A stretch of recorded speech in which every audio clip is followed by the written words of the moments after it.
Greetings, PUBG Mobile players! The long-awaited Frost Festival is about to commence. In the new version 2.9, we'll be introducing battles filled with a frosty atmosphere. Snow Battle is coming to town. Furthermore, you'll also get to experience updates to World of Wonder and Classic Mode. So let's dive right into it.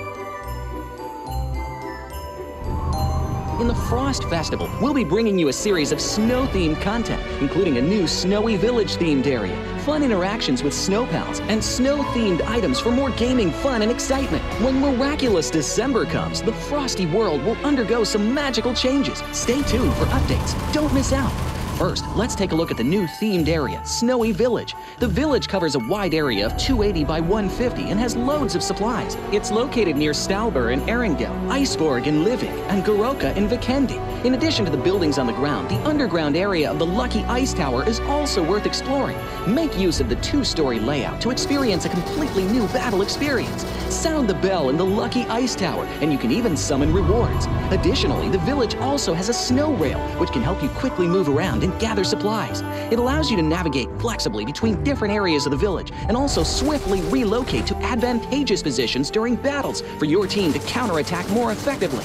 Of course, you should always remain vigilant to avoid becoming the target of an ambush. What's more, the village also features a special two-seat vehicle, the Reindeer. It's also a great choice for transportation as it allows you to swiftly move all over the map. For intense battles, we've also prepared festive and practical battle equipment for you, the Snowball Blaster and Snowboard. The Snowball Blaster can be used in many ways and has loads of functionality. When you aim it at the ground or a building, it can create a snow pile cover for you. When used on enemies, you can temporarily transform them into lively snow pals to restrict their movement.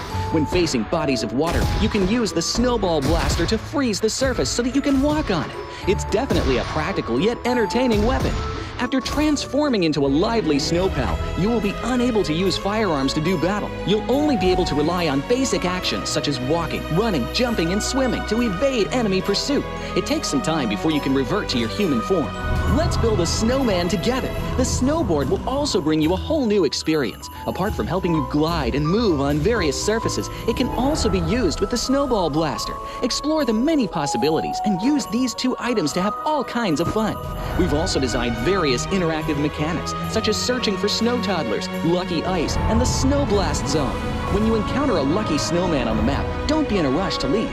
There are 4 lost little snowmen hidden near the lucky snowman. Search for the 4 hidden snow toddlers and bring them back to the large snowman. You'll then receive a token of gratitude.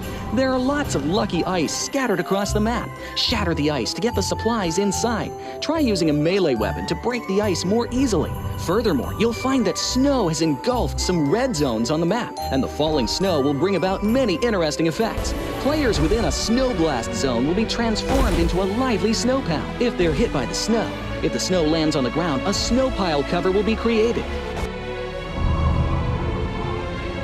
In this World of Wonder update, we'll be introducing a brand new transformation skill gameplay and a catch me hide-and-seek gameplay for you to enjoy the transformation skills to the fullest. Of course, you can also use this skill to create more interesting creations. We've also added a Snowy Village map template to celebrate the Frost Festival with creators. Additionally, we've also made some updates and improvements to gameplay devices, game parameter settings, and the editor. For more details, please follow the official PUBG Mobile community. We'll continue introducing the latest WoW content to everyone. As for Classic Mode, we've also made some improvements to vehicles, firearms, creation mode, emotes, settings, and more. First, we've enhanced the designated marksman rifles. Some DMRs can be equipped with the full auto mod to fire in full auto.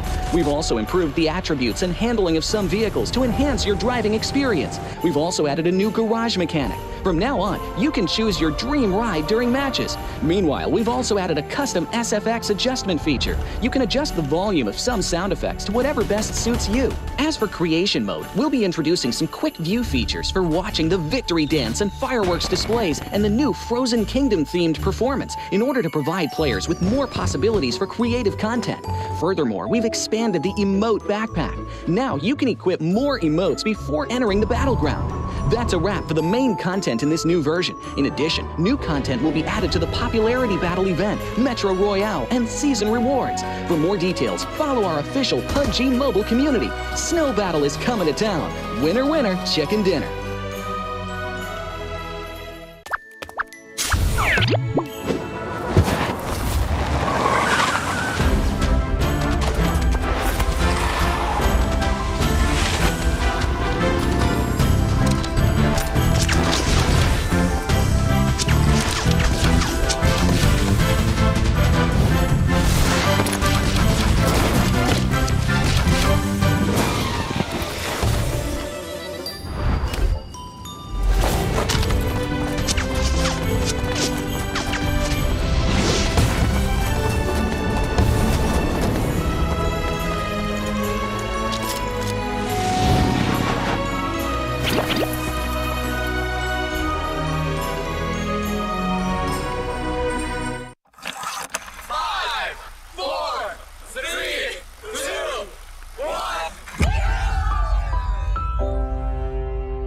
past 5 years, we have witnessed the birth of countless excellent teams and players in all 5 major regions.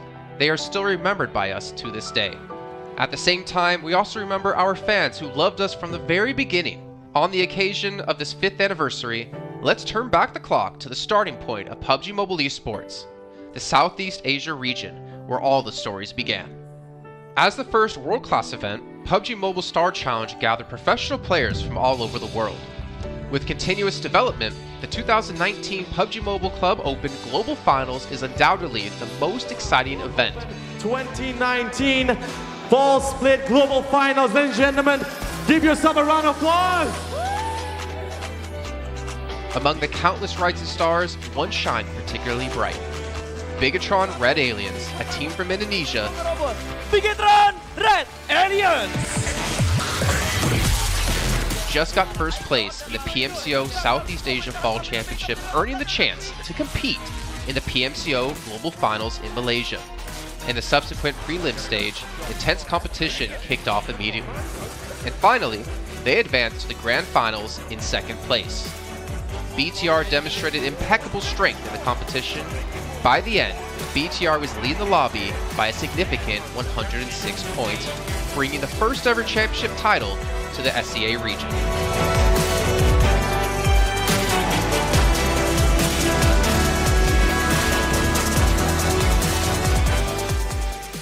Di saat itu siapa yang nggak kenal dengan nama Bigatron gitu? Tim yang punya segudang prestasi, mereka juara dunia di PMCO Global Finals tahun 2019. Mereka banyak banget melahirkan pemain-pemain berbakat, Zuxi, Luxi, Ryzen, Microboy. Terus habis itu Zuxi, Luxi juga saat mereka menjadi juara dunia, mereka berada di masa prime-nya mereka banget. PUBG Mobile esports always strives to develop and grow year after year. That's why we made sure to continue the support and build the SEA region. In 2020, the improvement of the competitive schedule introduced the World League, which later became the World Invitational. We also launched the PUBG Mobile Pro League, where even more outstanding teams joined the competitive stage. In the 2020 PMWL, BTR once again clinched the championship in the East. This had given Southeast Asia the title of the strongest region in the world. They hoped to continue their legacy at the PUBG Mobile Global Championship, the pinnacle of PUBG Mobile esports. However, BTR was not able to repeat the performance from the previous year. Top 2 teams is going to get those this round. Winner, chicken dinner, Nova XQL.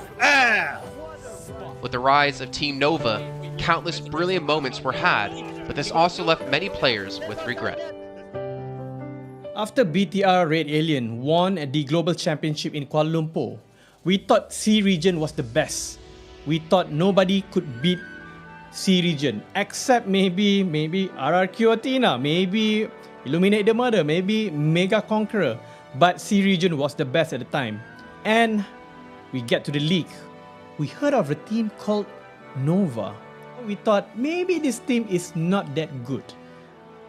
On the contrary, they owned all the teams. They were very good.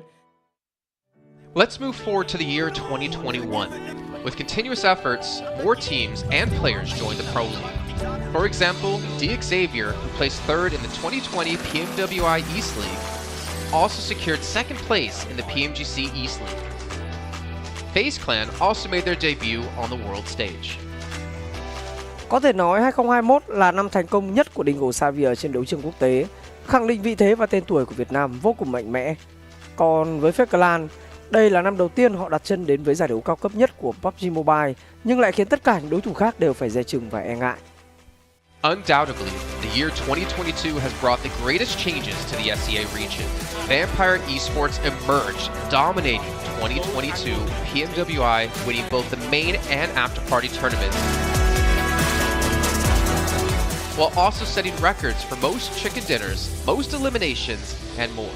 They were not only facing competitors from the SEA region, but from all over the world.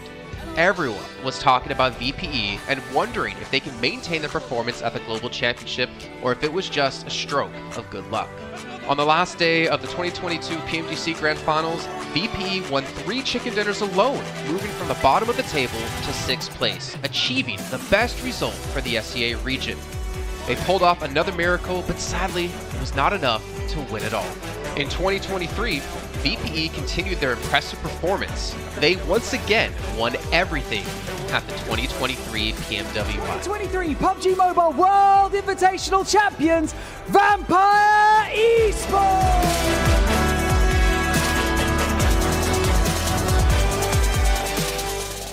ก็ย้อนกลับไปในปีที่แล้วนะครับเอาจริงก็ผมมองว่าน่าจะโอ้โหไม่มีใครที่จะมองว่าทางฝั่งตัวแวมไพร์จะซักเซสได้ถึงขนาดนั้นนะครับเพราะยุคนั้นเหมือนทุกคนจะโฟกัสไปทางฝั่งของตัวอินฟินแล้วก็เฟสแคนที่มีแบบว่าผู้เล่นดังๆนะครับแล้วก็ถ้าจำมันได้เหมือน PMGC ปีล่าสุดมากินไก่แบบเบิ้ลติดๆกันในวันสุดท้ายเหมือนเอาจริงน้องๆก็เคยบอกเลยว่าเฮ้ยเราเครียดกันไปหรือเปล่ามันเป็นตัวเองดีกว่าเล่นแบบปล่อยจอยได้แบบจอยเลยสุดท้าย3จะติดจบอันดับ6ของโลกซะอย่างนั้นนี่นะครับแวมไพร์สปอร์ตเหลือเชื่อจัด But don't forget, Alter Ego, an Indonesian team, showed a very strong performance by winning the Super League twice.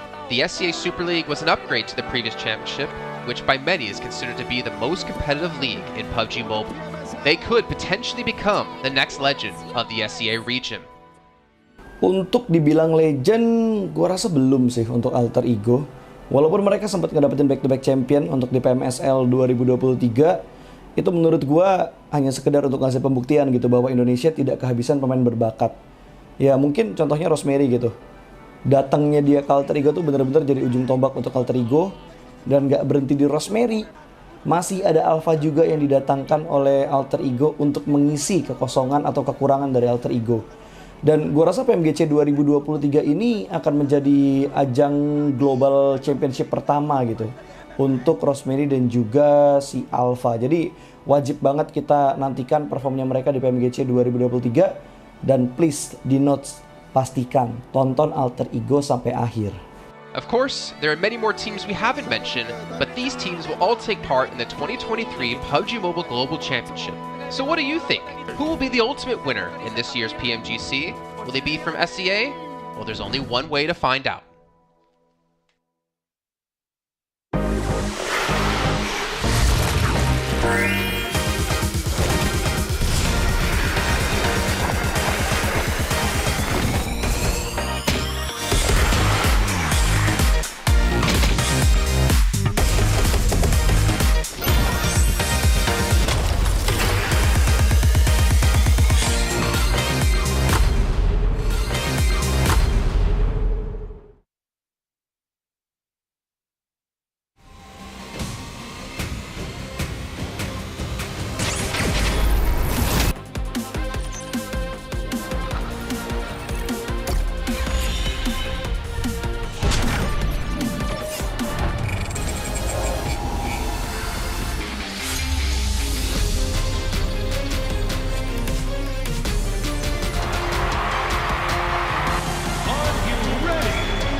Coming close, but not quite clinching the championship title at PMGC last year, DRS is back to claim what's theirs. Tashbani here on ground at the 2023 PMGC, where we have Delta from DRS with me alongside Sang, and we want to chat with them a little bit about their journey into the PMGC this year. Now, let's talk a little bit about your expectation today. What are you expecting from your team and your goals? What are your goals this year for 2023 PMGC?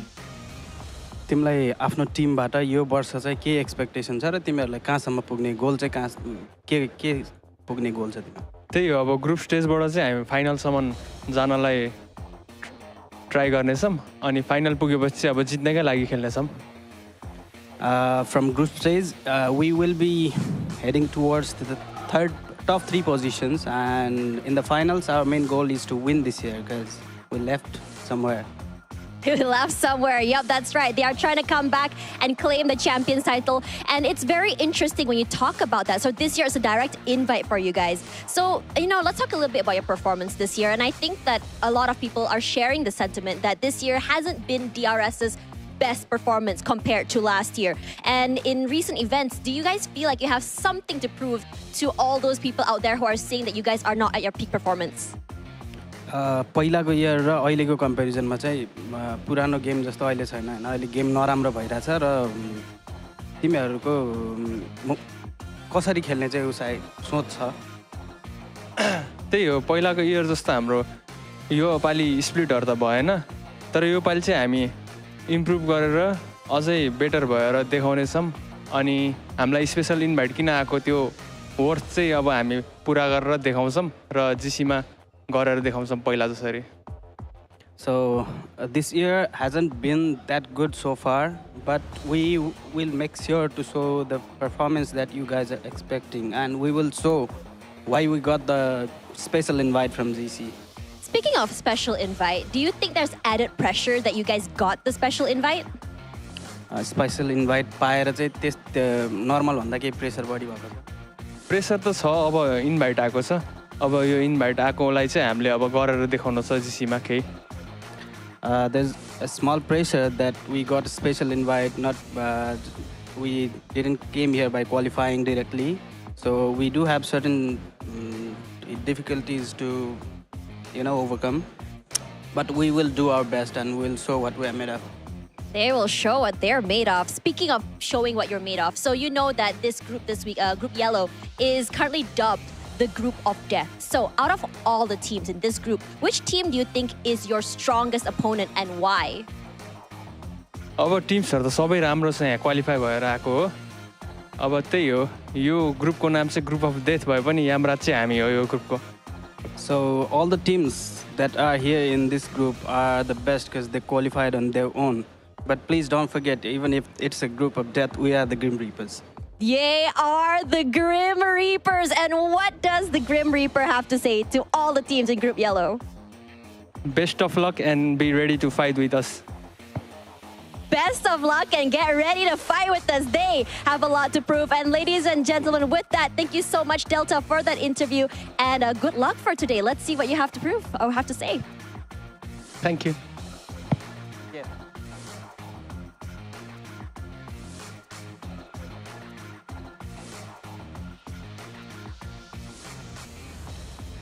So, the last 2 weeks, we have found our 6 teams directly invited to the 2023 PMGC taking place in Turkey, not too far from now. And now our final search begins for the last 3 invites who will be going. This group, dubbed the Group of Death, comes with some of the strongest PUBG Mobile teams that the world has ever seen. Can these superstar teams maintain their top spot as the best of the best? Or are we going to be seeing the underdogs perform and show us a Cinderella story? Panel, casters, can you guys share with me a little bit about what you think of this statement?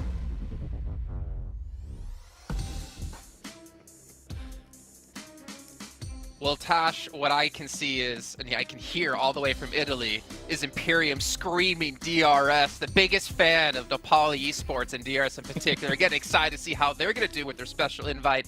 But yeah, we're excited here to be at the PUBG Mobile Global Championship 2023 and the Group of Yellow, the Group of Death, the Yellow Group. It's going to be coined many different names, but one thing is going to be sure, it is going to be a rough ride for a lot of teams out there. I'm your host, Jason Kaplan, joined once again, gentlemen. It's been a while with 7 Worlds Gaming. Cameron Davis, how are you two doing?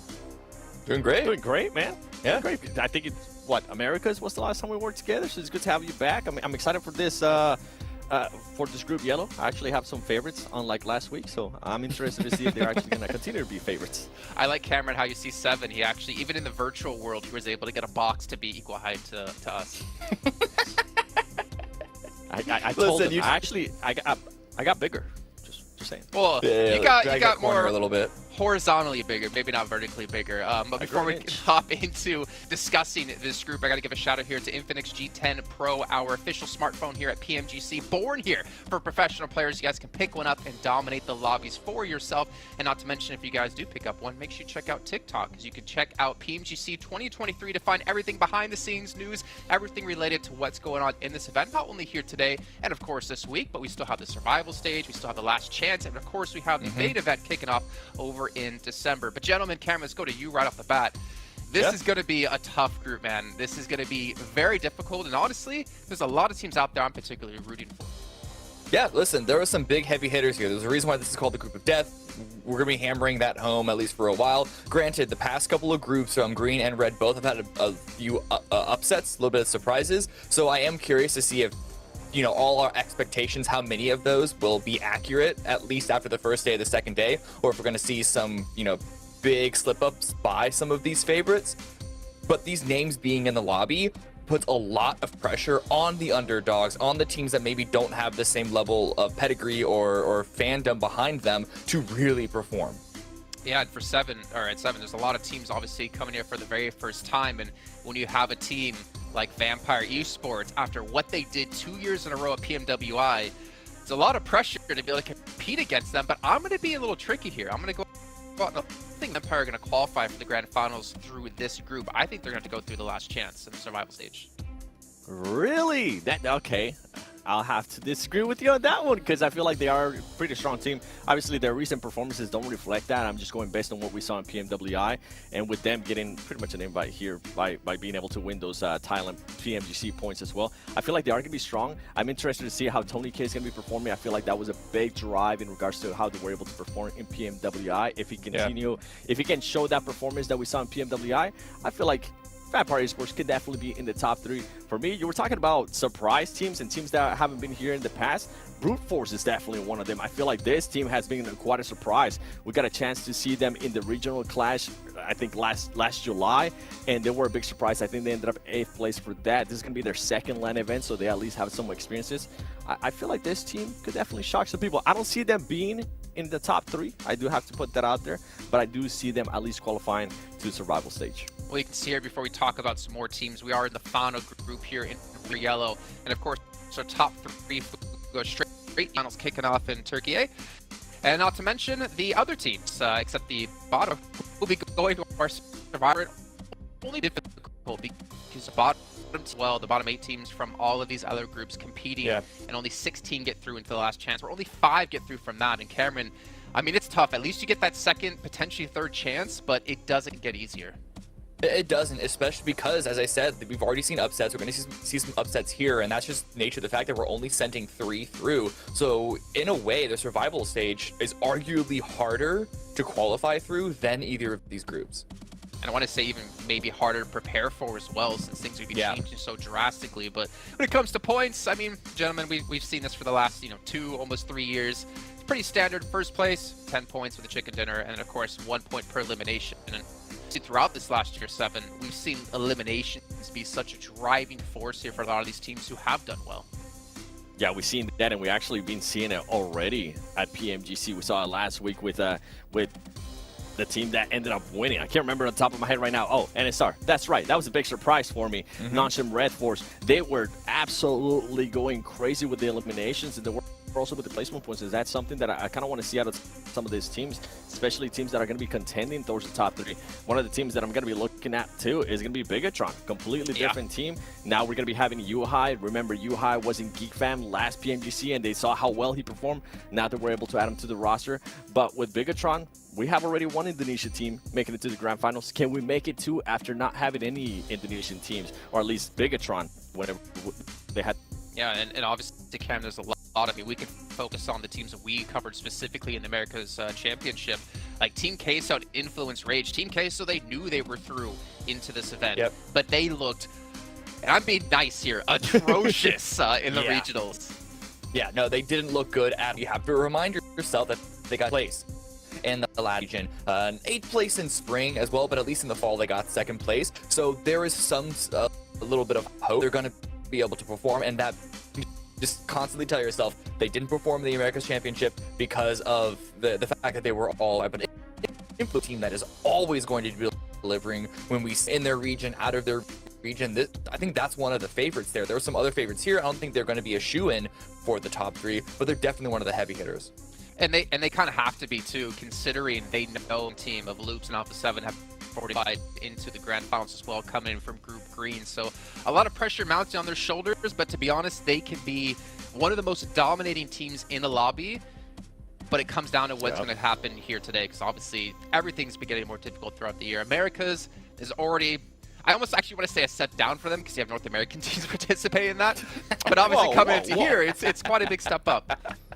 It is a big step up, and something that we actually saw last week with the Brazilian teams is being a little bit too wasn't working out for IG and Anko, and I mean now we're going to Influence Rage, which is one of the most aggressive teams out of the Americas region. I am looking forward to seeing how Federal is going to be performing, seeing if he's going to be able to put up an MVP performance here, and if they continue to play that aggressive style, or if they're going to have to adjust, because that's something that the Brazilian teams, at least last week, were not able to do. The aggressiveness wasn't working. They weren't able to adjust in time, and that's why they weren't able to top 3. They had Anko qualifying to the survival stage. I do see Influence Rage honestly going to Grand Finals. I think that will be a big shocker if this team does not end up in the top 3. Got to give a quick shout out to Super, who we saw well there a few moments ago from Team Weibo. It's been, I saw a post on Instagram, I think like 1,020 odd days since he's played in PMGC, back with 4 Angry Men when we saw it in 2020. So for him, this is a big chance to prove he still got it. But obviously, Cameron, I mean, the team on your screen, D+, there's a lot of expectations on them as well. They are. I'm actually, expectations, I'm really excited to see them perform here. They have been absolutely dominating. I mean, maybe not in the sense of like they're loads ahead of the rest of their region in South Korea, or just winning a bunch of first and second places. And with seeing the performance of a couple of the Korean teams so far, especially Nongshim Red Force win their group last week, I think that D+ has a really good chance on also being in the top 3. Okay. Bold statement here coming through, but I think it's definitely possible. And obviously looking at Tomorte as well, a team that honestly kind of surprised me. Back when I was doing EU, they were never seen as like this dominating, strong team. Then they came through to actually end up winning when it came to Europe, and then obviously qualifying here to the main event as well. I feel like for them, it's going to be a massive learning curve. And as we mentioned before, a lot of these teams haven't experienced events and competition on this kind of scale. And I think that's the real struggle they're going to have, is adapting. And obviously, who's setting the pace of the lobby, and how are they going to play around that? Yeah, and I feel like that the adapting is the big one. Sorry, I keep bringing in back Nongshim Red Force for last week, but that team was just so good at being able to adapt last week on the spot too. And we were having some awful circles, and I just want to, this week, how many excuses teams that end up with having awful circles? If you can perform bad, we're just gonna have to come, because some teams are being able to adjust on the dot, being able to adjust as they go about, regardless of what circle ends up being. And we actually got a chance to see their DRS right now on your screen. This is a big surprise team for me. I don't want to have Nepal hate me on the first day, but I do not see this team being in the survival stage nor the grand finals because of the form that they have been. Special invite, kind of getting the same treatment here from GG boys, barely able to make it to survival stage in week 1. For this team, I hope they start strong. I hope they have a good day if morale is going to go down real quick, especially with what their performances has been like. You hear that, Cameron? Seven's farming interactions on socials right now by calling them out. It's like, all right, give me the hate, give me anything. Exactly right. And then obviously, of course, you have Bigatron Red Villains, which is weird for me to say, coming through. And I think for them, this is a chance for them to prove that like the Twins weren't the team. You know, it's the name that's the team, and they have a lot to really break out through. But in the year, they've already been able to do it. But again, on this kind of international scale, it's going to be a different.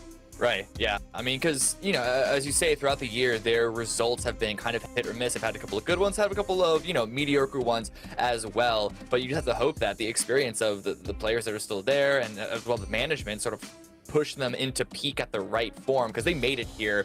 That's half the job done. But you got to perform once you're actually here on the stage when the pressure is on. And this is, like I said earlier, experience can matter a whole lot, even when they're not like on stage in front of a huge audience. Even still, the pressure of being at this big event, surrounded by all of these players that you've seen from around the world in their own regional competitions, can still put a lot of damage how you play your game. For me, Bigatron, sorry to cut in, but really looking forward to U-High. We saw the performance he was able to put up last year with Geek Fam. I think now they've been able to finally figure out their team right. Going back to PMWI, we're always talking about the issues that they were having with Ryzen, the drama that was occurring there. Ryzen's no longer on this team, so I feel like they do have their spots too. He was there whenever the Twins were around, so I'm intrigued to see if they're going to continue to to improve their performances. Now they have had a lot more time together, but Yuha is going to be the big question mark for me. If he can perform, this team could definitely end up being within the top 5. It's just so funny because it's kind of like there's like the Bigatron Reeks coming back together to try to like make the name something new. Obviously seeing Team Cancel here on the screen as well. I mean, we had a lot of questions whether they were truly trying when it came to Americas, and I think we kind of all agreed like they needed to show more, because yes, you can come in 16th place and still make it into PMGC with them already being pre-qualified. Having some going into the big thing, what we see out of them, a lot of questions on whether they can handle the lobby of this caliber. Yeah, like it's, if anything, even if we do say, which I don't even know if I agree with this, but let's just assume that it was a choice to not really try hard in America's Championship. That just shows, to me, that shows kind of a weakness in ability. You don't want to take any rest days off, especially as you say, with a momentum building up, having a win under your belt, and just feeling confident with your gameplay and your playstyle coming into this one. This means that they're going to have a little bit longer of ramp, and if they get a couple of going their way on day one, who knows how that's going to affect their entire. Yeah, you only have, what, 4 days in total to really perform here. But I love these little milestones, these historic performances that we have, with one record already being broken by Stalwart Esports with chicken dinners in a day, getting themselves 3 over Group Green. Here at Matt, and I've been talking about this with you guys so many times, I love having any Battlegrounds you play multiple times a day, all back-to-back. 3 Erangels followed up by double Miramars. Like, this is chef's kiss. It is. I love this map rotation, and I'm hoping that we go to an A. Maybe we'll get a chance. We'll go to Americas. Maybe we'll get a chance to see this too and stop playing Vikendi, because Vikendi is just a waste of time. But Sandhawk there, right off the bat, that's what I like to see, man. Get the madness just right off. I want to see if there's going to be any hot drops too, since this is their first day. I know this teams have been playing during rehearsals, during practice matches and all that, but you never know what's going to happen when we actually start the day. We've gotten close to seeing some hot drops. Maybe this team will give us some, this group. Well, I can tell you from rehearsals yesterday, Vampire were performing well, but it is scrims. It is matches that teams don't really care about, so I'm not going to really, I'm just a grain of salt here. But yeah, you fan of starting the event off with this? Yeah, I mean, I don't mind it. I know his favorite position of having Sandhawk in the middle as like a reset. I actually think the best position is right in the very beginning, because you're able to kind of use it as a quick little warm-up. We know Sandhawk is a lot more puggy, a lot more deathmatchy of a map than both Miramar and Erangel. So really just using it as an opportunity to get your fingers warmed and hot and get your communications up is a really good opportunity. And then the real games can begin once you hit Erangel. All right, well, it is time to head into our very first match here of Group Yellow. So let's send on over to our commentators of John Allen and off the day. Thank you very much, Jason. Pleasure to have you with us. We are going to be starting off Group Yellow, and a lot of really powerful teams, a lot of interesting dynamics to be decided. Of course, Sandhawk, the first place, where we'll get to see them take one another. I would say Sandhawk is the best way to start out any group. We saw last week on Sandhawk, there weren't like direct hot drops, but a lot of teams did each other on the fringes of their split drops. Probably expecting to see that here as well. And this group, John, there is so much going on. I can't wait to just see what happens in the very first match alone. Now our top 3 stage as well, and there were just so many names being thrown around.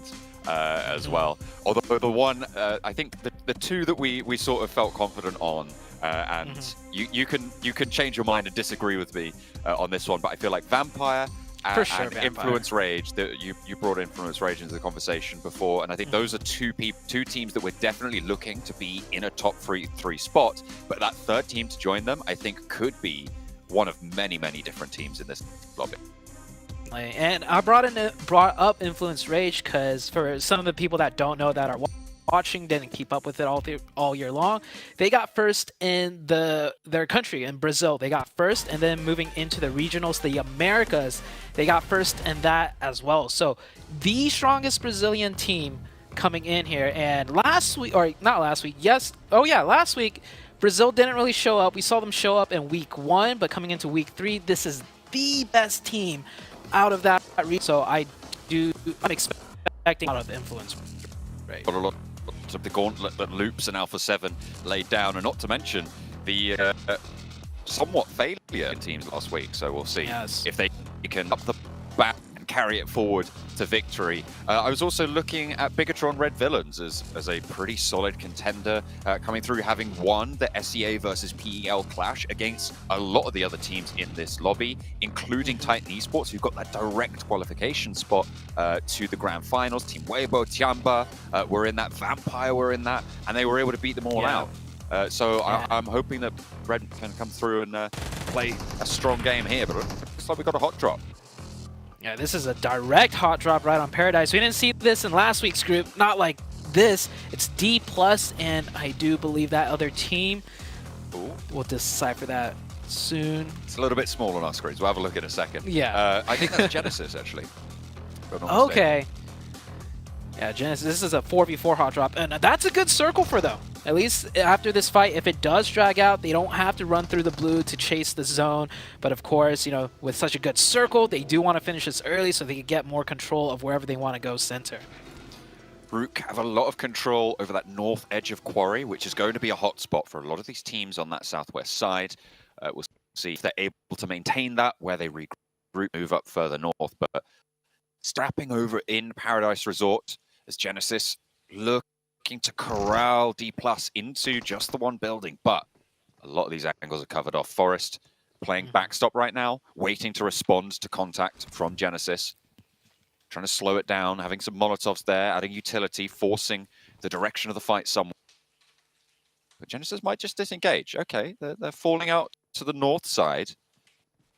This is, I feel like whenever we see Paradise Resort, they always conclude, right? But it seems like Genesis have other ideas. Maybe they just want to fully disengage. I'm not surprised that there is a disengage, because with the hot drops in Paradise, usually what happens is with all the angles, all the different lines of sights, at least there's one opening in the midst of all that, and that kind of spurs the fight. But this hot drop, they were right on top of each other. Somehow, it stalemated in a 4v4 with barely any damage being done to one another. And at that point, you just don't want to push into a 4-man team that's set up defensively, right? Like D+ is. So I think it's the better call to give it up, and they'll probably go for this hot drop again. And through the, you know, the craziness of the hot drop, maybe then a winner will be determined. But this is also a good circle, right? So with circle advantage, you don't want to give that up by pressing another team that's playing defensive and then you lose. There's so much opportunity for you to leave and play the rest of the Sandhawk in a good position. I mean, it's never nice leaving your spot, you know, giving it the way over to another team. But in this case, it's definitely the better play than running straight into another team. We're on board with Team Queso there. Just grabbing their loot, sorting themselves out there on that island. Over by Camp Alpha, not too many teams close. In the meantime, Influence quick a little bit more central. Yeah, they've made a quick rotation. They've gone very, very central and played for a terrain position. Pretty close to IHC though for the left point of their split right now, and just above Rook. Yeah, I like that rotation a lot. Influence Rage, she landed in the quarry area, so a straight shot to center. Only one team ahead of them that they kind of had to navigate around, which wasn't too big of an issue, and they had the vehicle. So Influence Rage really prioritizing center here. It is a high ground, and it also does control like the north road if they do have to cross over it. So that's a great spot to be in for the first circle to set yourself up for any potential hardships. We see right north across the road is Bino here, holding down a very strong compound. If the circle does go north towards that way, they're definitely going to be happy with it. Still yet to close. Quite a while on this first circle. A lot of early rotates coming through. Vampire from Ruins. I saw the other day, Satani, their coach, just put on their Instagram story just all of their drop spots for us, which was very nice. So we know exactly where they're going to be going. Pretty much for any drop spots and the backups as well. Ruins that split their position Sandhawk, so I'm sure they'll be sticking to it. Didn't look like anyone tried to capitalize on that though, and they will be sending in from that west side. It's a power move, right? To post your team's drop spot just for every, and I'm sure even if it wasn't posted, all the teams competing do their research and, you know, kind of mapped out everyone's drops regardless. But it is a power play, you know, just put it right on the social medias for everyone. Just like, hey, if you drop on us, you're more than welcome to. You know, they're con their gun skill here. BTR Red Villains. This is one of the teams that we were talking about, potential top 3. Very strong performance, and this team looking really good. They do have Yuhai now, I think I didn't see him playing. He might not be playing on this match, but he is in the roster. Yeah, I'm pretty sure I saw him on cam at the table. Maybe he was just there for the cameras for a second. It's the photo op, man. It's the photo op. You got to get those pictures. Got to get those snaps for the Insta reels. You know, got to make sure you're in there. Looks like DRS got a little bit of trouble though with SEM9. That's way down in the south, outside of the zone right now. Oh yeah, Scrap maybe trying to move to the east side of Quarry. Quarry generally sort of linearizes people's rotations. You have the west side near a boot camp and the east side nearer to Kampong. It looks like they've taken a little bit of a fall there. Looks like Weibo as well going to have a good start here, finding a player from Brute Force. Yeah, Brute Force, this player playing off solo. Definitely wasn't expecting any teams to wrap all the way on the north next to the water. The rest of the Brute Force team you could kind of see in the far distance around Mong Nai. So definitely being caught off guard. That's probably a mistake that definitely won't happen again out of Brute Force, but you know, if you came a little bit more prepared, you have to be aware of teams really just wrapping around the edges, and there's always that chance of happening. In this case, Weibo Gaming got the better end of that. They pick up a quick point. IHC also with a point, and Sem9 all starting off with a quick 1-pointer as we are finally heading into the second circle. Let's see where it goes. Gonna be waiting for that forward. I'm looking at Major Pride's position near to Barn, and this is a team that I think is probably going to be the last hope of EU to have a strong performance. Obviously, we've got Gladiators and Mad Bulls still carrying the torch from Group Red earlier 2 weeks ago. They were able to qualify for the survival stage, but no EU team has even been close to get into the top 3, and no European team, in fact, with Türkiye's teams also having a little bit of a lackluster performance. So I'm looking at Major Pride, and to a lesser extent, I think, as well as the only other representatives here from the European regions, to maybe have a little bit of a strong performance here. Because right now, we've been let down in PMGC by the teams that have represented the region, and I was hoping for more, and maybe Major Pride can deliver on that, but we'll have to wait and see. Yeah, De Morte all the way down in the south, they got a tough rotation to make. That second circle shift didn't really shift anywhere too hard and pushed a little to the north, but that's going to make it difficult for so many teams as it condenses everyone around. No real movement can be made, and if there are, they're neck and neck, just like right here. Sem9 right next to, I believe, that is Major Pride there on the east side. Yeah, they are coming into conflict just a little bit there. Team Queso, they're losing a player early to Genesis. West Carry shimmying around on the rocks. The two teams who started in Paradise Resort still both there, but on opposite sides. That extrication remained. They have not mixed just yet. They have not gone in for another scrap, but Team Queso pushing into that northwest side. Might draw D+ in for a third party if it scraps a little bit harder. BTR in the meantime. The Red Villains gonna poke their noses in on the south edge, trying to figure out something close to Rook, but getting turned away. Superboy just gonna heal up. Not playing in this match. Then for this one, maybe it's a Sandhawk specific. Go Major Pride to the from IHC, and that's a second as well. Really handy stuff coming on for Major Pride. Naomi is down, but Naomi is close enough to go for a don't cover just yet, and the smokes are going to start to bloom. Dino moves on in, and that should be a pickup. 4 players alive, 4 Major Pride. The backlines, the back duo for IHC, taken down very quickly. Very quickly indeed. And the feed I'm looking at for the people watching is a little bit blurry, but Superboy, the picture is next to his name, looked a lot like Yuhai. And that could be you. If I remember correctly, Yuhai does change his name a little bit. At these likes to switch it up. That might be Yuhai. So for the viewers watching, if you guys got a clearer picture, 1080p, you know, you guys, yeah, I think that's Yuhai. He's definitely playing right now. That's true. There is no one called Superboy on their roster. I'm having a look, so the evidence is stacking up against you, Yuhai. You can't hide from us forever. Yeah, we found the culprit. Detective. right now. Yeah, I recognize that player from anywhere. Such an iconic look, right? Really popular player as well. And we're now going into the third circle. A lot of casualties on that east side, as we saw just now, and more fighting. And Demorte actually wrapping towards the east side. They were down south, and they decided to wrap on side. New circle pops out, and oh, once again, it doesn't really shift anywhere too hard around this like central focal point, and all the teams are going to condense right on top of each other. It's going to be really difficult for Influence Rage to hold that spot now.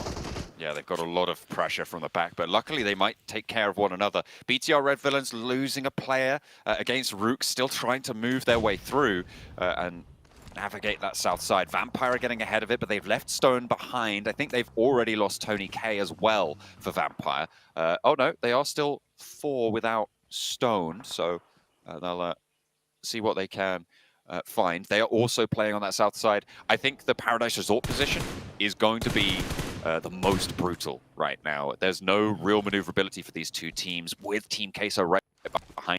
It's gonna maybe force Genesis to push on through. Yeah, there's so much action going around here. 360 all around the circle. Due to the way it's just been condensing to the center, usually we see a huge push from one particular side, but right now, everyone's pushing from every which way. Back with IHC here, they are down to 2. They took a lot of casualties earlier with just the duo. I think they're going to just try for now. Hopefully the circle stays on them. If not, they do have to exit these walls, and the eyes will be looking towards them. Sem9 trying to move through Camp Bravo right now. It's a 2v2 on the inside. Major Pride with down shots. From the high ground up to the north, Duarte trying to wrap around further on that eastern side, trying to get all the way around and send in a little bit later.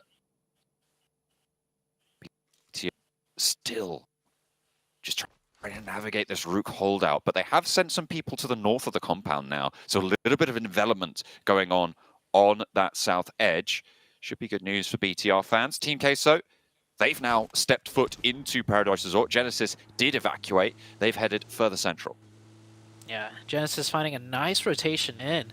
Surprised D there to spot that out, or was the team to move more central? D+ still staying in Paradise. Now they're caught on the very edge.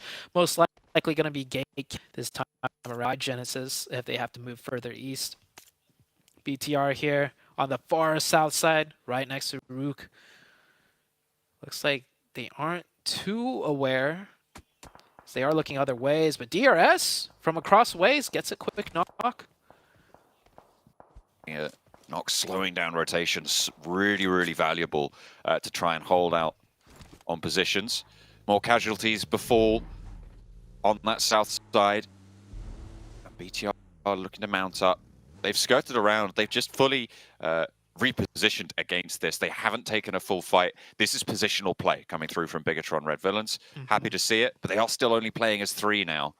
And they'll have to figure out their way forwards after their engagement. Circle shrinks. We're going once again into the middle of all these road junctions, into that central compound with the walls. The west side's going to get mighty crazy. 3 teams right on top of each other, Paradise Resort. But right now, BTR now finally having to take the fight. It is a 3v2, and they will clean that one up quite nicely, not losing a single player. They're keeping all 3 up, but a crash out of Major Pride onto another team. I do think that's Influence Rage there. A quick scrap back and forth. It looks like Major Pride should be getting... Yeah, it's down to 1 for Influence Rage. That was a third party coming through from Brute Force on the middle position as well. I think Brute Force only have the 1 player left, so a solo third party. And Major Pride, they are taking names right now. Not a lot of players are left. And Kayovsky actually very, very far away from the rest of the team. No charge back, so Influence Rage down to just the 1 player. Major Pride pick up 4 points, but they have lost a player. However, they have that junction compound. Finally, Paradise Resort comes to a head. Team Queso wading on into the scrap. D+ have been his time now. And Reyes is hopping up and down, but finally does get duck shot back. Arturas looking to try and find an aid over towards Fabian, who's repositioning on the low ground. Nicely placed. Will it find the knock? Yes, of course it will. Perfectly Oh, there's the third angle, and the third party coming through. The vibes just too strong right now. IHC rolling on up to Major Pride in the meantime, but it's a good hold to start things off. The first goes 1 for 2, and it is going to be Major Pride continuing to burn pretty brightly so far. A knock sent back to Effect, but they're up to 5 eliminations. 2 players active. Effect likely to bleed out. Great hold. Really holding that compound down right there. They only lost 1 player there. And hold down to 2. But I think it being said, they hold the position down. They're up to 5 elimination points. They should be happy with that. Maybe they even get the next circle. We'll see where it goes very short. Vibes here pushing out of Paradise Resort. Timing that push out very nicely, right? Third partying the 2, it quiet. And now they found a way in. As Genesis, they left them right there ahead of them to the... They switched pretty much. They went further north. Right there, you can see on the mini-map, allowing the Vibes team to get much closer. Bino Storm, that's going to be a tough hold. They're playing very split right now. Yeah, they haven't regrouped. I imagine they're going to want to do so soon. But Nanakun West that shack might be able to find any teams looking to crash. With the position as it is, 8 players on the inside can hold it. I feel like they should have a lot of value here to harry the backlines of any team rotating from that western edge and slow them down at least. So it may be found there. But what are you going to do for the match? We'll have to wait and see. DRS, they take a knock from BTR on that south side.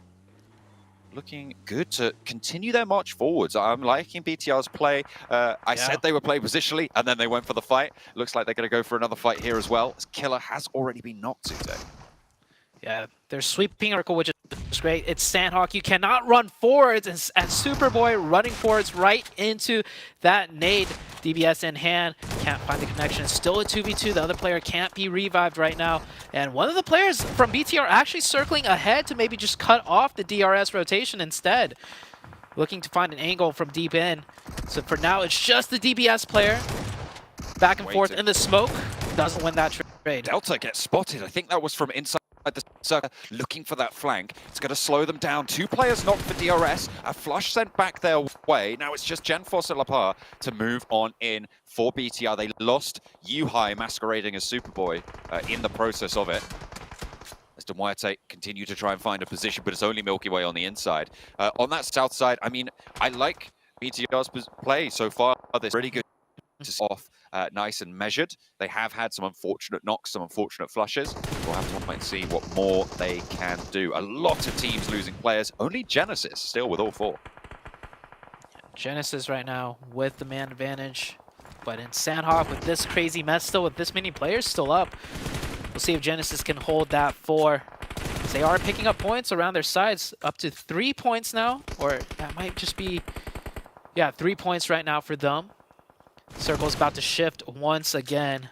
Brute Force alive with the solo at the shack in the middle, and the zone will go there. And Major Pride getting the circle once again, so real off how they mold all those off. Compact Force, being forced to make a move western side. They are on the very edge at that wall, and they might just elect to stay in it once more. Major Pride, I think they're up to 7 eliminations now as well on that eastern side. So already a good start on Sandhawk for them. But still, the team's on the trying to stop things getting a little bit too hairy. Weibo under pressure from Genesis across the way. Both of these 2 teams have to move forwards. You get the sight lines that Genesis have. These 2 players remaining for Weibo. Yeah, right now with the circle like this, teams are definitely looking for the elim points before having to move. Too many sightlines exposed. You guys are going into circle. Really good spray. Down to the 1 HP. Gap still stays alive, though, as the circle now pushing that boy here into the zone. Checking his aim. Genesis will be able to scooch in a little bit more, but how safe is that circle once the blue zone pushes them all the way in? Have to wait to see if they can weather the storm. Genesis putting pressure now close by on to Bino Storm. Nades going over the wall, going either way. A little bit of damage felt by both teams now as bullets sent back do the job. And it looks like the first knock's going to go the way of Genesis, pushing onto Beano Storm on this northern side. They want to sweep through. 2 knocks now sent towards Beano Storm, and Genesis continue to move on through. The third party chimes on in from Sem9 on the south edge. And Genesis now, with the pressure alleviated their south, maybe looking to take on the solo for Brute Force and the duo trying to pick up the pieces from Weibo on the northeast side. Oh, that's a difficult circle shift, though. They will have to move downhill, more exposed. And with that zone, all eyes, or many of the eyes, are looking north. Genesis have a tough task. They do have the 4-man advantage, though. If they could pull it off here, this would be their best chance. It will be difficult. Weibo Gaming wrapping uphill, knowing, yeah, crossing that road, not likely going to happen. Instead, they're going to wrap up and maybe just look for elim points if possible. Now, Major Pride needing to move as well. No teams in the zone besides Brute Force and BTR. Shots and Bernat able to find the first and the flush as well. Naomi's taken a knock as Major Pride tried to move out. Genesis, they're on the open 9, capitalized. Shots across to Major Pride as they will fall next. A lot of eliminations though, and a good start to their Sandhawk. Genesis have made a break across, but at the cost of so many of their players. Look at that, they are down to just 1 now as Bernat get over towards Brute Force, who's been a solo for so long. Hang on a minute, Brute Force? Are they going to be able to keep on going? He's been alive for so long as a solo. He's got Slims on his own. Oh, wow. From the Shaq angle as well. And right now, it's a 1v2v1. If the third party comes out, Brute Force could win this. And oh, too late. Brute Force goes out 1v2. BTR has no idea where this last player could be. That's the advantage that you're playing with Ivikovsky. If you can scope out both players, you stand up, you get the spray. You have to transition because immediately you're going to get tickled back. Lepar close by, found. 1 versus 1 against Kayovsky. They know exactly where he is. He has 1 nade in the pocket. The flush, the point, and influence rage versus Villains. The nade goes a little bit wide, but it tags damage. He doesn't have cover, be careful, and no meds to speak of. Needs to just win this trade outright. A shimmy to the rock might be enough, but no nades in hand for Genfos. He's down to just the weapon, and nade sent back, and that's damage. The counter shimmy coming out of Genforce. If he stayed at that rock, that nade would have ended it all. Both players counter shimmying, trying to go to the opposite side, trying to trick the opposite. And here's the recipe. There's a tree though. It blocks the sightline. Now it's a 1v1. Back and forth. DBS out and hand swings out wide. But Genforce scout and Influence Rage takes the chicken. They had 4 players up. They lost 3, holding a 3-1 split. And I thought it was all over for them.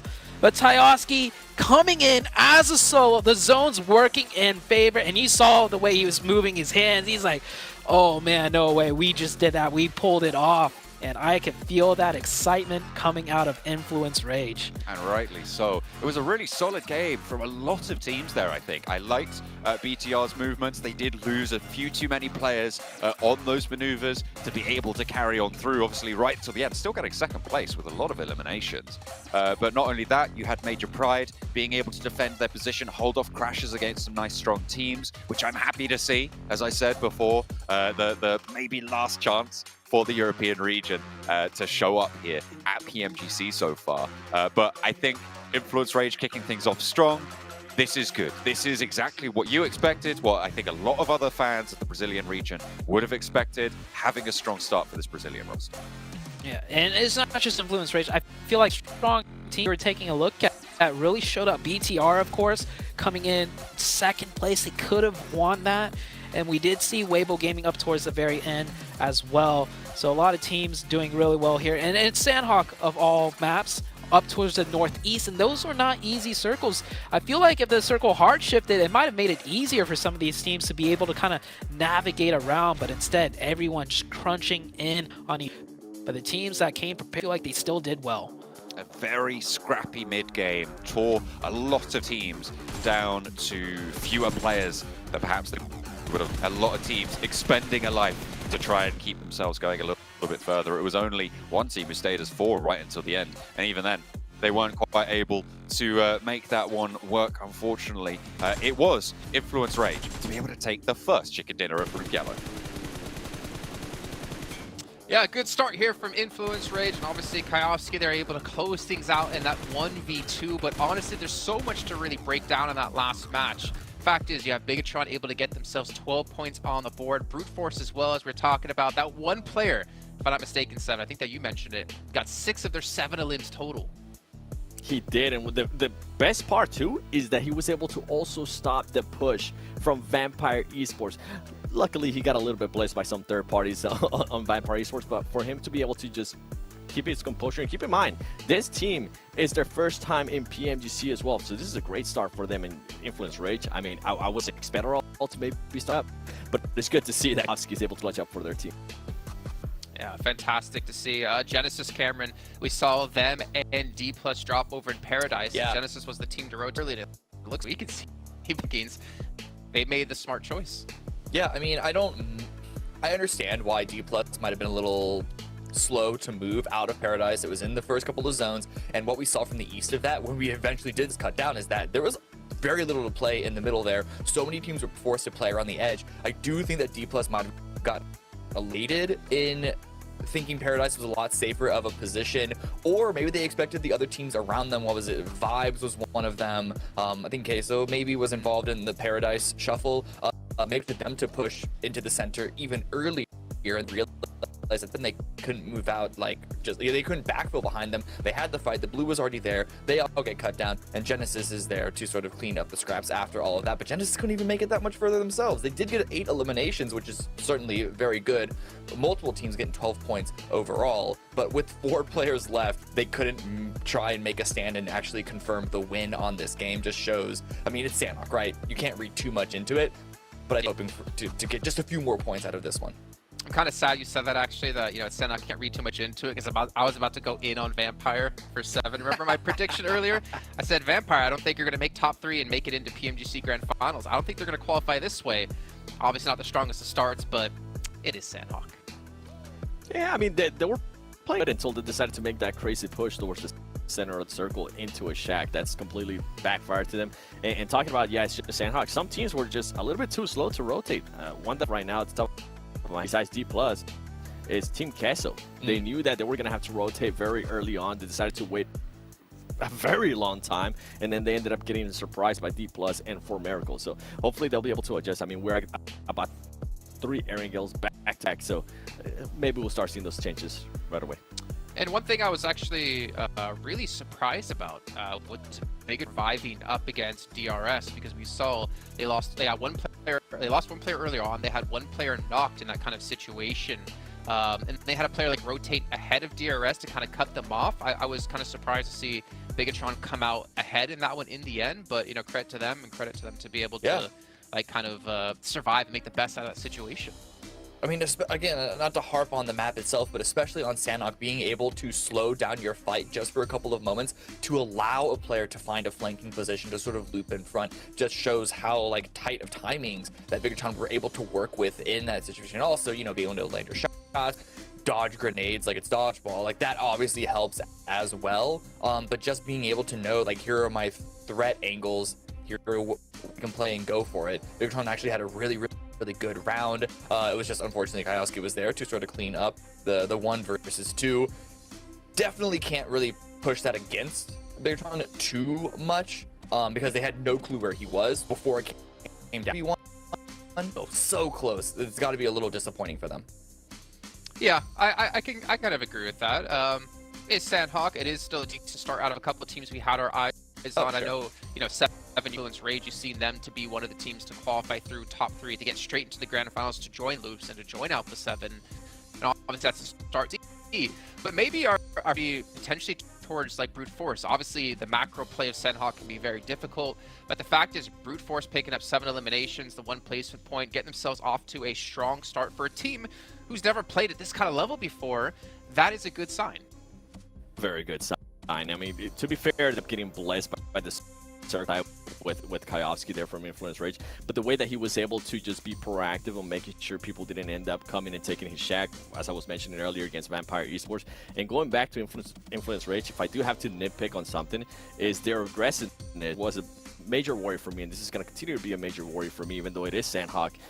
Their aggressiveness kind of backfired for them, because this team ended up crashing on MP without zero scouting. They both crashed at the same time, and they ended in that fight. If Kioski wouldn't have been in the place that he would have been, that would have been an early exit for this team. So to be able to, they're scouting a lot better, and they need to be able to manage their pretty much their aggressiveness. That's the word for me. The one thing that I think is going to be helpful to influence is the fact that they were able to win, even though they did have that big mess up with 3 players getting wiped. The fact that Kioski, which that they got away with it, but they shouldn't necessarily have gotten away with. Like, you don't have to tell them that they got like that. Surviving into the very end and then winning that 1 versus 2. I mean, the 1 versus 2 was skill, right? But getting to that position to be able to clutch it out was definitely something given to them by the rest of the teams and how they played. The fact that they were able to win, despite that, means that they can sort of like laugh it off. It gives them a lot more of an opportunity to be able to often focus up and say, you know what, that was something bad that happened, but I think going forward we can just tighten up our game plan and hope that it doesn't happen again.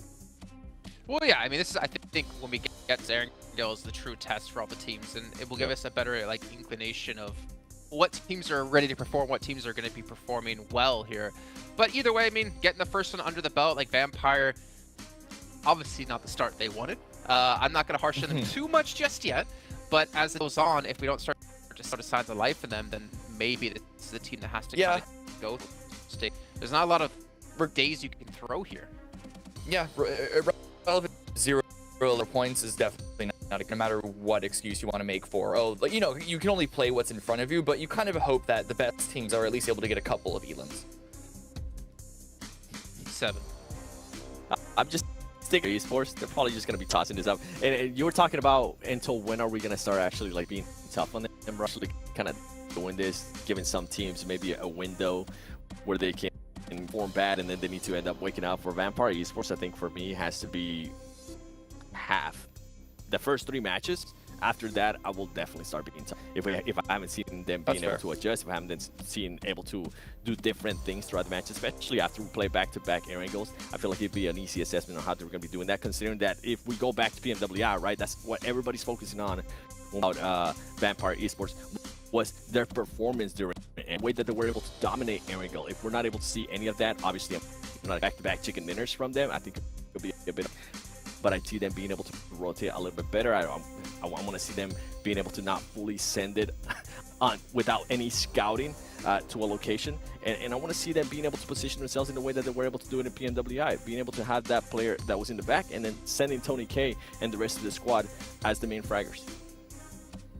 You know, I kind of worry about some of these teams, like Vampire obviously having shoulders of how they succeeded so well at PMWI, but even D+, and I'm trying to think back to PMGC last year with D+, and I feel like in my head, there was many times we saw them beat this team who just wasn't aggressive until maybe like the final days of watching them play. Yeah. And with how PUBG Mobile's kind of evolved and with how more elimination heavy these rank come for these teams, that passive play isn't really going to work out for you, and where you haven't been able to see them. I mean, even against Team Queso, not to knock them to say they're a bad team, but from the performance we saw at Americas and here, like they couldn't even take on Team Queso. And I kind of feel rude for saying that, but I have at least the stats to back me up on that one. It's true. That's not a good sign out of another team from South Korea.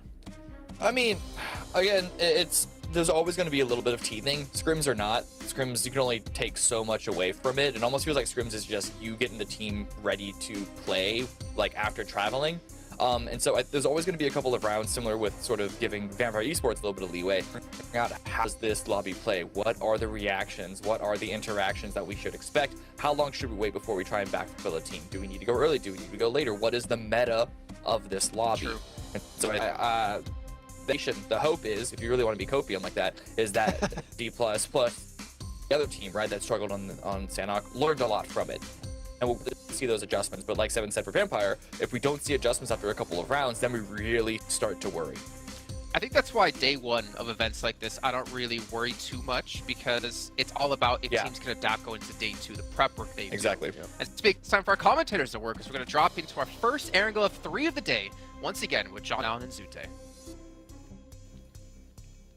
Hey, you never work a day in your life if you love what you do, Jason, so I don't really count this as work, you know. We are going to be jumping on into Group Yellow because this has been an exciting start over on Sanhok, but now we need to take a look at the true mettle of these teams over on the grassy pastures. A lot more traditional, I would say. It's certainly used to this style of game, and I think a lot of players have a fond memory, certainly at least once, of playing some Erangel, and they'll make some fun memories here. As tried and true as still my favorite map, honestly, to watch these very level competitive games on, right? Because the meta on Erangel, it has changed over time, but it more so shows which teams have refined things down to near perfection, and those are the teams that, you know, over the course of a lot of games on air come out on top, and it's always cool to see, you know, which team's got just that little bit better or just got that little bit of an edge over another team to make some really nice plays here. As playing path on the east side, definitely not favoring any teams dropping towards the west. We saw last week, even way into day number 3, day number 4, these type of playing paths cause some, you know, vehicle mishaps for players getting knocked, not being able to get the vehicle, and other players stealing it. Grab some of those spots. Looks like we'll have a scrap very early on as well. Zeol from IHC, and I think that's Sem9 as well, taking a fight. A knife elimination potentially being found here as well. Over into one of these two teams. They are just scrapping back and forth. It's been 1-for-1 right now on these trades, and there's still more players waiting in the wings. That nade bouncing off the windowsill, not able to connect. Nade right back here. Another player coming distant.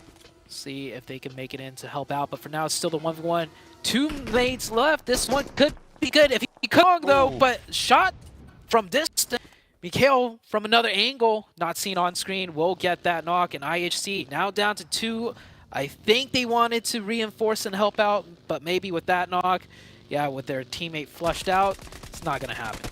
The VSS not able to find, but both teams have lost 2 players now. This is really far from ideal. At this point, you are just rolling in to try and find the 1 or 2 extra elimination points from the other team to try and pad your totals, because you know that with 2 players, it's not likely that many placement points on.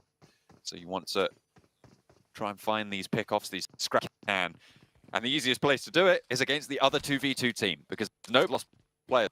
Everyone else is hang on a minute. No. Oh, no. It is these 2 teams. I was looking at it and think 60 players. That means died, but it's 2 from each team.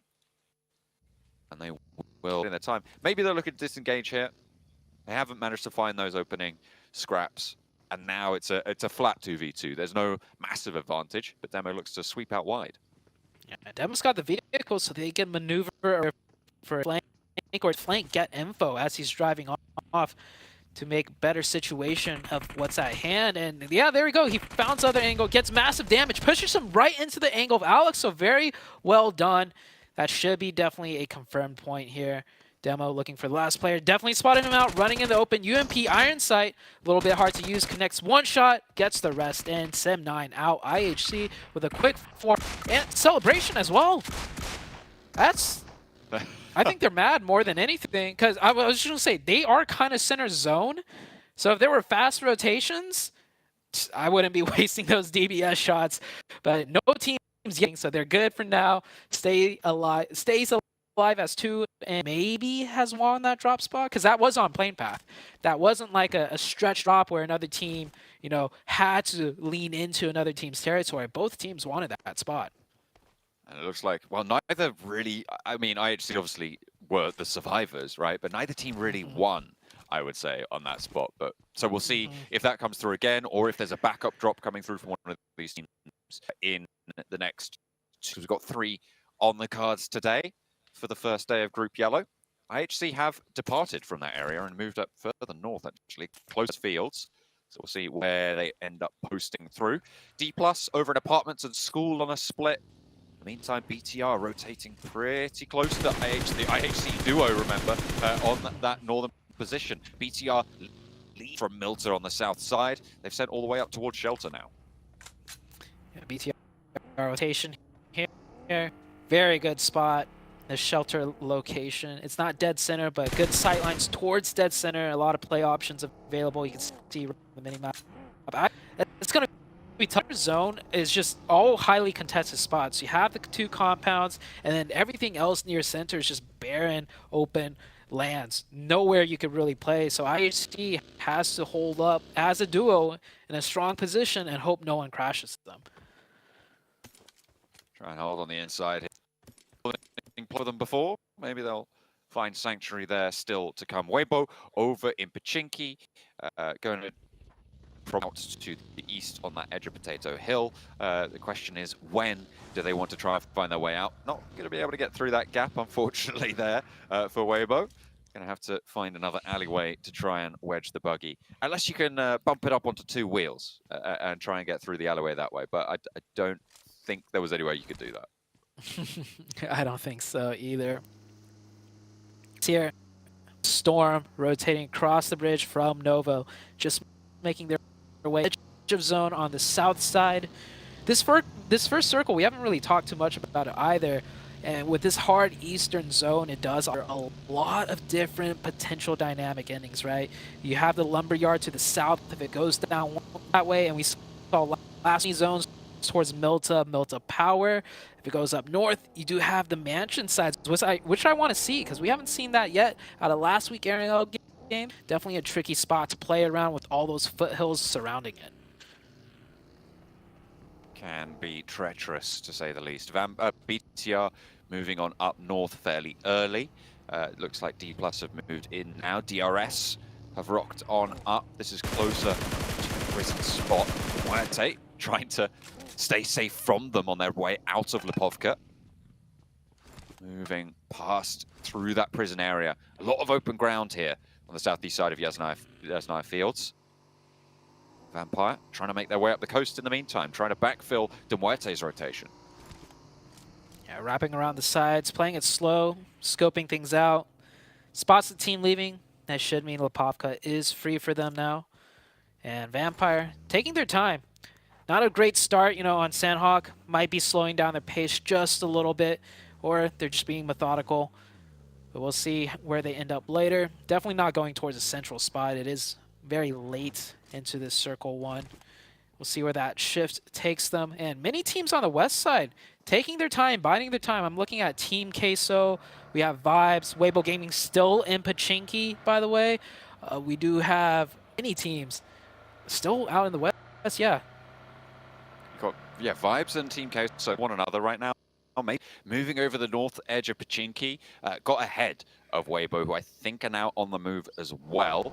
But Major Pride getting ahead of them is a really, really good, given that they started in Gatka. They grabbed vehicles and went to Gatka a little bit late, given the plane path, and now have managed to get ahead of Weibo. But that southwest side, that south edge of Yasnaya Fields is occupied around shelter. You've got moving in from that north edge as they leave Rozhok.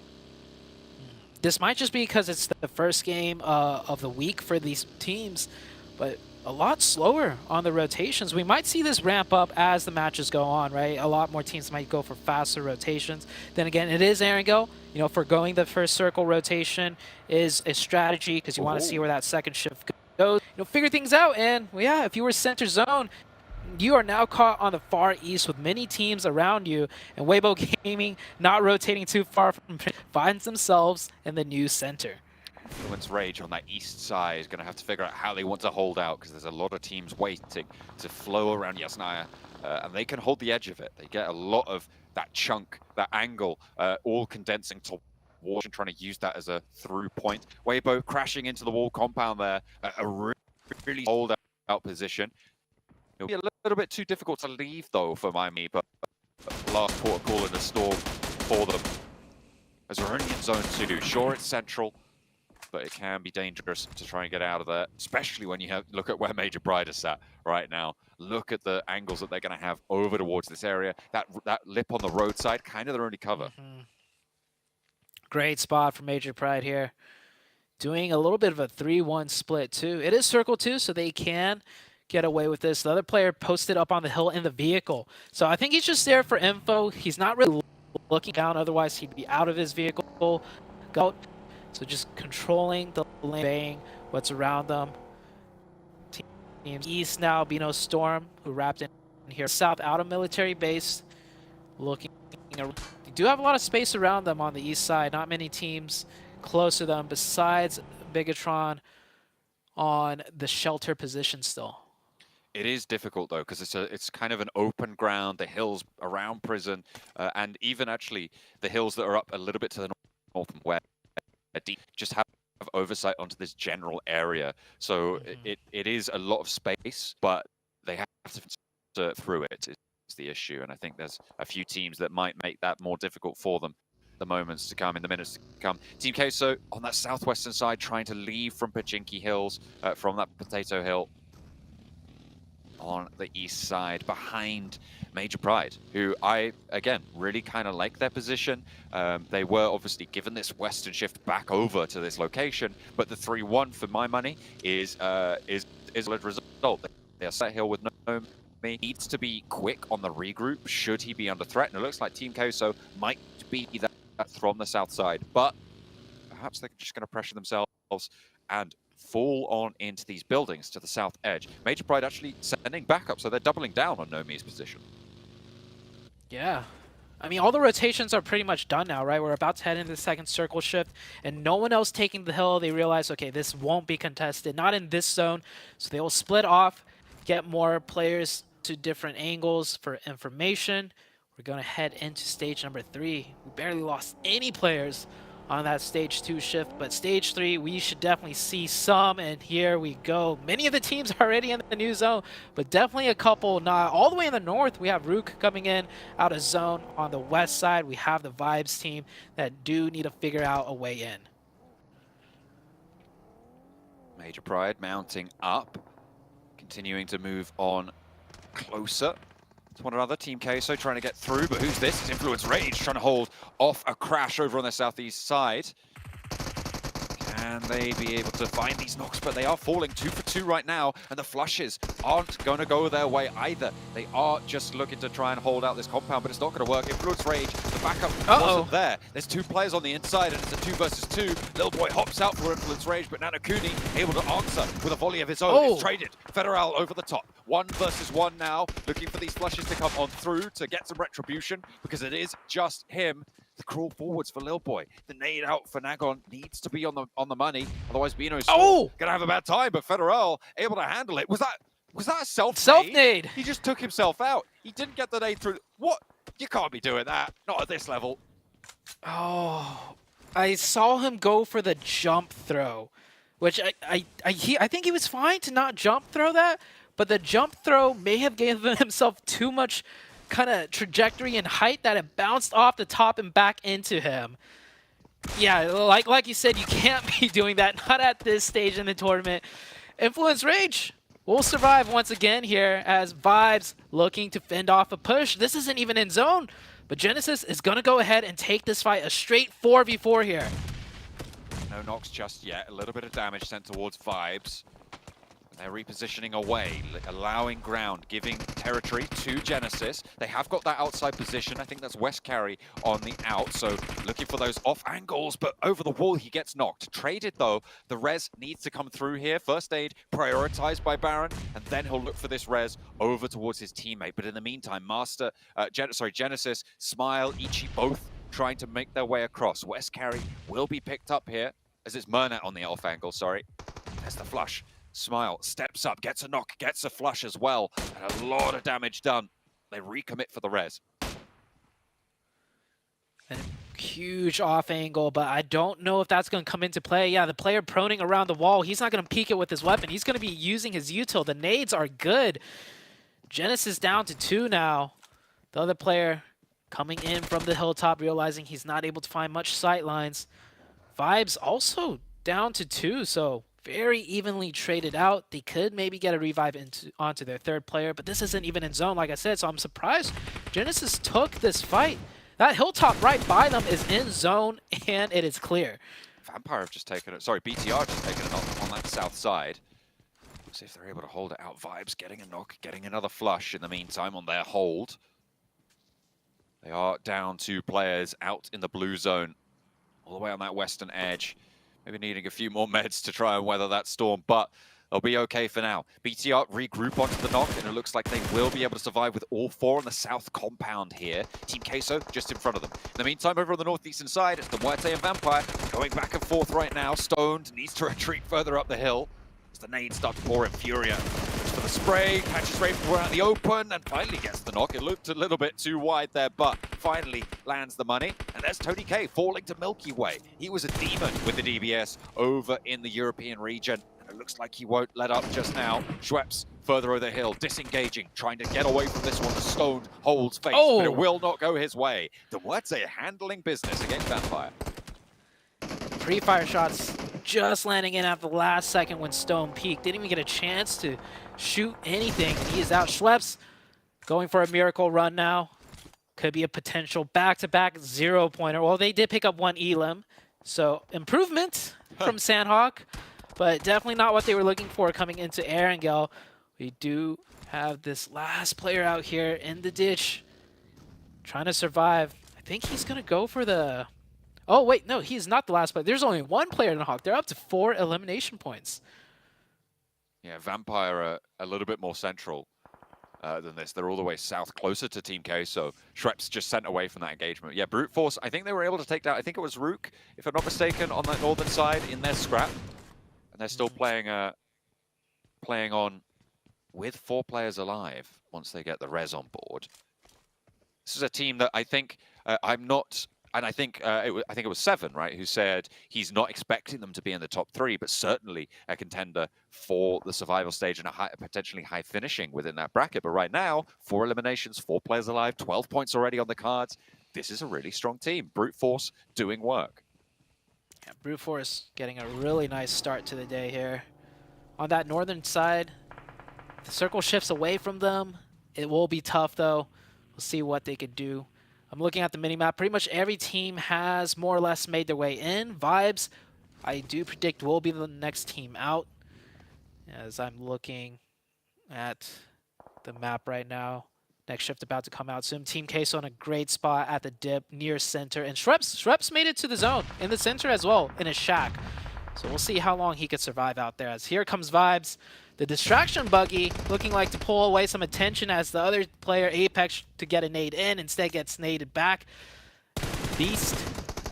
What can he do? East here, 922. Gets one knock. Maybe gets a second there. Oh, it looked good, but he goes down. Shut down. A nice spray over to the other side of the dip there, but that will be res. No one within that nade range in the meantime. Major Pride rolling on up. They've been decisive on these crashes, and DRS, the next team to feel the brunt of it. Can Major Pride survive on this crash? They're giving them the spin. They're moving around really, really quickly.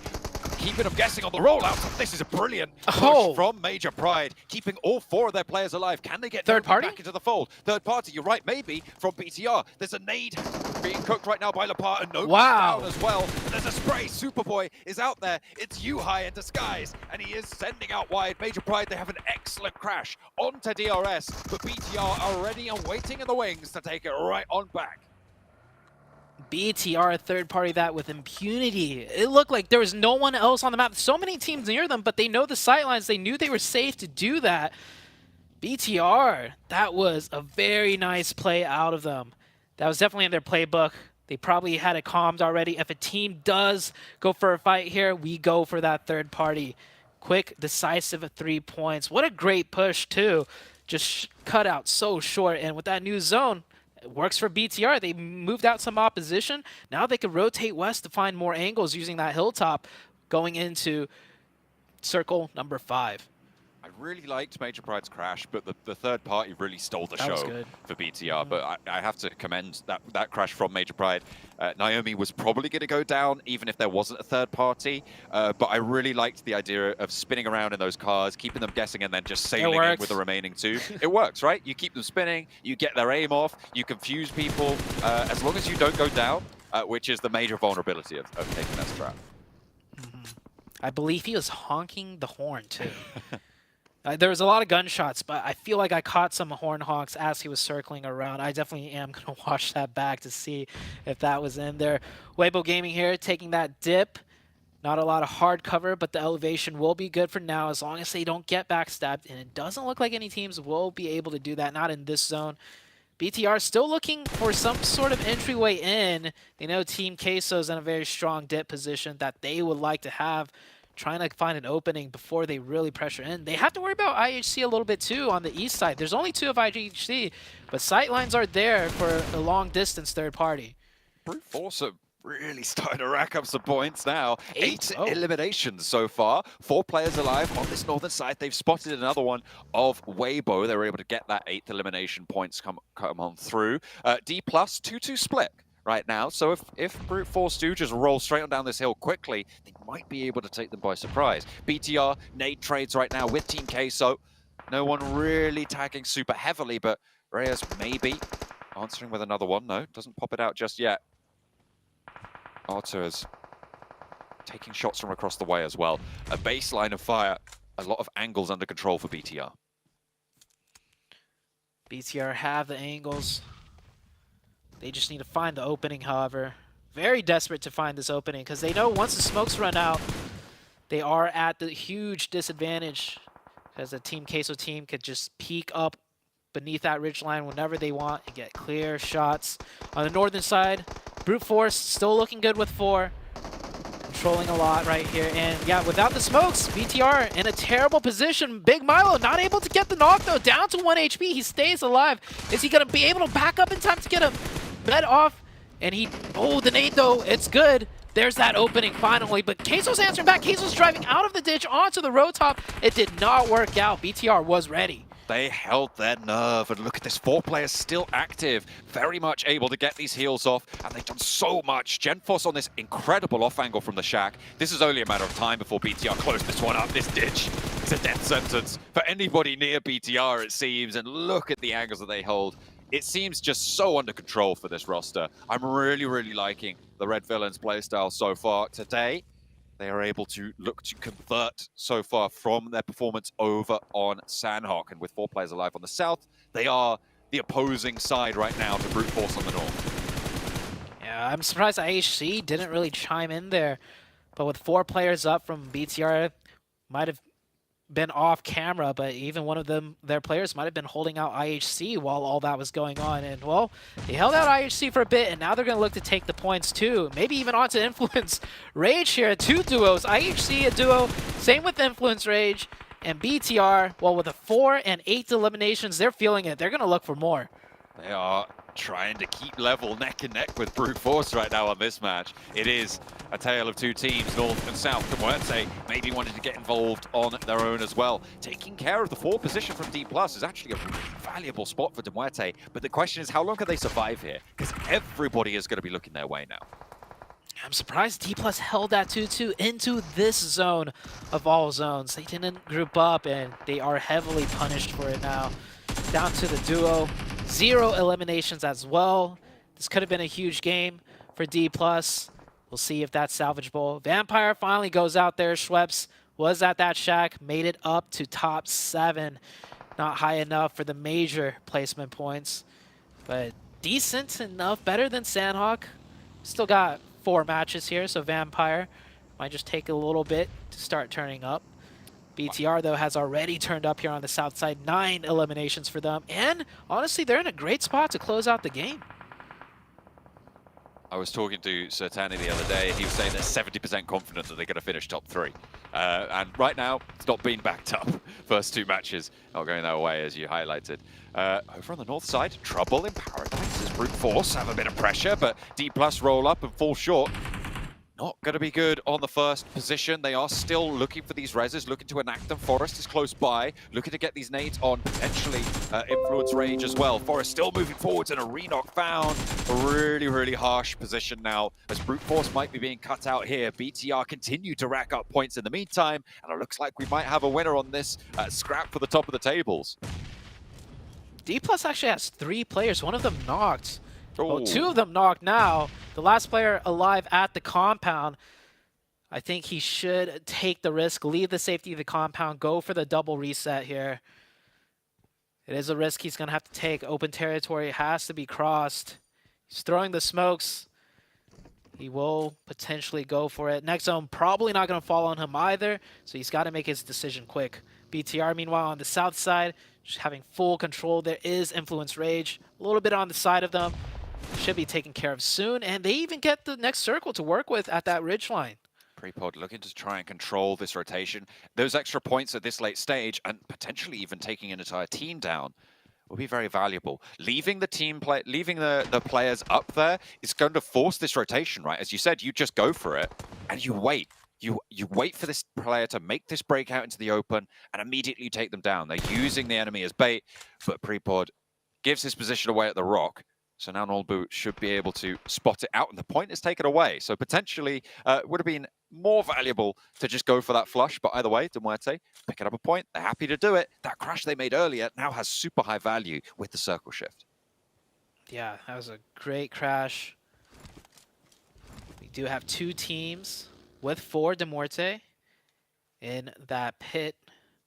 And the team that, honestly, looking strong to take it all the way here for this match, BTR on the south.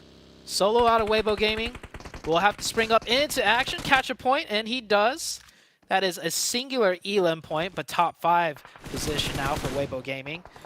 Influence Rage still alive with the 2, but not for long, as they do have to make a play, and crashing into the 4 of Demuerte is not going to go well, and the vehicle gets blown up. That is Influence Rage out in 5th place. BTR picking up another elimination. 10 now on the cards, all 4 of them alive. Demuerte, the major force, stood against them in opposition. Nolbu, potentially a little bit of a weasel there on that northern side. Could be dangerous. We'll have to see if these 4-player rosters are going to be able to hold it out. Weibo with that solo player. The opposing side of it. Look at the scouting now by BTR. Oh. And they are just going to roll him down. He gets out of the He's vehicle. trying to run away. He got away from the rock there and actually sends across the ridgeline. But yeah, it's only a matter of time. Yuhai picks up the point.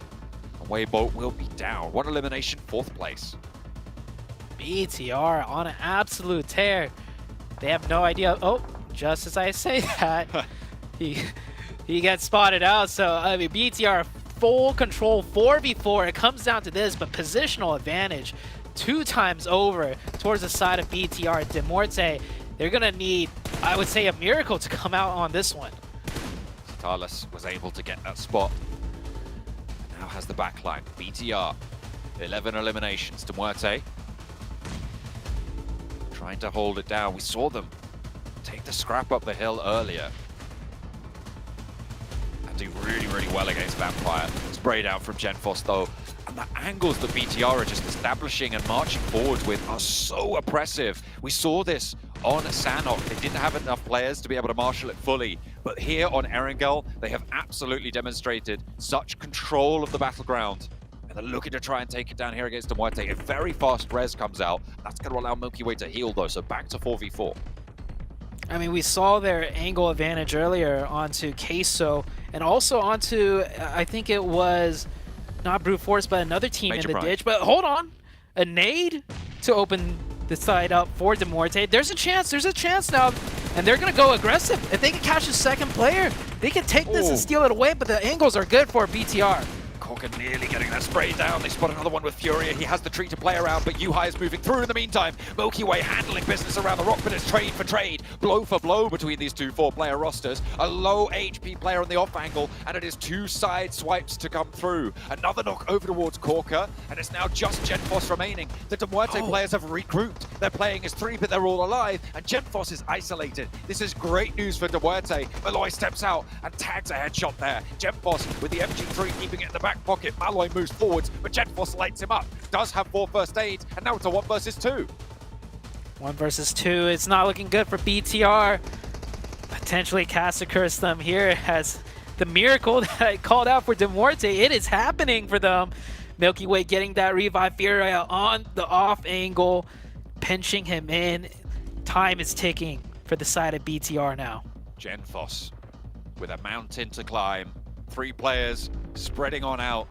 The control faltered. That first aid went through, but that's a great opening knock over onto Malloy. They're right at the edge of the circle. It's not going to allow for a res either. Milky Way just has to get on out of here. Genfos still has damage to do, and Furia goes down next. A 1v3 on the cards for Genfos, but an aid from Milky Way. Launches it forward to some Molotov. Will just suppress the angle that he can trade on. The first aid is there. The MG3, he steps out wide. A 1 versus 3, not quite. It's just taken the away from him in Molotov! the final moments. Taken down, burnt away. He goes so close, but it is Demuerte to take it back right at the end. But a great game from Bigatron. Yeah, that was Bigatron on screen there.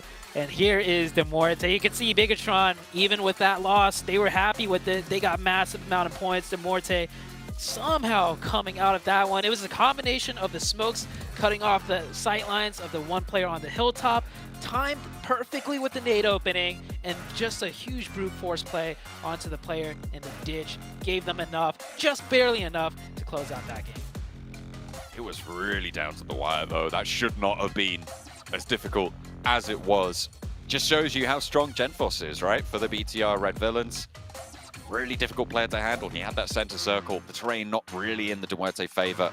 Their legs were showing underneath the tree before they had the viewing angle through the foliage. So difficult to push from that angle.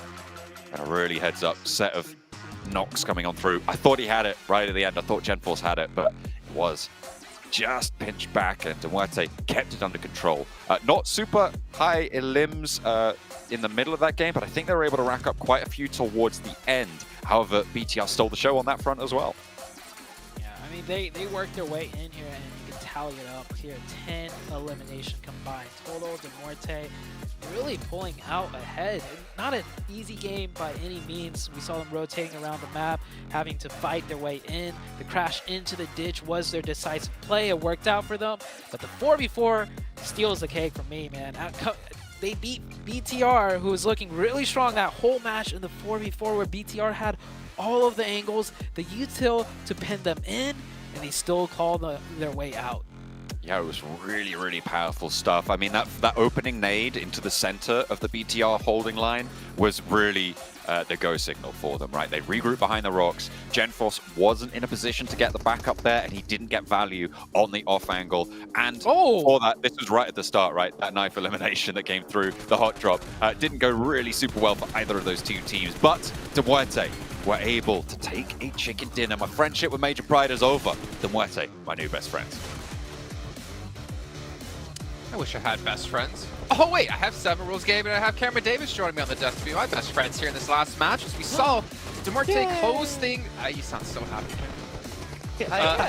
Demorte closing things out, but making it much closer than it really needed to be with Fury taking that off angle.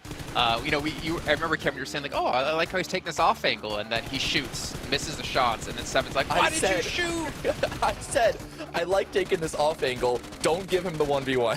Yeah, and they kind of did. And then obviously Genfos was able to win that 1v1, but not able to win the game. But obviously, as we're talking about Demorte doing well here, I feel like that game was just all Bigatron. Like, they were dominating that entire lobby.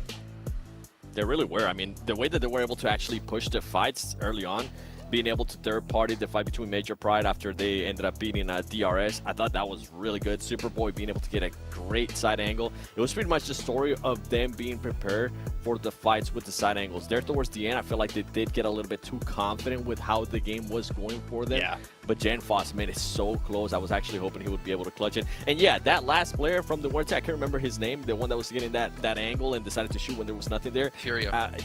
Yeah, I almost went bold. Well, I didn't know Max was here. What's up, Kevin? We have to talk about Bigatron, though, because from the very beginning, they were taking fights very, very well. But their timings on when to take the fight, we actually saw a glimpse of this, of what we saw from them in Sanhok, right? Is where they recognize we're in an isolated 1v1. We know how to surround them. We know how to take this engagement with very minimal risk of being third party. That's one reason why they were able to get so many eliminations and keep all 4 up until the very end. I do agree with Seven, though. I think that success in their fighting the entire round made them go a little bit too greedy with their original spread, trying to keep Demorte like out of the final zone, and they got picked up one at a time. Still almost clutched it out after that throw. It was like the two teams just kept trying to toss it back to each other to finish that one off. But regardless, that is going to put the Red Villains in first place, 31 points. Not that much of a lead after 2 games ahead of BF, but still a really good start for them. Yeah, I don't think you would expect any team to have a massive lead at the moment unless they won or were like top 3 back-to-back matches here. Yeah. Obviously 31 to 23, a nice little 8-point buffer at the moment. But you can see brute force. I think that's where Seven made that sound of that. Ooh, see them in second place at the moment at 23 with the second highest elimination so far in the lobby.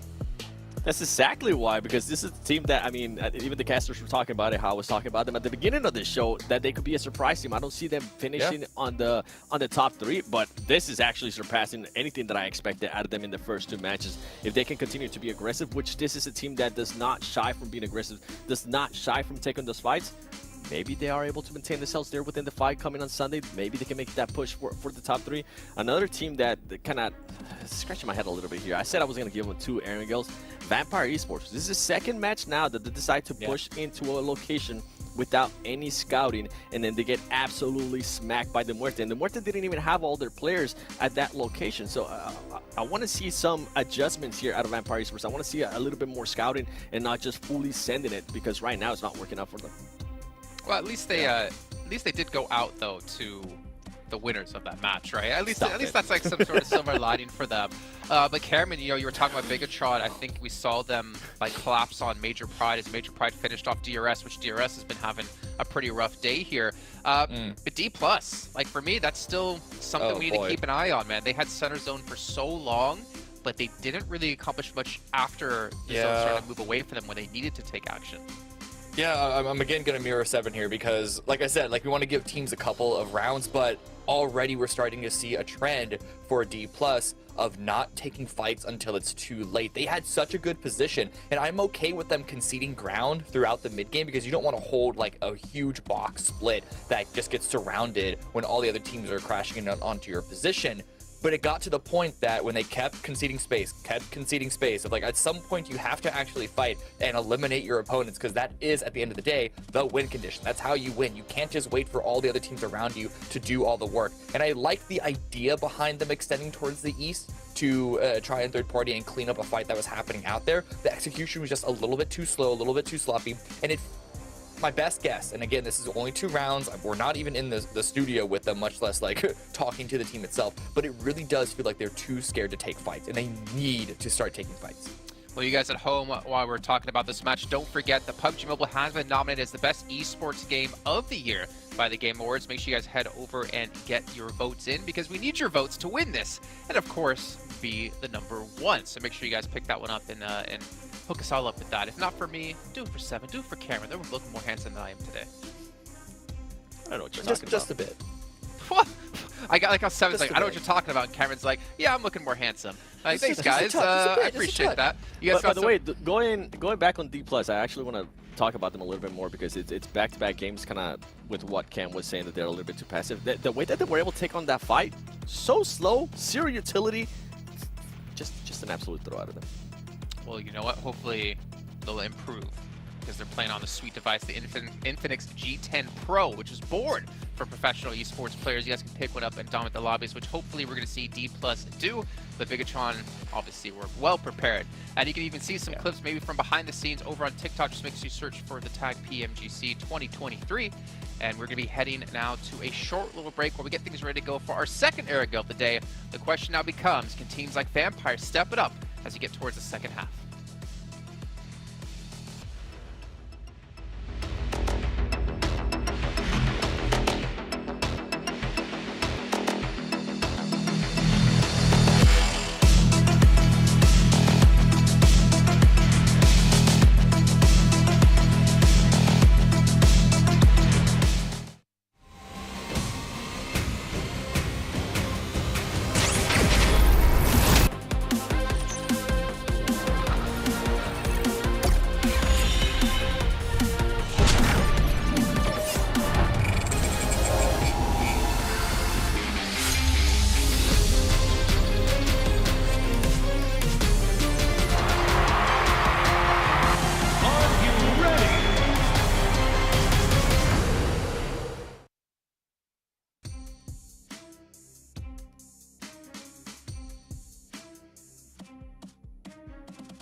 A clean ending. Well, actually, take that back. Very much not a clean ending for Duarte on that last one. It looked like BTR were going to be able to take it away. Maybe that 1v1 could have gone differently if you didn't step in that Molotov, if you didn't take that tick damage, but we'll never know. And still a very high scoring game for BTR. It wasn't a clean inning for either team. I don't think Demorte thought they were going to make it out, but they were happy with that one. The Molotov coming clutch at the very end. But we saw on camera, BTR, their camp is in high spirits, and they should be with that total amount of points as we head into the next Erangel match. And the big question was, you know, Vampire, where are they? That's 2 games now, nowhere to be seen. I mean, the sun must be out or something, because they are hiding in the shadows right now. They have not, so far, had a decent showing. And not only, it's not been really case, certainly in that last match, it wasn't the case that it was like, oh, they were in a difficult spot, they had a difficult rotation, there wasn't really that many options. They were holding in the super strong compound just to the west of Mansion, right? And Demuerte just roll up and they die. So I don't know where that sort of came from, but Vampire really kind of dropping the ball. Yeah, some teams call that the God Complex, the Mushroom Hill. A lot of strong names for that compound, and you know, they just played it terribly. Demorte though, maybe Demorte are just that much better. Hey, maybe you know cut Vampire some slack, and Demorte is just the dark horse in the lobby, and they're the ones that are about to take everyone out. Another team that's talked about quite a bit was D+, right? 2 games in a row, they were playing too passive. They were split up in that 2-2. If you're going to play that split 2-2, you got to be a bit more aggressive. You know, the 2-player split need to make noise to potentially fend off teams, or, you know, at least damage the teams that are going to be 4-man bum rushing them. And so far, I don't know, I feel like their performance so far is looking a little bit like D+. It's not going to be graded highly, certainly. They're going to have to hope for the curve to kick in, maybe bump that one up a little bit. But they have another opportunity now as we go into our 3rd match of the day. Erangel will be once again the grassy pasture upon which we lay our scene. And it is the 2nd of today's billings of Erangel as well. So we'll see if people can pick it up here, most notably in our minds. Vampire, they need to show up now. It is only day 1, sure, but you can't leave it to the last minute. Not like Gladiator, because they left it far too late and didn't even show up in the end anyway. So you do want to be making sure that you keep up that pace. I bring up Gladiator for a specific reason, in that we've always talked about them as a team that comes back to the later stages of a tournament, right? But that means that generally you give them a little leeway early on. But so far in this 2nd season of 2023, they haven't really shown that propensity to be able to pick up the pace later on. So Vampire looking to try and play in a opposite style to that. They will want to pick up the pace as early as possible. I mean, the Gaming Gladiators, they did come back. They came from getting eliminated completely to making it into the survival stage. Okay, sure. There's that. And the hot drop, right, around the shelter area. Is it going to happen? Sem9? No. There is no, I think it was IHC at Sem9, right? There is no hot drop there. So IHC, even though they came out on top, are going to give that spot up and drop elsewhere. I'm trying to figure out, looking at where all the players are dropping now, where they could be stretching for. They might be going towards that. I think the northwest in Rook. Yeah, that George Pole area, as there is 3 teams stretching towards that way. Yeah, I see IHC, Rook, and another team. The names are blocking it as in the camera. Uh-oh, got to time that vehicle dash away at the opportune time as the bullets are coming in, and out of bullets, he will make it out alive. Yeah, just going to have to try and get away with that. A lot of damage done to the vehicle, though. So West Carry, sure, you get the UAZ, but it is smoking already, so very unlikely that you're going to be able to do too much work with that. Does, however, deprive Major Pride of a vehicle themselves. Tony K with the pistol. Coming on through for Vampire. Okay, good start. Let's keep it rolling. Demuerte over on that eastern side, losing a player early on. So Tony K will be able to pinch that vehicle away. There was backup coming on through. Demuerte lose a player. Good start for the eastern side, but the circle shifts all the way out to the west. Keeps a little bit of Sosnov Korean as well. Far western circle here. A little bit of military base in play. It shouldn't be too important, but more so for Circle, a lot of landmass already cut off, so teams have less areas to consider on the first zone. And yeah, just 1 casualty so far. Vampire, maybe hearing some of what the desk had to say, what we had to say, is going to start off with a little pip in their step. picking that one quick point up. We'll see how much more they could pick up. Meanwhile, I'm looking at the map, and yeah, all the teams are spread out. IHC did go down to South George, Rook up in the North George area. Brute Force all the way up in Severny, taking their good old time looting, and Brute Force did come in with the Brute Force that last match, picking up a lot of points. Yeah, they were able to do a lot from that northern side in the previous match. They were finding decent fights. I think they took down Rook first on that northern position, and they were able to fight fairly with quite a lot of strength, actually, on that northern edge. I can't remember who ended up taking them down, but they got a lot of points for their match, and now obviously ending up in second place. 23 points over 2 matches is no mean feat, right? That's what is that, 11.5 average per match. So it's a really, really solid result so far from a team that maybe people will have undervalued coming on through. And, you know, even the desk was saying this is a team that maybe not top 3, but certainly a strong contender in the course of those survival stages as well. Right now, they're in the top 3, so they could potentially be looking to keep that ball rolling. Yeah, we will see. It is the first day, and typically from these, you know, very high stakes tournaments, the first day performances doesn't really pan way and shape out towards, you know, by day number 4. Maybe, you know, a few of the teams near the top will hold that position, but more than likely a lot of teams will be switched around coming into day 2 and 3. So fingers crossed for the team. Maybe they have more to prove, as we will see very soon. On the Southside Military Base, we do have Vibes here, about to make a rotation. The bridge where Team Queso is starting to look a little bit contested. DRS and Queso both looking in this direction. Moving quite close to one another. Looks like DRS are just a little bit ahead on the circle. Taking control of this tree line to the south, the compound that sits near DRS, very valuable for the current circle as it lies. You get great sight lines to control the fields down to the south. You have a lot of rotational control along that coastline with the trees that sit behind you. The question is, how long can you hold a split? And most teams will isolate themselves into this compound, which is what DRS are looking to do in this position, because you still have cover over to the tree line, and you still can spot players out. And if Team Queso post up behind them, actually over towards the lighthouse as well, up over on the bridge, there's a lot less that people can do to move around on your south. So DRS, again, with bodyguards on that south side, seemingly. Queso spots out Vibes, but more importantly, Vibes spots out Queso, so the trap will not be successful. Reyes maybe getting there just in the most not perfect timing to be, you know, seen as he was driving up towards that lighthouse. I imagine that's the only thing that kind of tipped off the team of Vibes, because none of the other Queso players really camping right on top of the ridge. So Reyes will miss out on that opportunity, as Genesis about to finish up looting here, and Razak should be making their way in very soon. Ichi just getting some more loot on board. Grabbing that utility. Influence Rage, 3rd place right now on the overalls. They didn't have as good of a time on the first Erangel as they did over on Sanhok, but they still were able to keep up pace, and 22 points, certainly a good result.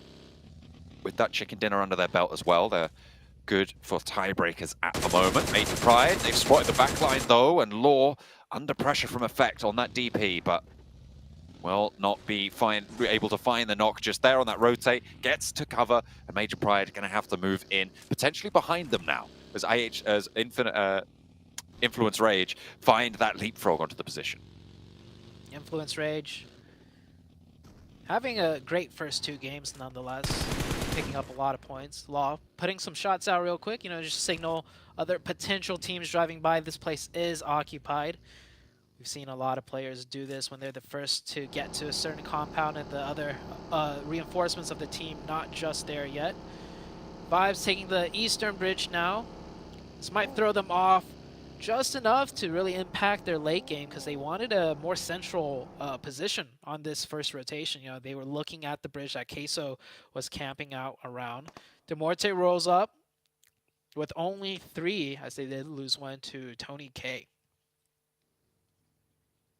On the hills to the south of DRS. I mean, moving down these hills, you know there's almost certainly going to be a team in this compound already.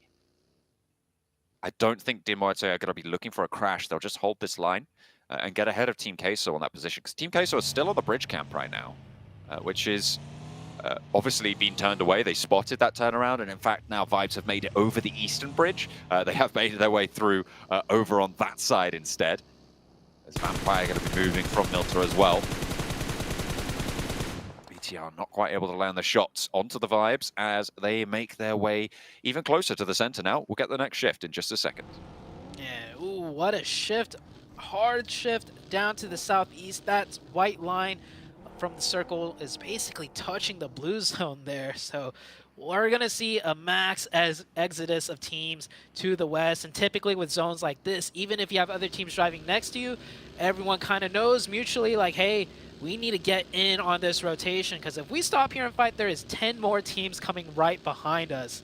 So we're going to see everyone just drive next to each other, get as deep as they can, get central if possible. But we are heading into a potential Corey finish. Sem9 from the east side, trying to move ahead of BTR right now. A lot of teams starting to clash. DRS are flexing out towards the hillside. They've given up territory in this compound and are playing now up the top here. Weibo, potential answer there, but not quite tagging on the shots. Yeah, Weibo stopping here. They would definitely have liked to gone a bit more central, but this kind of gives them control of that hill, and they know with that hill, they can manage to methodically push up towards the later stages. Once the zone's pressing more teams forwards, they can get vision on top of the hill and work the rest of the map. As Vampire, down to 2. BTR also losing 2. No, not just yet, just 1 of BTR knocked here against Sem9. Sem9 also getting traded right there, a 1-for-1. Making this a... Oh no, 2. There was another knock. BTR. Further down the hill, and Yuhai very, very low. The nade might be able to find it around the corner. Not going to tag on the damage, and look at the sliver of HP that's keeping Yuhai in. An excellently timed knock, but that comes from a third party. That's Furia from Demuerte with a side angle. Lapar stepping on out to try and look for the challenge here, and Sem9 are in trouble, trying to force their way on through past BTR. Genfos is still alive, and a lovely pickup from Lapar. What a heads-up play. It's all onto the player down the hill as well, and BTR keep it together. 4 players all still alive. The rotate is here. Demuerte a little bit too slow for a full third party, and it's only Furia for the side angle shots. Yeah, Demuerte with only 3. Can't really press that third party as much as they might have liked. And BTR get the full reset. BTR looking so strong and confident. Aggressive too. I don't know if they knew that third party shot helped them out, but regardless, they were playing defense in the compound, but the player was popping out the doors with the shotgun and took the fight over. And BTR now rotating with 4, looking absolutely phenomenal. Really well done to hold on to that fight. Oh, that's the knock from the third party was really, really important, I think, for the progress of that fight for BTR. But that flick with the DBS, changing the windows immediately, really, really solid pickup. And the team continues to impress me. Well, on the other side of that coin, Vampire, absolutely not what you want to be seeing. Down in really early fashion. I think it was 15th place. It's not good enough. Yeah, and they went out on rotation too. It didn't even look like it was a fight. So not being able to, losing a majority, the whole team on rotation is a really poor sign. At this level, that's like rookie mistakes. You should know your pathing well enough to maybe, at worst lose 1 to 2, but the whole team went out there. So Vampire, I'm not really sure what they're doing at all. Hopefully they'll turn things around coming into the last half of today, but it is not looking good. BTR on the other hand, right? Well, they're continuing to impress us. Genesis, north side, trying to moling their way through, trying to slow down those players on the north edge. But they are playing from that edge position now. BTR, they've been holding on to Ferry Pier for quite a while, obviously successfully previously. Demuerte potentially still looking to third party here, as Vibes maybe wanting to roll on up and cause some trouble over there. In the meantime, Beano Storm close by to Influence Rage on the southwest side to the position south of that quarry area, trying to hold on, and BTR starting off strong. First knock goes their way, and the second as well. Papa just too slick with the DBS for them. Ooh. And Vibes lose 2 players. There's nothing they could do to get them back. BTR. Just can't. They keep getting screen time. And screen time is good for them as they're on the positive end of that screen time every time. And they did lose that last match, which they should have won, but they picked up so many points and they were so dominant all the way throughout that. Even without the chicken, they're still keeping that momentum rolling. And this player, Brandon, he needs to keep that car rolling. He stops short. I mean, the car is on fire, out in the open, runs around, realizes, hey, I might be alive here to make the run all the way back, but wants to get that pickup instead. Wise choice. They will stay alive with 2. Yeah, Baron trying to get out of there with East in the vehicle. Try and stay together, but you've got D+, you've got DRS, you've got, I think that's Major Pride out to the west. It's not too many places you can hold up. Instead, they just go into this compound, unoccupied right now, and actually a pretty decent position, all things considered. Demuerte and BTR probably have their sights set on it, however, depending on if they want to crash into the teams at the top of the hill later on. So we'll see what decision both BTR and Demuerte make on this east side. Meanwhile, on the north side, we do have 2 big teams, Genesis and Weibo Gaming. Both of these teams will have to make a decision pretty quickly, as the zone should most likely shift away from them, as teams are all set up in their respective positions. Many teams you see on this map also with 4 players up alive.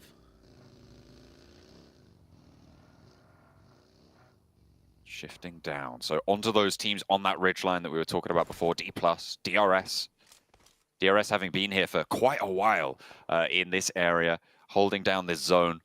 Major Pride very central again. This is, I think, the 3rd time of today where we've seen Major Pride get zone, I think it's zone 4 in all cases, giving them a little bit of favor. So hopefully they can stay alive a little bit longer than last time. Last Erangel, of course, that third party from BTR was their comeuppance, even though they were playing in what I would say is a very coordinated and coherent, aggressive, decisive style. Yeah. Bino Storm getting shot at here by the IHC team. Many teams on this quarry position will have to struggle for some sort of foothold, as much of it is being cut away from the zone. Rook on the north side with a 1-2-1 split, 2 down the center. Bino Storm on the south with all 4 stacked up. That does leave IHC in a difficult position. 2 strong teams right ahead of them. Which way is IHC going to take this? It looks like they're looking more towards the north side in the direction of Rook. And speaking about north side, here comes Weibo Gaming from the north. All 4 in 1 vehicle. This looks like a full send. I'm thinking onto the position of Major Pride, as that compound does have a lot of space in these little apartment buildings around them. And yeah, they will full send in here. All 4 make it in, and this is center zone, so most likely more circles to be happening here. Effect with a good nade toss in. Does he get any connections? Just a lot of damage onto Ming, but no knock. This one should be good. Second on the follow-up, that should be a knock, but no, it's finding its way around the corners, around the cracks and crevices. Smoke's starting to bloom. Major Pride want to push onto this. Third-party potential to come on through as Genesis try and find their way down the hill, but they're bleeding players on their progress. DRS taking care of that. Moby close by, but he's knocked down by a nade. This is disastrous for Major Pride. They were lobbing nades in left and right and just haven't been able to find value for them. Nomi crawling back through this smoke train, nade on in towards the warehouse. Effect goes low. Nomi takes another tick of damage, but they have to reposition. A smoke from Naomi. I wonder if they know Naomi's here. Can Naomi strike and keep things together for Major Pride? Nomi crawls back, and they are real tail between the legs right now, because it is a little bit the opposite of what they would have wanted in this scenario for Major Pride. They have not been able to find anything against Weibo. Nomi had a great nade opportunity, but he threw it through the door, through the window, out of the building. He should have known that window was there. I know the smoke was obscuring the vision, but at this level, at this stage, even if you don't have the vision, you should know the layout to toss the nade to bounce it. So unfortunate for them. IHC now pulling up here. So many teams on this edge side. IHC, they're definitely not going to make it out of this one. Not with 4 players up, I don't think. It'll be real, real tough. Look at the cluster of teams on the northwestern edge. Nades flying left and right. D+, I mean, realistically, this is a team that very much could just sweep across this side. And with the circle sitting as it does now, moving across, moving up to Quarry, probably in their purview. Now, will they be able to take control of the fight down to the south side? After DRS is taken care of, they're looking at Weibo. They're looking at Major Pride in that compound that they are still scrapping it. Here comes the push. We were saying D+ wasn't looking aggressive enough, too passive. Now, this time around, might be the zone shifts, but this is an easy warpath for them. They know this is their only option. How good can they execute it is the question. They finish out a couple players up to 5 eliminations, playing way better now. Looking like a D+ performance going up to a B+. We'll see how much more. Yeah. It's a tough grader is our Zute. You know, Brute Force going to be eliminated in the meantime. They're not going to be too good on those exams just yet. Major Pride, they're still alive as 4. They still have a couple nades, but have they, I guess they've taken the decision to just allow Weibo to be in this building, right? And you just suppress them from trying to move out. They do have a back position, so it's 3-on-1 right now inside the compound for Weibo. So Major Pride have allowed this to happen. They didn't really have too much of a choice, though. I mean, Weibo is in a great spot for Major Pride to third party. On that north side, any teams crashing in is going to look for those buildings to crash in particular. So they're just waiting for a team to crash, then they can throw nades and get a 2-for-1 special, right? Pick up even more potential elim points. We'll see if that comes to fruition. Any team on the north side that would crash would be D+, but it looks like they're sweeping around here to the Quarry side. They've actually cut in front of many of the teams. One player holding the high ground. On the south side, it's a different story, though. It's an isolated fight, a 4v4. BTR versus Team Queso, and with BTR's track record so far, I'm definitely favoring BTR in this one.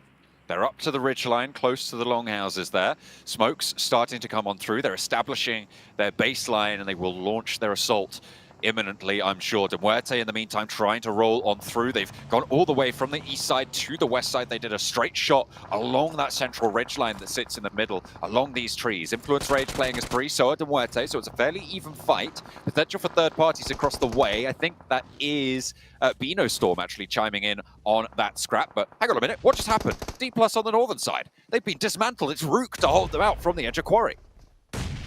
The zone closing in a way where it didn't allow for D+ to have much cover to work with, and here comes the push from BTR. Look at this, BTR has breached in with not a single player of them getting knocked. That was a lot of ground to cover, so they dodged a lot of nades. Queso should have been ready for this. Queso should have put some more damage, but now BTR is right at their doorstep with all 4. That nade does get extremely close, however.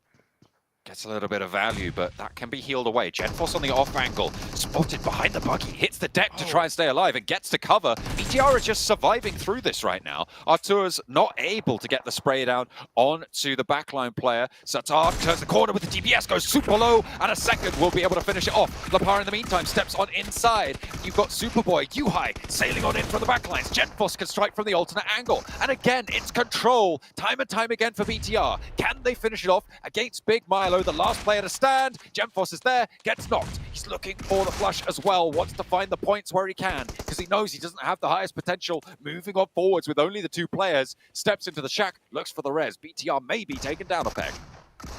BTR gets that reset, so does Team Queso though, but look at this new zone. It has shifted down south, so now other teams are looking this way. Influence Rage had a long distance third party onto BTR member, so now this is the position they want to look towards and work towards. 2 of them wrapping in north to the strong compound next to the roadside. Another player from Influence Rage on the backlines to third party and pin everyone in here.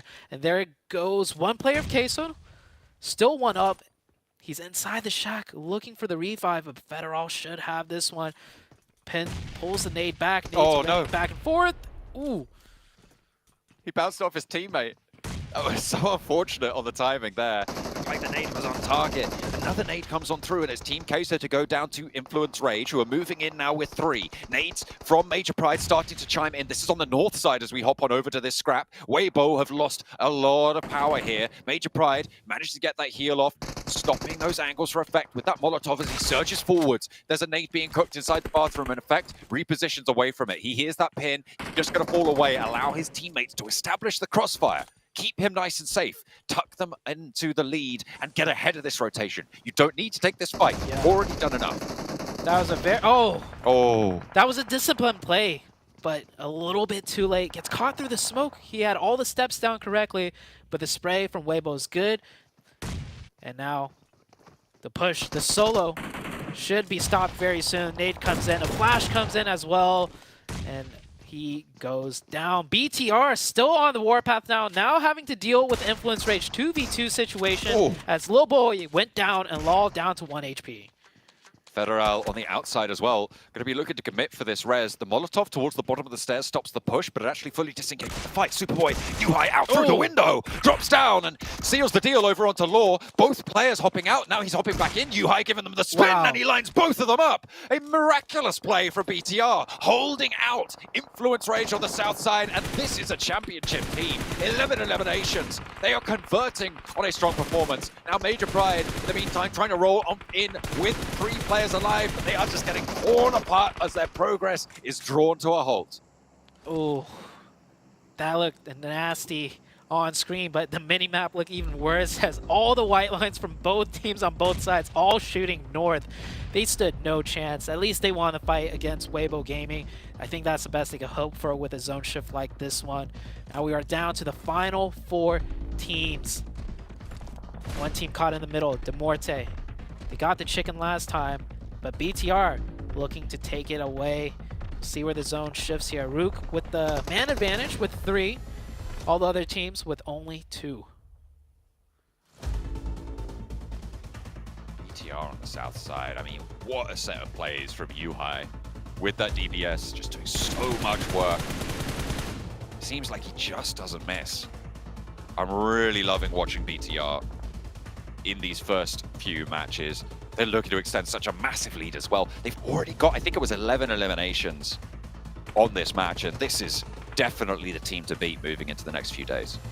Yeah, BTR right now, after everything I saw last week and so far this week, individually the BTR players have such strong mechanical skills. I think we caught so many fast whips with the DBS, really helping BTR win out that fight. But Luke coming in, they didn't have zone, and it was a tough push. 2 of them go down. East is able to hold out by the vehicle, pushes out actually towards Punisher potentially, but he's in the smoke. He pops the DBS shot, so he's known in this close location. He's not landing it, it's sailing left and right and left. And East is holding on that front. Well, 1 versus 3 is able to hold them entirely. Yuhai has broken out very, very wide on a 1-1 split. Remember, there's only 2 players remaining for BTR, and La Paz still has that high ground roof. Yeah, East is popping off 7 eliminations, and he is just on a tear right now. You saw how fast he fended off that push and then immediately whipped back and almost caught the player, sneaking out from the entire other side of the map. So East is just dialed in, head on a swivel. And it did force that player back. He is no longer going to play at that ridgeline, it seems, as the shots from East will push him away. Next circle will determine which team gets favored here.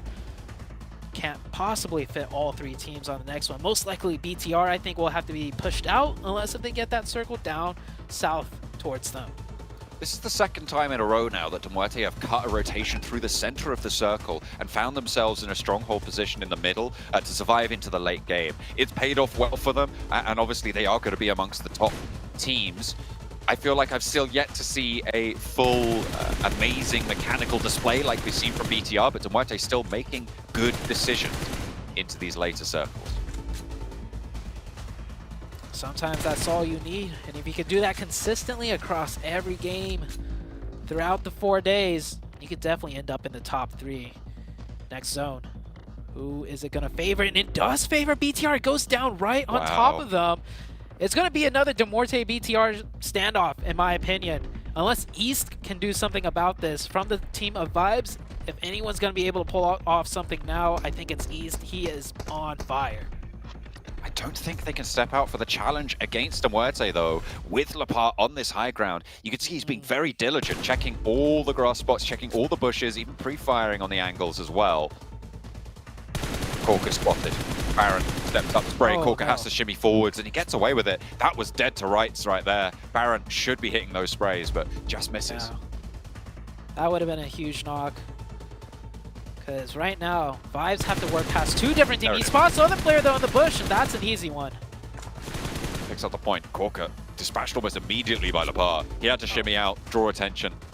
And now it's Vibes versus BTR. 12 eliminations. Are BTR going to be able to pick up the chicken dinner that they were denied right at the end of the previous Erangel? Or is it going to go the way of Vibes to be able to spoil it for them? Yet again, just not quite tracking there, Lepar. It's unfortunate. But it's going to allow East up into the building, in through the window, up to the top floor as well. He sat right underneath his enemy. East is like a missile. So much suppressive fire, but it does not deter him whatsoever. He just keeps pressing straight forwards. Question is, can his teammate Baron get in the zone? That's not in circle, and I don't think East can pressure Lepar off this rooftop. Lepar knows there's that one player outside still. He should be focusing on that player and just look to dodge some nades. He's not really looking though. And oh, he's actually going for the... Oh, I see what he tried to do there. It might have been better that he fell off because East was right there waiting for him. 2v1 situation now inside this compound. Good molly! Oh. Does not work though. 2v1, East is down. These DBSs for BTR are just too strong. You can't do anything about it. And BTR, they go second, they go, no, that's not good enough. Let's take a chicken dinner. They do so on the south coast. Very Pier, their stronghold. They held down the compounds on the south side for so long. They racked up so many points this match. BTR on a record-breaking tear right now. On a warpath, indeed. And this time around, cameras on them once again, but it's with the chicken. BTR get the eliminations like last time, and now they tag on an extra couple points with that massive chicken dinner. They did get the zone working towards their favor down in the south though, but it was not easy. It was through many opposition in the path. I think they fought a total of maybe 4 or 5 teams. They fought 2 teams early on, and then Queso, and then Influence Rage. And I mean, if you could cut through 4 teams, hey, give them the circle for that chicken dinner. I mean, yeah, it's definitely a hard-fought victory there. 6 eliminations for Lepar, 1.2k damage as well. This guy was on fire. Yuhai had some clutch shots with the DBS, but I think Lepar was certainly on a par with him and exceeded him in terms of those stats. But really, really strong stuff. I think, I mean, this roster, it just feels like there's something special going on right now. I think the only way you can stop BTR is as a team. So far on camera, I've seen so many quick 1v1 challenges, close range, and BTR always came out on top in those 1v1 challenges with that DBS. It was like all 4 players looked almost identical with how crisp and clean their aim was. The last time BTR were able to take a PMGC or a global level tournament, I think was back in Malaysia in Kuala Lumpur a few years ago. So it looks like they're trying to really gear up to take everybody to task here. It's early doors, and I understand that things can change, but BTR, they look to be in control right now. I mean, as you're saying, John, this Bigatron, it's giving me serious vibes of the old school team, as you mentioned, over in Kuala Lumpur, and the way they are playing today, the confidence they are having today, they look almost unstoppable, Seven and Cameron. Yeah, they really do. The way they were able to push onto Team Queso, that was the most impressive thing, given that Team Queso did an awful defending there in their compound. But for Bigatron to not lose any players, right? They end up losing 2 players when they actually end up fighting Team Queso.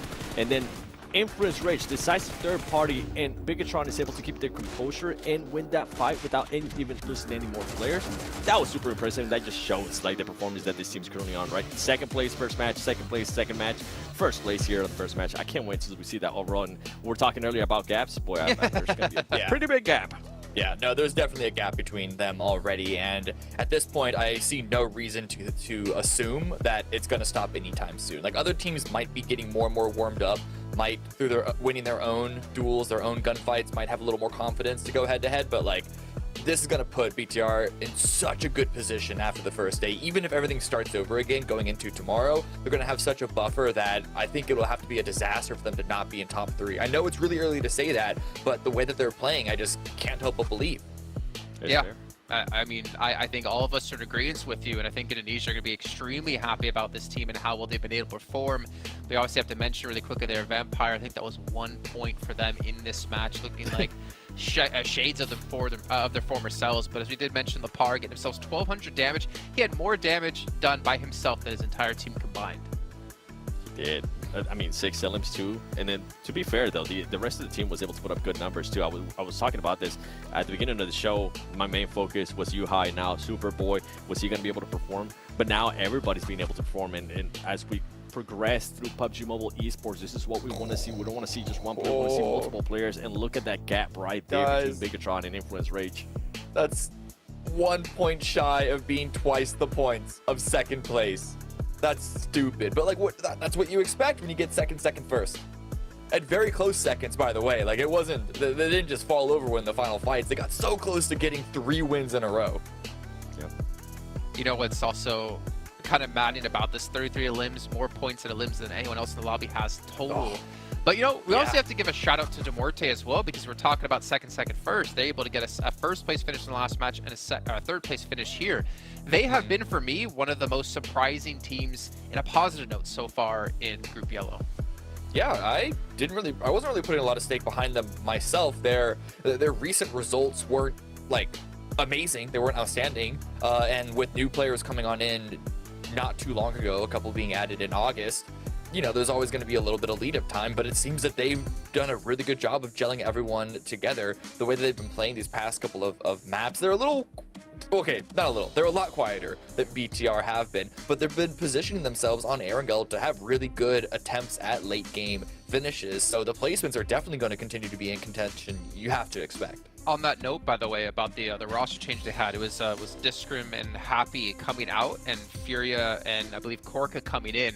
And if I'm not mistaken, Furia was like the top fragger for them at 122, and I think the top fragger over on the league stage. And then he also had the most eliminations in the finals for his team when it came to the PMPL with 33, and then had second overall in the finals. Like, they have some heavy hitters on the roster. We're not quite seeing it, at least in this last match, but they are a team definitely to be a force, or destined to be a force in this lobby. Yeah.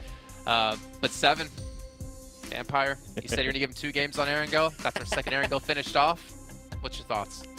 I'm worried. I'm actually very worried with this team. The way that they're just, the scouting is just not there.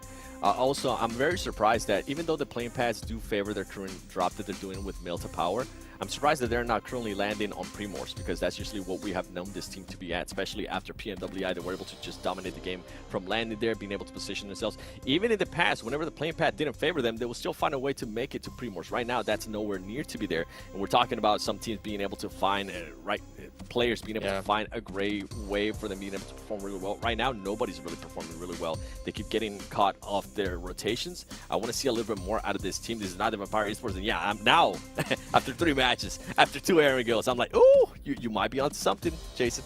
Yeah, I mean, you want to give them a little bit of slack because the plane drop, whatever, has put a lot of people around them from the very beginning. But at some point, they need to be winning these gunfights. That's really the big issue. That's really the big concern, is that, like, the dueling is just not favoring them, and this is supposed to be one of the favorites in this group. They at least should be able to be winning gunfights. Yeah, they should, but you know, maybe it's going to come into tomorrow. Maybe that's when we're going to see a turn of their fate, because they definitely need to have Sertani sit them down and be like, guys, come on, I need a third Rolex on my wrist here, so do better. But also, another team who needs to do better, honestly, it's got to be DRS, because for me, for them to get in, the only Nepali representative here, for them to get a special invite, you sure as hell better make that worth it, and kind of similar to what we saw to G Gladiators over in earlier groups. They're really underperforming at the moment. But it is time. Performing? I'm sorry. Oh, I'd say, yeah, they're last place like 4 points, bro. Let's head over to our commentators, though, because we're heading into our final Erangel of the day. John and Zute, take it away. We are indeed going into the last Erangel of the day. We will be seeing that last billing. Plenty more of that still to come, but you'll have to wait until tomorrow, because we've got Miramar after this one. It's been some really, really interesting games. I've loved the dynamics that we've seen so far over the course of today. Some really interesting positions, I think. I really like the Major Pride versus Weibo standoff on that northern edge. And I think just in general, BTR, it's been great to watch. No, BTR is carrying the show. right now. I know the desk, talking a lot about Vampire. They definitely aren't showing up. This is a team with phenomenal finishes, with really high prize pool earnings, right? So of course everyone's looking towards Vampire, but you can't have everything. We don't have Vampire, but we do have BTR, and I am perfectly A-okay with that. That's true. Tony K right now for Vampire was such a standout player for this roster over the course of, certainly at PMWI, on the international level. The guy was miraculous, right? He could do pretty much anything and do no wrong. But right now, not really being facilitated, whether that's him personally or whether that's the team not being around for it. The rest of the players as well, also very, very strong in their own right, but Tony K was certainly a standout. I'm waiting to see that from them, so maybe we'll see a little bit of an adjustment. Dropping out late over to Primorsk, I imagine, as we'll be seeing the Stalber down to Sosnovka. Playing path, it gives everybody a very, very open shot at their drop spots.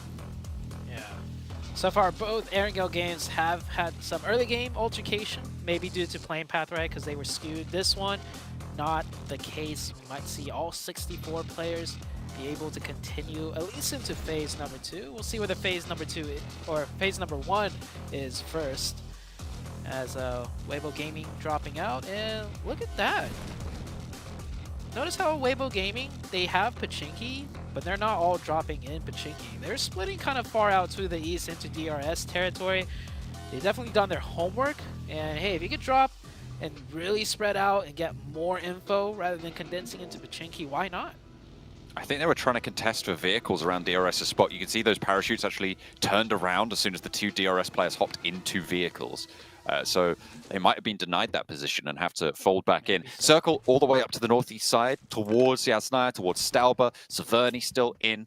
So I'm imagining we're going to see quite a few teams looking across to the north side of the river. Yeah, that river could be a huge deciding factor into the late games. And, well, looks like not everyone is going to make it into the first zone. IHC about to lose 2 players? Oh, yeah. Alex, no weapon in hand. We did a C. Yeah, okay. I mean, nice attempt. Did he get some damage in at least? No, he didn't. But in the first game of Erangel, it was only caught on the replay very briefly. I don't even know if you noticed it as you were passing it to the desk, but a player beat someone else that had an M4 and he only had a knife. So you never know until you go down. And he tried, but it was not enough. IHC with only 2 players now. I didn't notice that he had an M4. I noticed it was a knife, but I didn't realize the other player had an M4. That's kind of nuts. I mean, it happens, but IHC really down on their lock on these early drops, right? Yeah, that's not the second time? Maybe? At least, yeah. Yeah, at least second time. IHC, the team coming out of Mongolia. We saw Stalwart, their Mongolian brethren, really, showing out on week number 1. I had high hopes for IHC coming into this one. But for now, the Vibes team are kind of, carrying that light, sitting in 5th place. We're still very, very early into the week. Anything can change, of course. Even BTR. There's a chance BTR could drop down by the end of day number 2.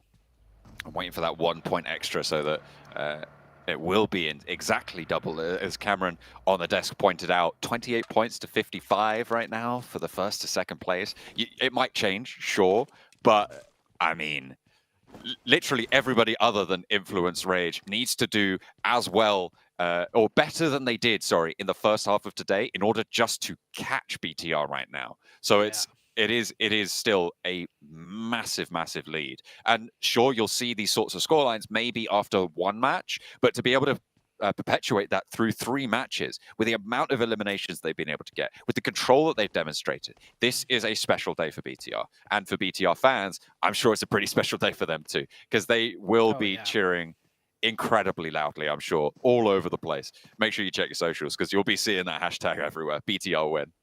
Oh man, this is it's giving me the heydays of BTR back then when they were dominating everything. And back then I was competing and I remember the BTR support, the fan outpour was so insane. As IHC able to catch a lucky break, at least picking up a quick point here. He'll steal the buggy as well. And, quick little delivery.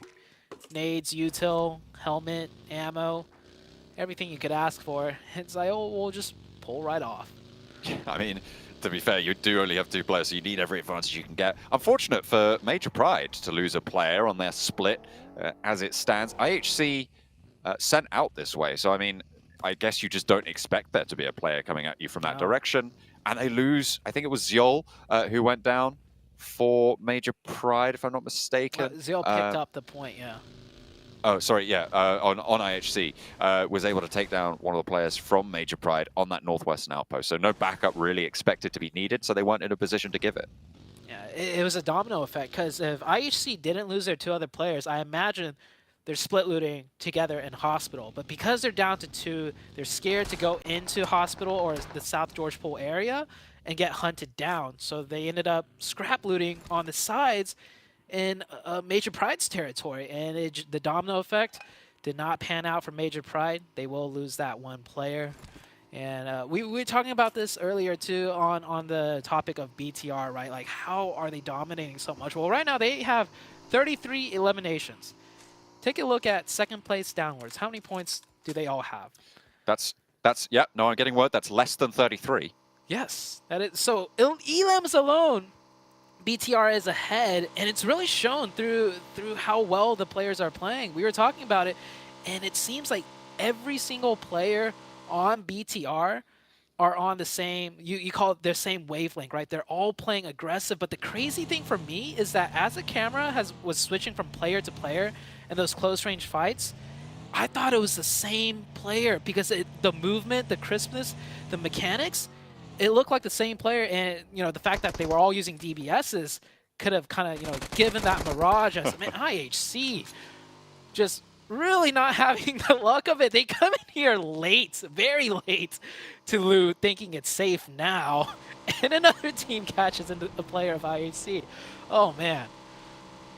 Why do Weibo go out to South George? I mean, it looks like they've looted already. Maybe they were just on the trail of IHC, but that's cruel either way. Ziol the last to stand now for the roster, playing as a solo. A lot of teams have made that move up to the north side of the river. Weibo probably going to be doing so fairly soon as well. I think Influence Rage have made that move nice and early, and they hold that position just to the bridge west of Yasnaya. They're on a 2-2 split right now between there on that compound, controlling that crossing, and out to the northeast, a little bit closer to Stauber Hill. So a wide 2-2 split, and actually Kayovsky setting out even further. So a 2-1-1 for that central area, which is kind of risky given that teams are going to want to go a little bit closer. Ziol still giving Weibo a little bit of a run for their money, but not expecting too much from him. However, with a nade in the right place, could catch someone unawares, maybe pick up a point, slow Weibo down. IHC cannot catch a break. Ziol, of course, didn't have to take that shot, but the other player was running in the open, and at this point, 1 player up, 16 teams alive, you're not getting placement points here. Look for the Elams if you can. He went for it. Didn't catch a knock. Now he is caught in a 4v1. These buildings are tricky, though, and it's tough. It's a long shot, but Ziol could maybe convert a point here. Maybe even 2, as the circle goes into Stauber. Oh, wow. Okay. IHC still going. DBS on the windowsill, just ducks it. For Weibo to stay alive up the stairs. Ziol half HP. They're lining up, but the nades are cooking. They're not going to push on through. They know moving in with a DBS is a death sentence. A nade to, I think that was a stunner actually, down the stairs to slow things down. There was a knock that went on through. It was a nade, or it was a bounce back there. And Ziol hops out the window, looks for Sook on the sidelines, and we'll be able to find another flush. Weibo lose a player. Ziol still in action, looking for the shots through the window with the DBS. One hops out. He's going to be able to handle it. No, jumps over the DBS, and Ming keeps them in. But they lose Sook in a really, really difficult position. That was a 4v1. You should not be losing players here.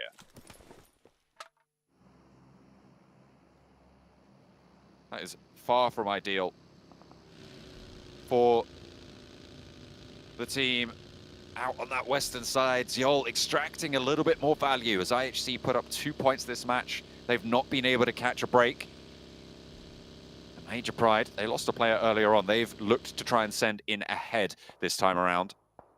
and 3 players over on that northern side. They're going to have to figure out how to wheedle their way in on this edge, because the top of Stauber heavily occupied now. BTR looking to move up towards the top of Stauber, but Ruka waiting in the wings, a little bit isolated here. Can he hold his nerve apart around the side of the tree? Ducking, diving, bobbing, weaving, but is going to be taken down. There's a trade across the way, and there's backup. BTR always have an off angle, seemingly, to be able to keep their team safe. Lapar, he needs backup, and he needs it now. Genfos rolls out. The Muerte have spotted this, but he turns the back of the buggy towards them, gives himself cover. Rook are going to be backed off this top line as well. The drop of the smoke here for BTR to keep them alive as the Muerte try and roll on through. Corker spraying over towards this location, but the smoke's already bloomed and BTR have re-established control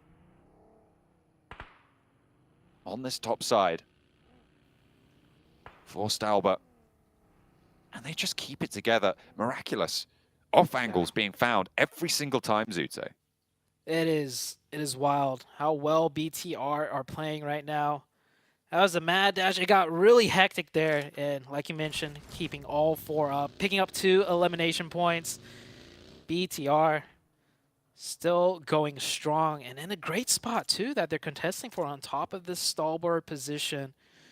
So we saw BTR play on the edge quite a lot in the previous game so far. This time around, you know, a bit more central, going for the power positions. So they're looking to do it all. And we are going to head into the next circle shift here. Influence condensed. That 2-2 split you were mentioning earlier, it was a great option play for Influence Rage. No matter where that circle shifted, they had a strong power position to fall back to, depending on the shift. And now, you know, with this circle, they are more condensed, and the circle goes toward the east, still keeping a lot of Stauber in play. More importantly, the south side is a lot of low ground, so I don't think teams are going to look to fill in on the south, more so looking for options on the north. Those rocky outcrops there as you descend the Stauber Hills going to be where a lot of these teams are looking to play around. It's really difficult terrain to try and move through. It is really, really tricky, and I'm sure we're going to see a lot of casualties falling down those steps in due course. Vampire, they're being tapped away at. As we're on the top of Stauber Hill, Rook still trying to find some retribution. They found the knock onto Yuhai, but Genfos answers yet again. Yuhai has the safety of his team to fall back on. They're trying to play together, and it's working out well. Nades in, up and to the top floor. Lapar wants to put one over towards Punisher, who's on the stairs. A lovely bounce there. I don't know if it found the damage, though, because he is on that staircase. This time, he's going to put this through the door. Lapar, nade up through the door. Doesn't quite find the shot. It banked off the door frame there. The res has come through in the meantime, and Punisher has been taken low. Nades up higher, they just bomb him out of the building. BTR keep control. And BTR just dismantling teams after team. Still 4 up. Great spot in the zone as well, off center. As Weibo Gaming down to a solo. And you mentioned it, Weibo Gaming, it was that 4v1. They shouldn't have lost anybody there. And with this Weibo Gaming, it does not look like the Weibo Gaming some people might be expecting. Call it day 1 jitters. We'll see if day 2 they turn things around, but they could be playing much better, that's for sure. Yeah, there is a little bit left to be desired from this roster. They finished up in 3rd over in the PEL, the summer season. So it is a team that certainly people will be expecting to perform here, but it just hasn't come through in maybe as strong of terms as they would have liked. However, they're not doing terribly, right? They're in 8th place right now. They've got 15 points on the board, 3 eliminations extra this match as well. So they are still within that central pack, but it will start to slip away from them if they let it go too much further. Yeah, they're in the central pack. Problem is, I'm looking, you know, on the leaderboards, all the people ahead of them. All the people ahead of them are still up in this game. So that 2 points, that kind of, you know, a little bit of a catch-up they did could easily just sink right back down as the vibes in a close fight right now. A little bit spread out. Tough, tricky terrain here to navigate. These angles, these sight lines, not too common because we don't see circles up here. So players will be forced to kind of improvise and figure things out on the go. And it looks like it's somewhat of a stalemate. Vibes with better positioning here as they will find the angle onto the first knock. The second knock as well. Great job out of the Vibes team. Playing perfectly around the edge of that smoke into the haze. Finding 2 knocks, 1 confirmed flush as well. It allows them to look for the res up the top of the hill. Muerte not getting the third party just yet. Maybe looking to take control of the high ground a little bit more convincingly on that northern side for the time being. But there's some shots across the way. I think that's Influence Rage spotting out the back lines for Vibes. The circle shift down to this southwest side, right on top of Team Queso's position. Queso and Sem9 getting a very nice circle. Sem9 with 4 players too, playing very split. Team might crash them though, so they do have to prep for that. But holding that split is okay for now, as the Vibes, yeah, slowly just dismantling this team here. Brute Force looking like they are about to get brute forced out of this lobby. That nade landing awfully close, but they'll stay alive for now. Just a little bit longer. Nade over the top. Oh, he's spotted. Mind it there. 2 players now for Brute Force and another knock, a third knock.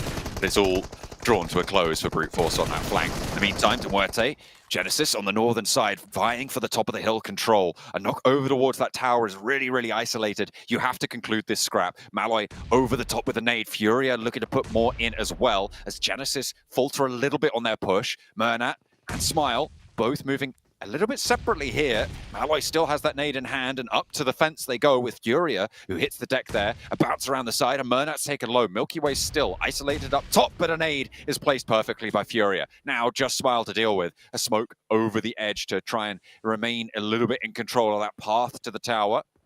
As Malloy navigating on the inside here, breaks wide. Smile knows though, and a nade to flush out Milky Way on the sideline. Smile challenge with Malloy. Malloy still cooking the nade, launches it forwards, and it's perfect. You don't even need to see him. Muerte 2 alive at the top of the high ground, but in come Vibes. Great fadeaway nade right there. He had it cooked, he had it pinned. Other player rushed him, and he just backed off and tossed it. Perfect finish. We have DRS here, holding down the south side. Vampire in the distance. Tony K going down here will not be able to get revived.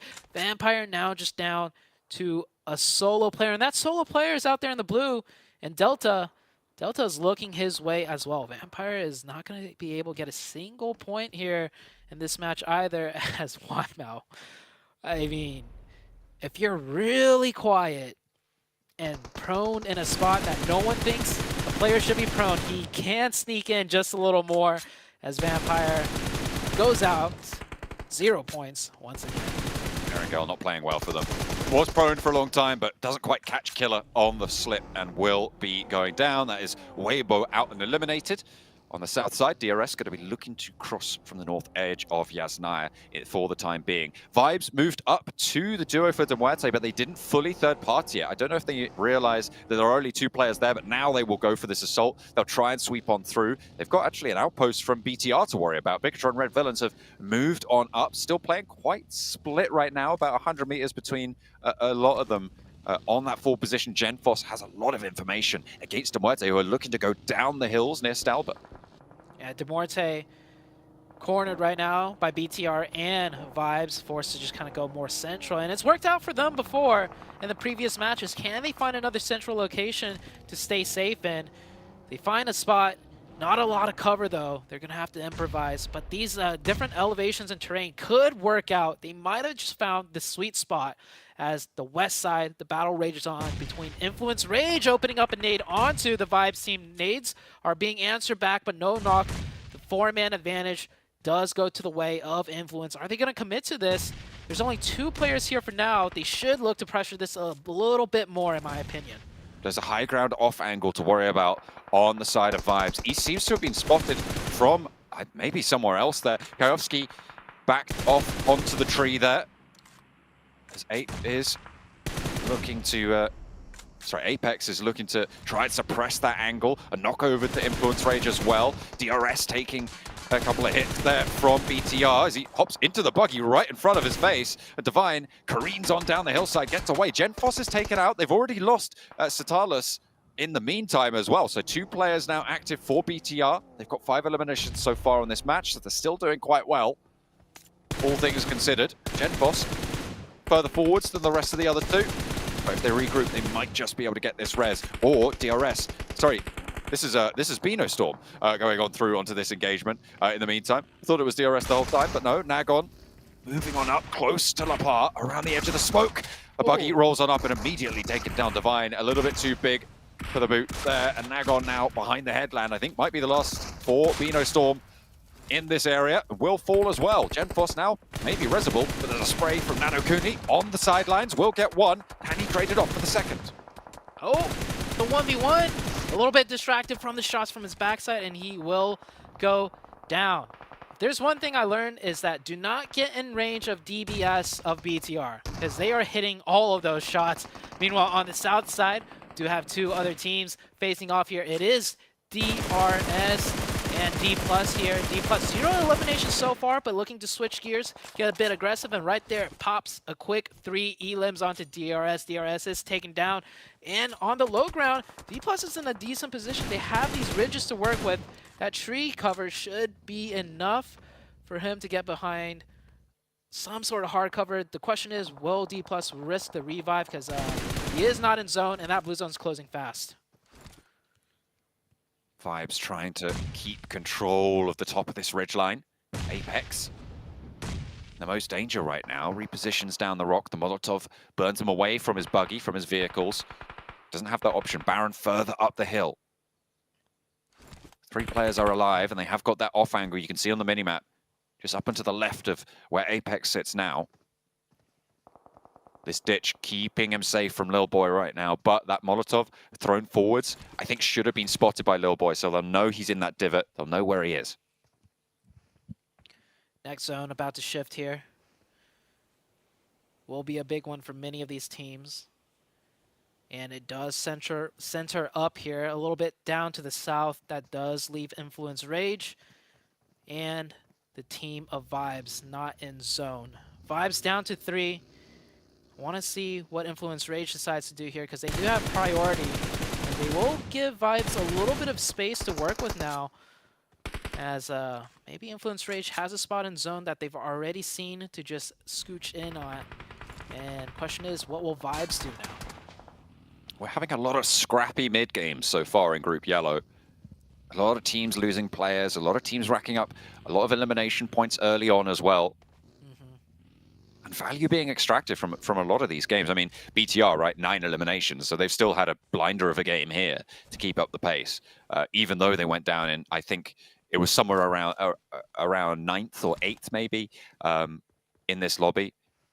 They're still going to get a whole heap of points and keep them nice and firmly ahead. Demuerte on that north side with 5 eliminations, 2 players alive, still looking to get a little bit deeper into this match. Circle closing in.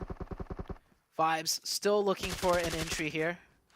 They do touch the edge of the zone, but Demuerte with the high ground and low ground pinching them in. Can they do enough with only 2 players, however, as the high ground player does get spotted out? You can see the other Vibes player circling over the top of him. He is forced to come down, almost gets the run over, hops out, gets the quick 180 whip around, and he knows he's exposed. He knows other players are on that high ground and gets in the buggy just in time to stay alive, which is huge, because as a duo, you cannot go down. Your teammate cannot afford to revive you, not until the fight's over, and the fight is still raging on in the north side. Furia has some decent cover. Baron is exposed in the meantime, though. Doesn't really have a lot to do there. Being suppressed by Sem9. I don't know if he spotted Furia on the bottom right of his screen just there. Might be covered off, though.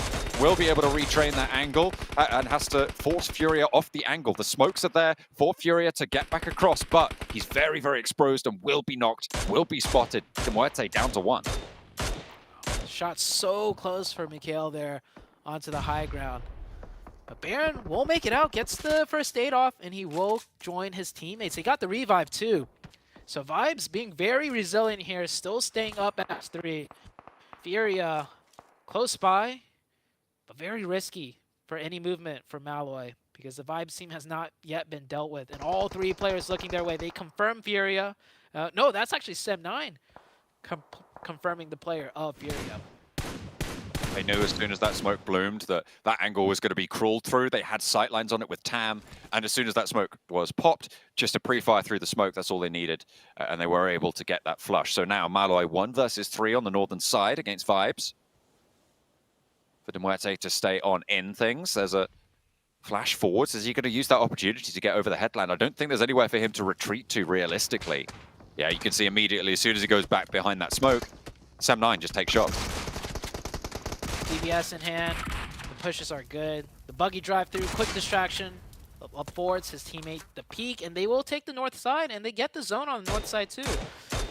They don't have any hard cover, but that ridge line just enough to keep them out of sight if they were to go prone. The only other team to really have to make somewhat of a play, which, you know, we haven't seen too much of, is D+. We saw them take out DRS, and then they've just been quiet and biding their time. Now, not in the circle. Same with Influence Rage. Both of these teams will need to find something. Oh, immediate snap back onto Kenny. Only allowed to pop off a couple of shots before he is knocked on the backlines as well for Sem9 with the blue zone crushing in 10 seconds. You do not want to waste any time going for this res. Get him up almost immediately. So they're reading into that. D+ know that they can just cross this open ground, get up to this wall line, but there's an off angle coming through for a third party. Sem9 still have the down shots onto Forest. He didn't get across fast enough. And Influence Rage are curtailing them as well from that other side, from that western edge. They've crept around the headland, and now they can do some damage. Yeah, Sem9's caught in a somewhat of a tough spot. We just saw for a brief second the high ground having angles, the mid ground out of Influence Rage pressuring them, and then the low ground out of D+, looking to take their position as well as Milo. He's been quiet this whole time. He's let players sneak by him, and he's going to start it off with a nade. He needs to get a knock. Wait, where did that nade go? Did it not connect on anything? Big Milo just really failing to deliver right there. That is a big mistake being seen by Big Milo. Really, really bad to find that happening to you in this late stage. Could have basically taken down Influence Rage right here and now. Some lovely down shots with the Vector to be able to get some sprays onto D+. They are fully eliminated. And now it's Vibes to look for the backlines of Influence Rage. Law and Lil Boy, the last two to stand for them on the western edge. Sem9 still 4 players alive. The only team to have maintained that all the way through this match so far. Vibes on the northern side, though, playing with 3, have the high ground. Yeah, Sem9 under a lot of pressure from multitudes of angles. But they managed to stay strong as 4, like you mentioned. And they're looking strong right now to close out the match, I think, because Queso, we saw them lose Lil Boy. So I think they have 3, but it does not look to be the case. They're down to just the 2 players, and they've had this center zone this whole time. Reyes and Papi Potro on the inside of the east in the warehouse. The most covered off team for sure. I mean, nobody's really looking to push into it just yet. Sem9 might look to flow around to this eastern side if Vibes maintain their stalwart control on the west. So we'll see if that is a route of aggression for them. You can see them jumping into some vehicles. We'll see where they opt to push. Yeah, they know with this being stage 8, if they don't make any moves now, they are just going to be forced to the middle, and that puts them in a lot of danger from many teams. So best to set up now, and it looks like they are going to work towards the west side. One of the players gets very close to the Vibes player, but the long distance angle from Doc, still good here, gets that knock. The other team's now taking advantage of that knock to pressure in a little bit closer, but they're going to need to win their close range engagements. Baron comes up close, goes for the thirst. The smoke's covering things off. Baron's still good for now. Spots the player down the hill, gets a lot of damage, but doesn't find the knock. Tam pushes out to try and deal with it, but he's gone low himself, has to fall back to the rest of his team, knows that they need to commit to this, and they didn't find any damage on the Baron, which is absolutely crazy to be able to push through a smoke and not take any damage for it. Baron still manipulating, moving around fairly masterfully, I would say, over on that ridgeline, but those backlines being taken down. With Doc out of the picture, there's a little less security for Baron on that closer angle. He's hit the deck, he's retreated. Team Queso looking to strike now. Yeah, Baron has lost that support, and he is slowly crawling back without that support line. Trying to bait the team of Sem9 into Apex, which is a great idea. Try and make as much use as he can of his last remaining support player on the top. I'm hoping Vibes should have just pushed with 2 close range, but that was not the case, and he goes down. Sem9 staying alive with 3. It is stage 9 too. Center zone in favor of Queso, honestly, because both teams have to cross over into the open first before Queso really has to make a play. The smokes will be crucial now. Papi Potro will see Apex cresting that ridgeline, will have seen that smoke, so they'll know that he's making his play.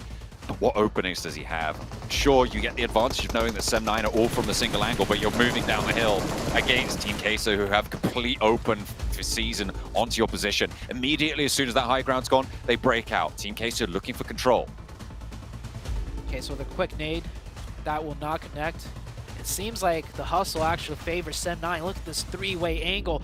That nade bouncing very close, but does not connect. Instead, Queso will take nade damage instead.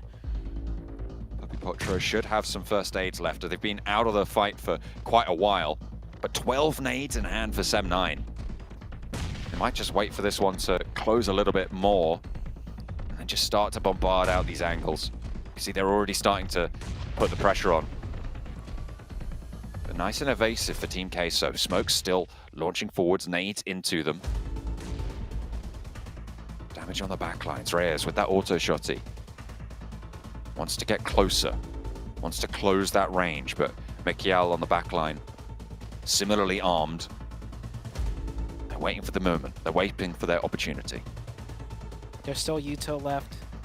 Both teams trying to find some util advantage first before engaging with guns. The smoke's obscuring a lot of sight lines. Still no connections just yet. Oh, and there is one. Oh. And that should be it. Immediately, they just surge on forwards. They find that knock. Papi Potro, isolated position known. Blue zone's there. He's just got to wait for it to tick away. They give the point over as well. Sem9 take the chicken dinner of the final Erangel today. Sem9 doing a great job, being so resilient. We saw so many teams kind of take shots at them, and it got close, very close. The Vibes team looked like they were about to finish them out, but just did not find the last bit of damage, and Sem9 got another reset. That was enough for them to close that game. But what a banger of a game, ending around the Stalbor area. It was no easy game for any of the teams, including the winner of the match. It looked like they went through a lot. Yeah, it was really good to see some new names come into the mix as well, right? Sem9, we haven't really seen much of them so far either. Team Queso staying alive nice and deep into this match, although I feel like that was more due to the circle than due to their personal play. I was more impressed with Vibes over on that north side, doing so much to move on through. There was a lot of contestation for the high ground with teams like Demuerte and Bigatron Red Villains as well, so the fact that Vibes were able to get so late into that game from that position, really, really good stuff. Yeah, and let's not forget about Influence Rage. They've been very consistent. They made it into the late game as well, and that's consistency in all the matches so far for Influence Rage. They need a banger of a match to catch up to BTR, though, because BTR has just been knocking things out and staying consistent. But like you mentioned, Sem9 puts their name in the ballot, too. They could end up near the top of the leaderboards by the end of the day. I'll have to wait and see how it's going to fall, but I would be fairly confident at this point to say Red Villains are going to take this top spot moving into day 2 with the fact that they were able to get, I think, at least 9 points in that last match, if not more, with placements added on. They just continue to impress, to dominate. Unfortunately, they weren't able to get that late, and they ruined their podium record of second, first, but either way, they get points. However, Sem9 able to stay strong, push in from the south, and play for that chicken dinner themselves.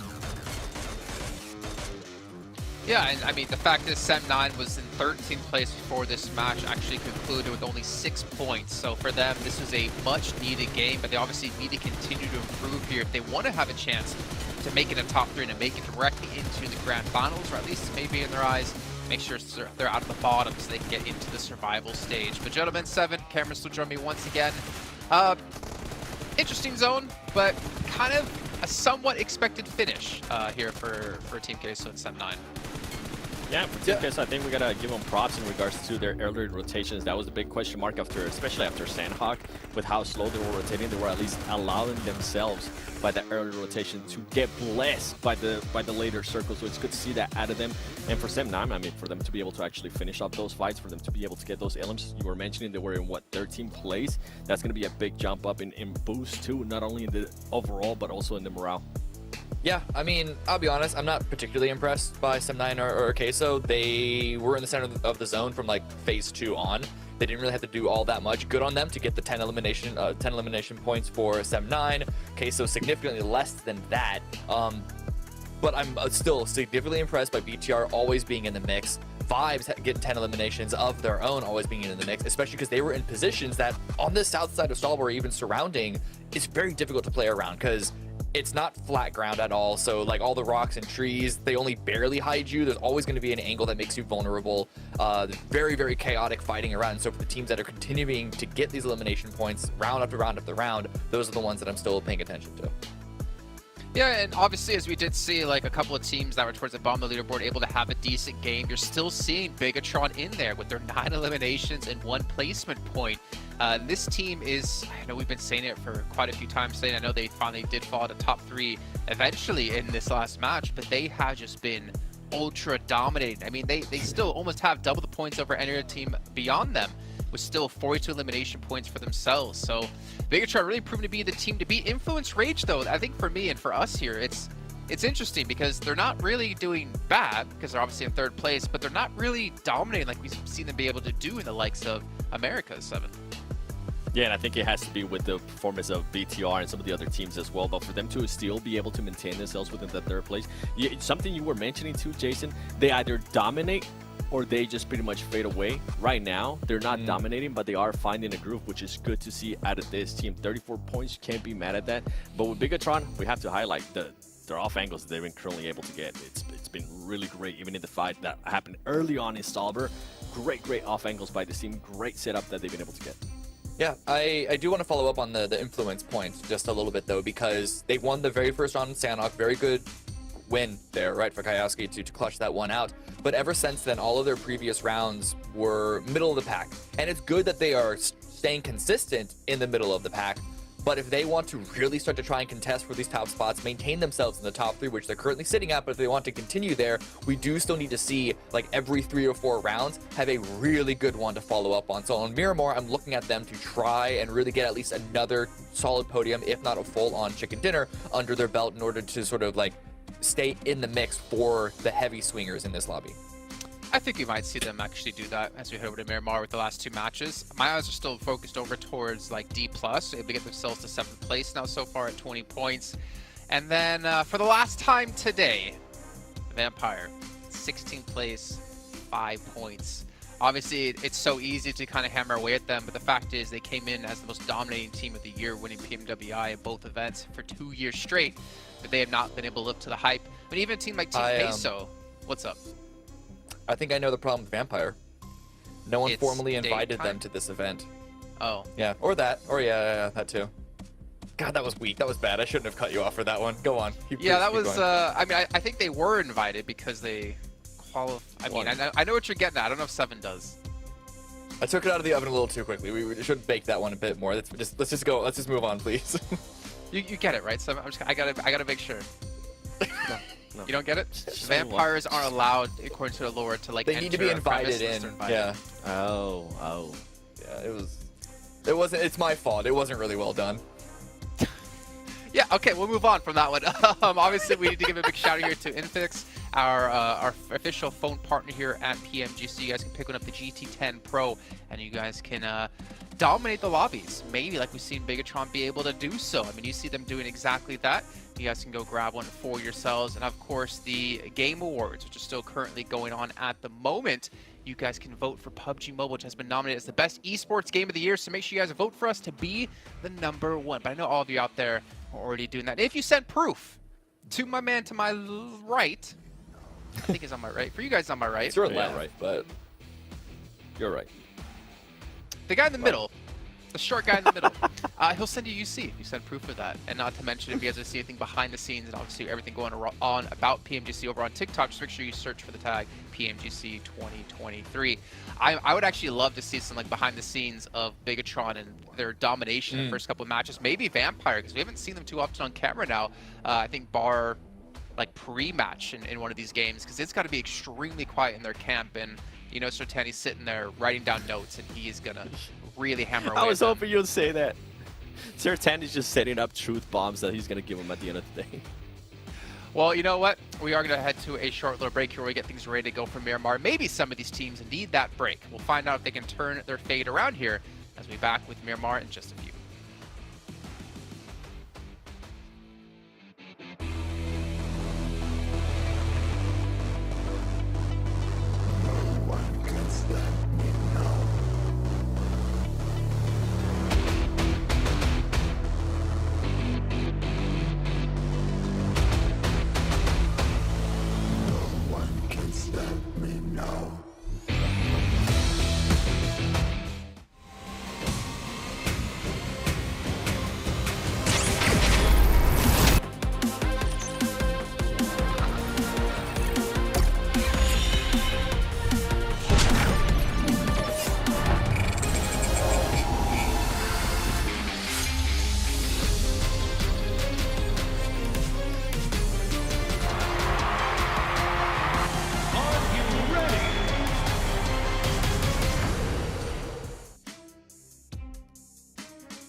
Well, you can see here Bigatron on your screen looking to dominate another match here momentarily. But all the teams need to catch up here. I mean, I don't want to say it's possible just yet, but with the performance they're having today, it is definitely put them one step forward to get themselves straight into the Grand Finals, which honestly would be a fantastic sight to see. Will that Bigatron legacy and domination happen once again? Well, let's find out with the commentators, John Allen and Zute. On to a new arena as well, because we are going to be taking to Miramar. The dusty dunes await for these teams. I remember certainly we spoke about teams that have been dominant on Miramar in the past, Zute, and one of the names that came through was that old Bigatron roster. They have been giving that same sort of vibe, that power, that ability just to sweep through, that coherence, that synergy that we're seeing in this roster does hark back to that Bigatron roster of old. Obviously, a lot of changes since then, losing the twins, changing out Microboy, Ryzen as well, all going to different positions. But with this roster, it looks like that BTR win power has come back. Oh yeah, if they could replicate what the old BTR did on this map, I mean, they will slam this week out of the park.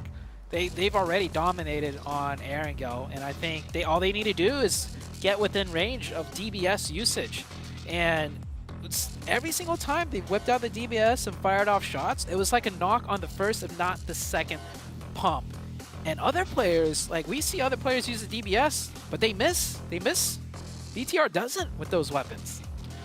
They're just on point, seemingly. I mean, excellent control that they've been able to achieve so far. I wonder if other teams, if other players are going to be able to start to step up to that sort of level over the course of these next few days. Because if they don't, then Bigatron are just going to run away with this. There's no two ways about it. A hard south circle. Interesting. I don't think we've seen it go all the way south before. We've seen southeast, but no, it has Los Eagles in. Yeah, and you can't even see the bottom of that white circle. That's how far south it is. This is going to be a tough one for all of these teams, especially it being the first Miramar match of the entire week. Rotation pathing, tendencies of certain teams to, maybe pick certain locations. None of that is really known for anybody involved here. The only info they have to work with is maybe, drop spots of all the respective teams, but that is pretty much it. Down on that south side, it's really only influenced Rager on the coastal side right now. Waiting for teams to look to break on down there as well. Vibes coming off of their strong performance in that last Erangel, the control, the victory on that northern side against some pretty tough teams. Going to be hopefully able to ride that train forwards. Major Pride, they are a little bit further south as well. At the start today, I talked about Major Pride like they were the main hope for EU, but right now that is on its head because De Muerte vastly outperforming them. Yeah, De Muerte have been very consistent in various different fashions. I know it seems like they just end up, more towards the center and they just keep their heads tucked down low, but I think in every match they've shown a little bit of resilience toward many different situations. So De Muerte, if they could keep this up, it'll keep them in a great spot. One player not in a great spot is the DRS player, Killer YT in the air. No bullets connecting though.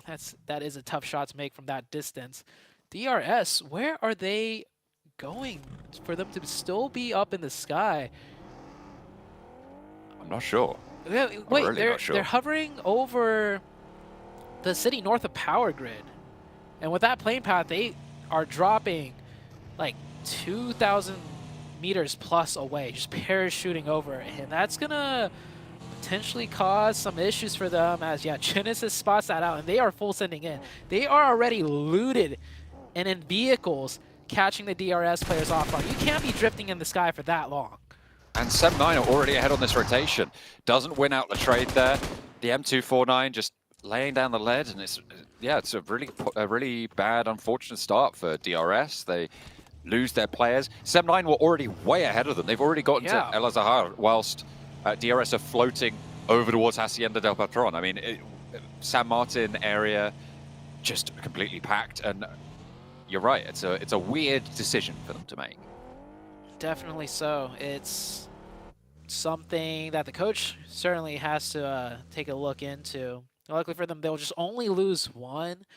But that was a one player that could have easily been avoided. And given such a hard South Circle, I mean, this is you definitely want all 4 up, as Mind here losing a wheel on that vehicle. So forced to change it back out. Bino Storm looting up here. They should make a quick rotation, as Los Leones is pretty much very close to center. So I want to see them center right on up. Bino Storm not able to do much yet today so far, sitting in 13th place. Japan have a lot to prove. They've been to this stage multiple times, but I think they have yet to qualify into the Grand Finals. So we'll see if they could get that done here. I think the other team from Japan that came through here, Reject, also was able to get to the survival stage back over in their group, right? They were very, very close. They were the bubble team in 4th place, 188 points to the 198 of Stalwart. So they were close to being able to jump up into that 3rd place bubble, but it was just a little bit short. So Japan, I mean, they definitely have some talented players. We've seen a little bit more from Reject over the years, I think, than any other team coming from Japan. But can Bino Storm pick up some pace here and maybe have a little bit more of an impact? Right now, I'm not really expecting too much from them, but I'm ready to be surprised. Yeah, I will say Japan as a region, though, just steady improvement consistently. I don't think they've dropped an improvement over the course of multiple years, and particularly the Reject team, that is the premier team out of Japan. The very first team globally, if I'm not mistaken, out of Japan was Reject as well. I remember back when I was competing, that was the first team I met. They've kept, you know, the player Sara on the roster this entire time, and they've been doing really well in their own league, the PMJL. So it's great to see Japan does have, you know, at least one very consistent team that is improving. We'll see how they do in the survival stage. BNS, on the other hand, you know, they're a bit more new to this kind of global stage pressure compared to the Rejects team. So time will tell how well they do. 2 games left today. There's still a chance for them to pull back up. We saw Sem9 do it, right? Sem9, just after 1 game, goes from, I think the Dust mentioned, from 13th up to sitting in 5th. Team Queso taking shots out to Major Prize rotation, but a nice line of fire to respond to Team Queso's high ground area. And it will force them off. Oh dear, that was maybe not ideal, but doesn't take any full damage for it. Could have been worse. And Arturs rolls back to the rest of Team Queso. No knocks sent either way. This is right on the south coast as well, and in a prime central location in this next circle. This is center, pretty much, for everyone watching. I know we're really far down south if you just tuned in, but that is just how far south the circle is. Once again, you can't even see the white line of the bottom half of the circle because it's cut off the map. It's really far on down there. Keeps the bridge in play to Los Higos, which may open up rotational paths from that western edge to go for a cheeky little rotate through Minas del Sur, through Los Higos, and maybe try and push in from that south side. Would be very, very difficult, probably a last-ditch attempt, but I'll keep my eye out for it nonetheless. Brute Force swanning on down that south coast as well, just trying to take control on the western side of this circle. Blue zone closing in really fast now. Next circle about to come out. Will we pull it further down south? We'll see very shortly. Vampire coming in from the east side. I think Vampire, I don't know. They've had such. Oh, okay. This is nice. This is very nice for us. Okay. For us watching, this is very nice. I think I've only seen a circle like this once in my coverage of PUBG Mobile. Underneath the bridge, surprisingly a good spot here. It does have some vulnerabilities to the sidelines, but you can cover off. There's some decent ridges. It looks like a lot of teams are trying to get onto the bridge. 2 of them going to try and do so right now. Try and mount up very, very quickly, but Team Queso just getting pulled apart by Major Pride, who were a team playing in that very circle that I mentioned before. But they were ahead of the game onto this bridge. And they're going to take down at least 3 of these players. There's no 2 ways about it. Weibo trying to move on in as well, but Reyes is the only victim to the scopes of Weibo from China. And Big Milo from Team Queso will be the last to fall. Not going to be able to find cover underneath that bridge himself. Ooh. Queso just really not having any success here today. 13 points so far. You know, it's not the absolute terrible in the lobby, but they had such a good chance with that circle. Just cut short. Maybe if they kept rotating on the bridge, you see Influence Rage. They're trying to swim. They know that bridge is going to be heavily contested. Schwips going for a swim too. They got the 2 knocks. Maybe looking to pick up some loot.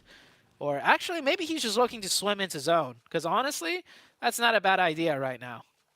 Absolutely. I mean, that west bridge rotation I was talking about earlier that I said was an outside chance, now looking a lot more healthy because the circle is centered on that island down to the south. However, it's not entirely unlikely that it goes back up to the mainland in the next shift, so we'll have to wait and see. I like Brute Force's decision. They swam across a little bit further west and actually stopped Rook from making that west bridge rotation that Demuerte are behind them in the queue to do as well. And they're going to be playing down towards Los Higos to try and take control down there. There are quite a few areas around Los Higos that you can hold up in, and it's not the easiest to hold, even as a 4. So we'll have to wait and see if they're able to do so. Knocks out in the water? Or have they just jumped off? Oh, man. I could just imagine the panic. And Oh, no. How have they done that? Oh, I mean, you don't use a jet ski too often. You don't realize how easily it is to overturn that vehicle. And you saw when they first flipped it over, they swam away. Oh, you flipped it over. It's over. We're done for. And then the other player starts swimming back, and then they're like, wait a second. We literally have no other option. Swims back to the jet ski, realizes, yeah, no, it's over. And, oh, that jet ski. So easy to blow up as well. We are going to head into the next circle. Where is this going? Surely not down to Los Higos. There it is. It goes down south. There it is, indeed. The last time I saw the circle around this bridge, it went back to the mainland, so I was denied the finish on the island down south, but it looks like it's good here. Major Pride getting it across that bridge early could be paying out massively now. Oh, Major Pride. If they don't end up in the top 3, they did something wrong. So many teams on the outskirts can't even push into them because they first need to breach onto the land, and the second they do, there's another team following them behind or playing spoiler from distance. Oh boy, Weibo Gaming, can they fend off the Genesis team? They are good for the first one. DPS holds, Ming gets the quick flush. Weibo Gaming, if they win this fight, they still have more to go as the zone, you know, they're in it, but they should be looking to keep on going as Ming gets taken down. That vehicle parked right on the roof. They're sending it in. A crash right onto the top of Weibo, trying to nade out the door, trying to get an answer. And actually, it's Major Pride to have an impact on this scrap. There's a outpost down south for Weibo, so they are going to leave their player on the inside, high and dry. Really not much to do. They're having to try and push down to where everybody else is also looking to move as well. I just remembered that there was, in fact, another match that I've seen end down this area. The ridgeline that Brute Force currently hold is going to be so important. If they can keep control of it away from Influence Rage and Vampire a little bit further out to the east, on the south side here, it has an excellent overlook. But if they have to go down that ridge, it will be brutal. Yeah, just cutting it in half, pretty much. The circle will play in huge favor if it does shift that way for Brute Force. Demuerte, yeah, they're not able to cross. They're just going to try and stay alive and not take blue zone damage for as long as possible. Probably look for some fishes as, yeah, the whole team of BTR and the Vibes team swimming right now. That's 8 points in the water potentially. And hold on, some shots being fired back from some angle. I think that's actually from the side of D+ on the offside. They've already breached land across. And, oh, D+, they could pick up a lot of points here if they just watch the waters. I mean, when BTR are doing it, you know it must be desperate here. To be honest, for most teams at this stage, I'm willing to sort of throw this performance out the window in terms of criticizing them for it, because it is so uncommon to see circles like this. However, you can also, on the other side of it, praise teams that have adapted fast, have adapted well. Like Major Pride, for instance, who went to that bridge almost immediately as soon as they saw that zone 2. So very, very well done from them. Teams like Brute Force, who made their way over onto that Western Island nice and early as well, making good rotations, making good choices.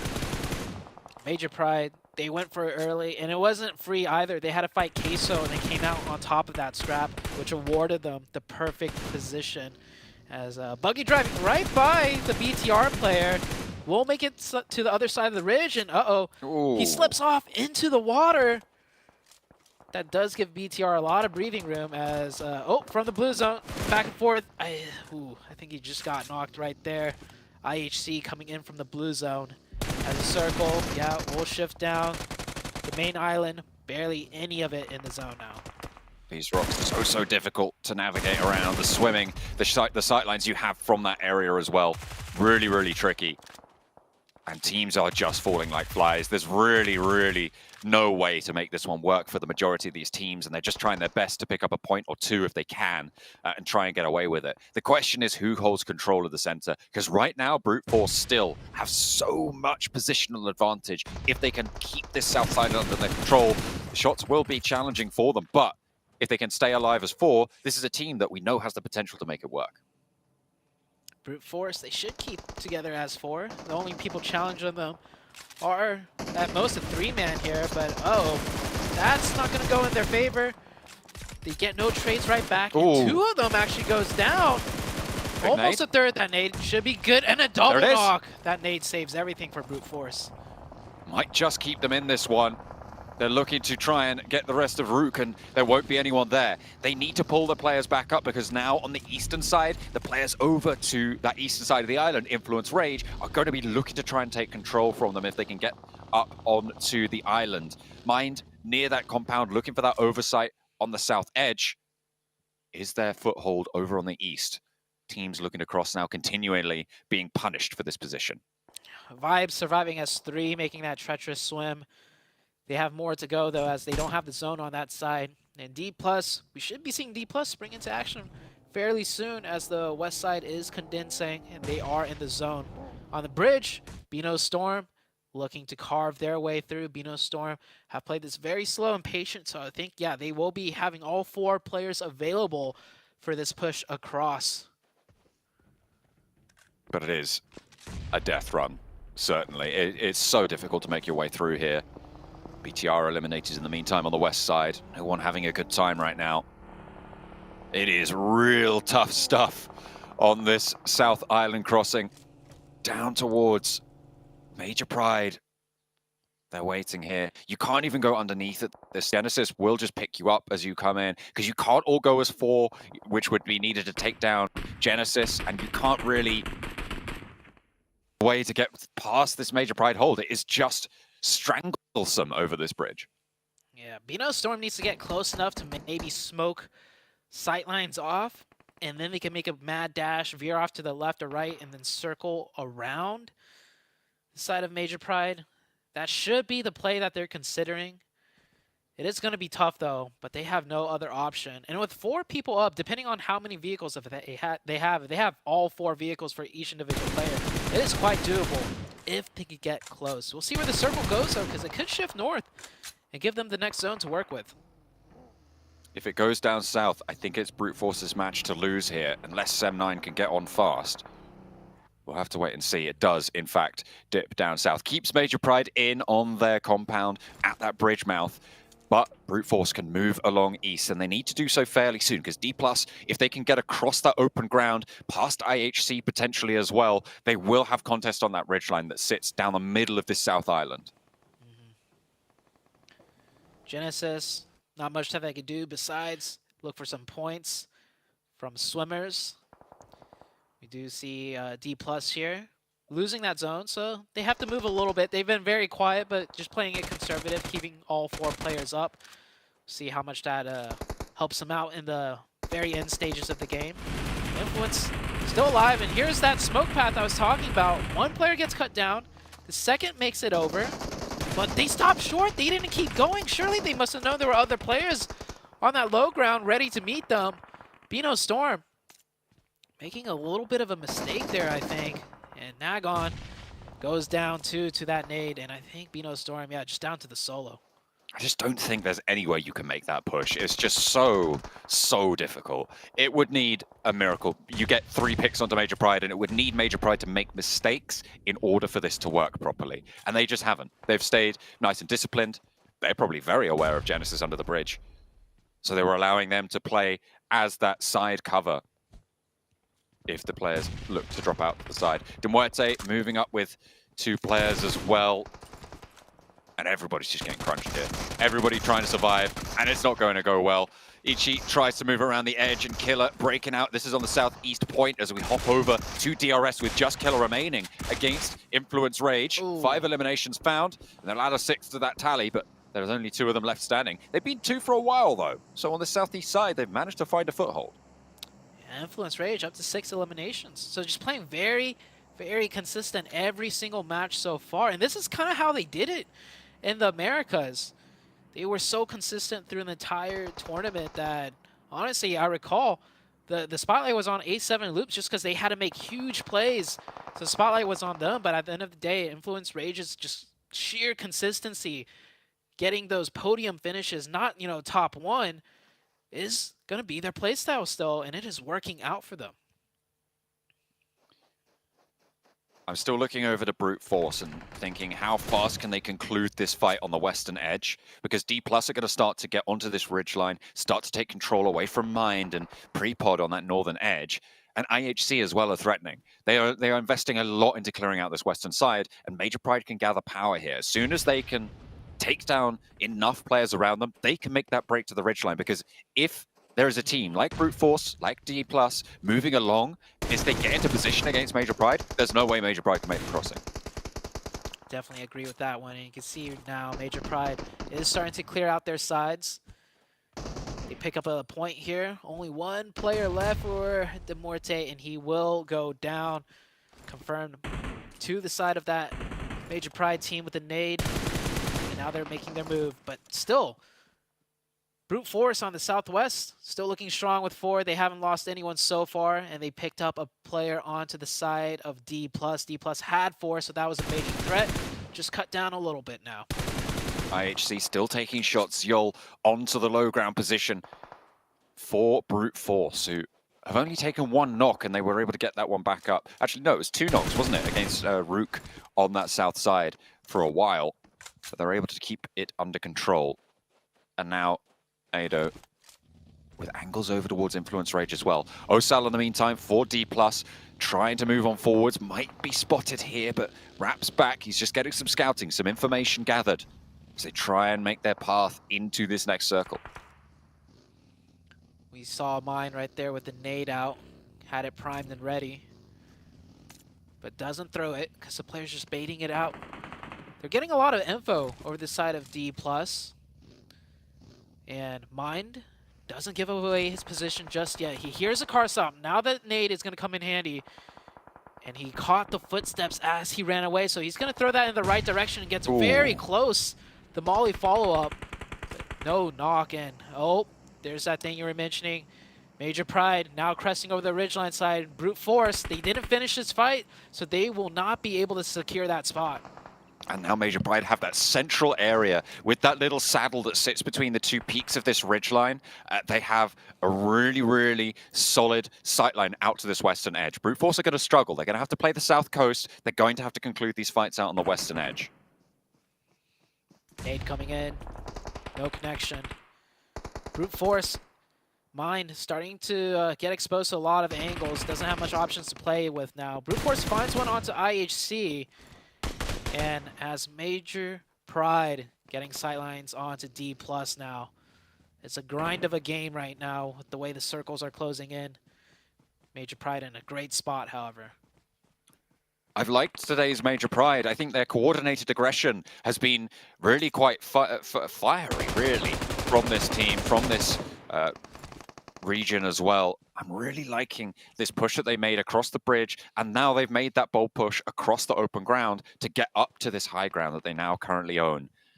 And I think it's characteristic of what we've seen from them today. They have fallen flat a couple of times so far, but they have managed to impress me in terms of what they've been able to pull out on day one. We'll see if they can keep it going. As Naomi, in effect, over on the high ground with D+ right next to them. A nade to keep them alive, and Naomi has 2 players right close to him to deal with. There is backup sailing straight on through, and Forest is cut down. The Lumberjacks here, and they will look for more as well as Naomi swirls over the hillside. And now they have control, but Brute Force can start to move in as well. Yeah, Brute Force, hearing the commotion, tries to take advantage of it. They didn't go for a full third party, but they made good ground. And oh, Sem9! Major Pride committed too much over to that side. It allows Sem9 to sneak behind and confirm a point.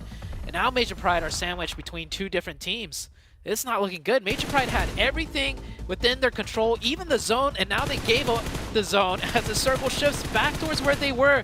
So now Major Pride forced to make a decision, go aggressive. They're gonna go try and take the fight to the side of Brute Force, gets the opening. Naomi quickly ducks back down. A trade happens through, but a trade once again. Major Pride are holding this down, and third party, Sem9, given an opportunity here to third party the 2 dominating 4-man teams. I mean, just as I sing Major Pride's praises, they pull something like this. They go over-aggressive, right? This is sure they are making good aggression for 2 of their shifts so far this match, but this third one is a little bit beyond the pale. You're right, shifting away from that high ground area where they knew there were teams scrapping. You could just third party exactly like Sem9 are doing right now, and they might have just lost the game for it. Influence Rage and Sem9 looking good to try and take this one. What are the 2? Yeah, it's crazy. The 2 4-man teams, Brute Force and Major Pride. We were certainly thinking it's either one of the 2 to take the win, but instead now, the duos that have been quiet all the time, looking in a great spot now. They do have a bike, by the way, Brute Force to rotate with. He popped that out of his inventory. Maybe it'll come into play as they do get that confirmation there. So they will be in the top 3. They get the reset back up to 3.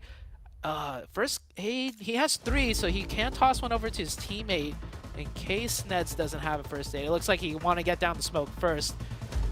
They will first aid up. There is that bike. Will they use it? Well, they have the zone, so no need for it just yet.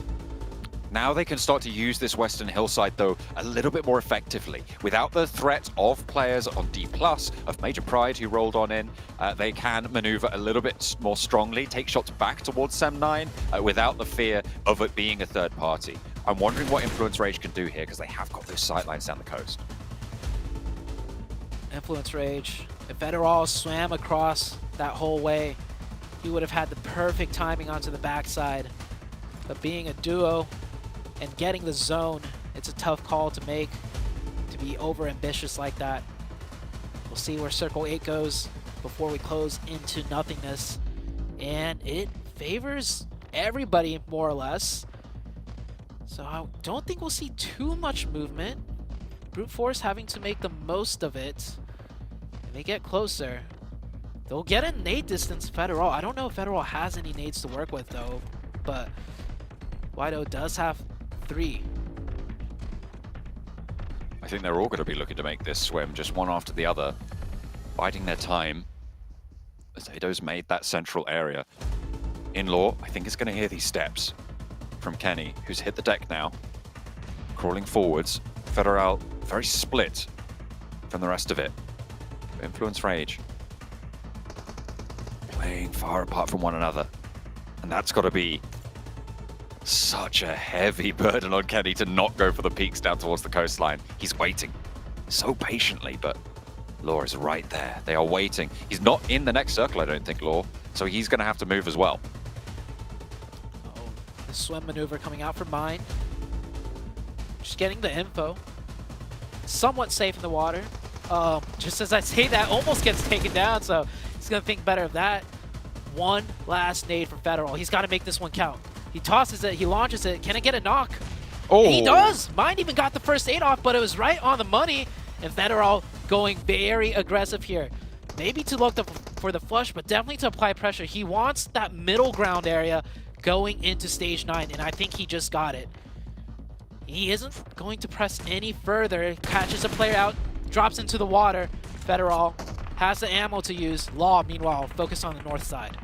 sees Kenny completely. He sees them around the edge of the tree, but he's hit the deck and Kenny evades the damage. He's going to just fall off. I don't think he knows, but is it again Law is going to see the player hit the deck, and Kenny should go down to the nade from Law. Influence Rage just marching in, and this is the consistency that you highlighted from the roster. Another nade over the top, and they will continue to keep up the pace. A lot of damage inflicted from this eastern side, and Influence Rage look to keep it on going.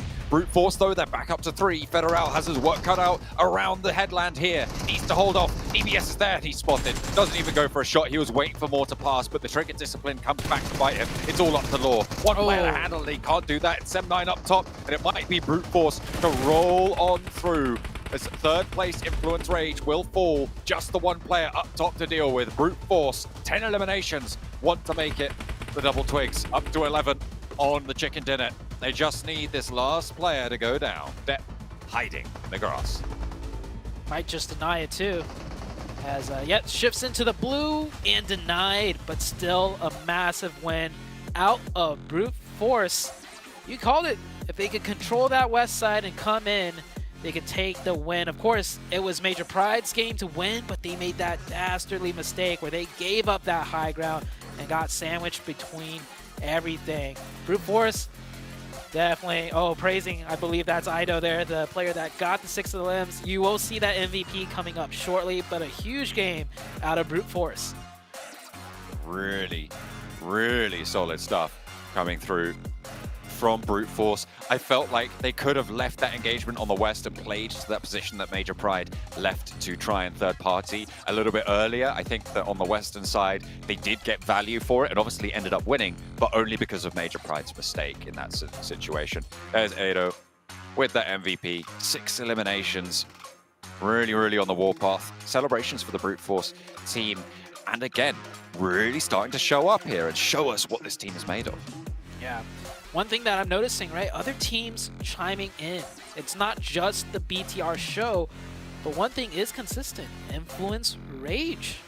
They're not getting those spectacular finishes, but this is exactly how they did it in previous tournament stages. They're just so consistent.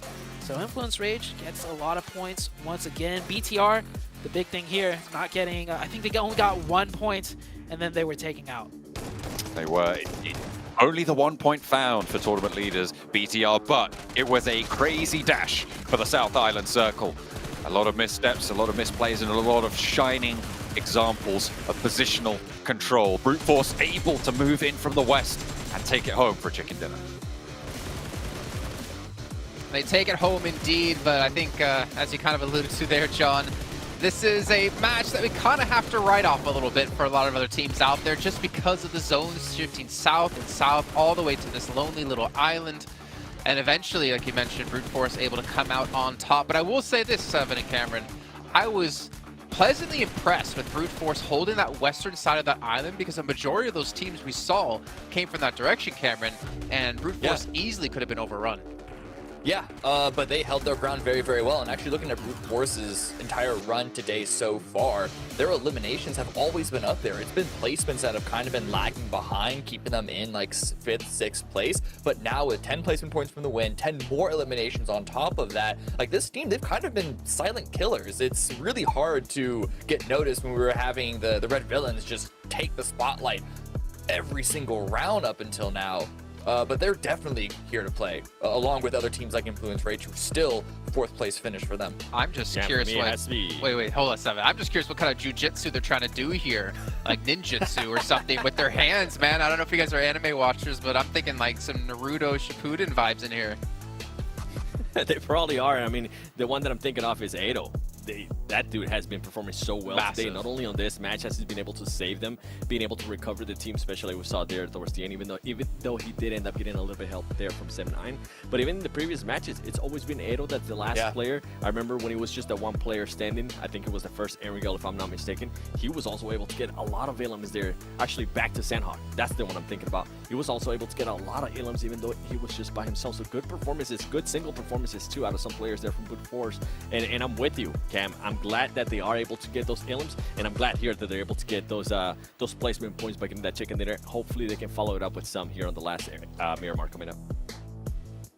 Yeah, not to mention, like Ado, he had a double nade onto Rook as they were being pushed. I think most of his teammates were already knocked in that situation. It kind of keeps him in the running. Not to mention, he gets him all the way up to 3rd place now, as we can see. Brute Force able to crest this bubble at the moment for getting themselves into the Grand Finals at 44 points. Influence Rage as well. You know, Cameron, we kind of talked about before coming to this match that, you know, one good match a day isn't going to be enough to maintain a top 3 position. Yeah. And it looks like you predicted it perfectly. Yeah, if there is one thing to be worried about for Influence is that often, like, it's very hard that rare that we see them with a full 4-man squad going into these late games. That being said, it's a good sign that they're able to get so many points off of what are essentially salvage rounds. So I'm not trying to say this is like, oh, they're going to fall behind or anything. What I actually mean is that there's still an extra level that we could see them go to. I think that they're trying to put a lot of emphasis on holding the edge positions, which sometimes can be really successful, might be getting a little overrun nowadays. So, you know, hopefully at the end of today, we have one more Miramar. We'll see how they perform there, but they're going to review all of their games today and really try and clean up those edge holds just a little bit better, as well as, of course, those sends that we saw that were a little chaotic, shall we say, earlier on. Yeah, I feel like some teams have just been a little bit more unhinged in their play style, like thinking about Bigatron, where they're just kind of like, we're going to throw our weight around, we're going to see how many of you can take out in these close quarter combat fights. Whereas tomorrow, I think there's going to be a much more methodical play style out of a lot of these teams, considering they've been able to see the drop locations that they're assuming teams are going to commit to, and obviously the rotations, which can be extremely important. And Seven, you know, if there's any teams out there you're kind of looking at who could bounce back in a massive way tomorrow, is there any in particular you're thinking of? I think there's one. Well, I mean, I'm thinking of Vampire. I wasn't Esports. trying to get Come you to say on. them. I was trying to get you to look at a different team potentially. Different team. I mean, it would actually have to be Team Queso. I feel like even though they have had a good performance there in Erangel, there's still some things that just haven't been working out. And as we were mentioning too, during the Erangel, where they're able to get some good points, it was kind of gifted to them. Yes, they made that early rotation, but besides that, they got super gifted with the zone. I want to see a little bit more of this team, considering that they are the champions in regards to PMGC points out of LATAM. Maybe they'll be able to turn the face here, but for me, it has to be Vampire Esports. The biggest disappointment so far of day one. I expect, as I was alluding to earlier, their coaches going in, giving them some truth bumps, hopefully a different playing style out of them, hopefully being able to adapt to. And I'm interested to see too how some of the other teams are going to be adapting to Bigatron, because Bigatron has been just so consistent when they take fights. Yeah. Okay, well, it is time to head into our final match of the day. It's going to be in Miramar once again. We're going to find out which team's going to end things off on a high note, and hopefully it's Vampire.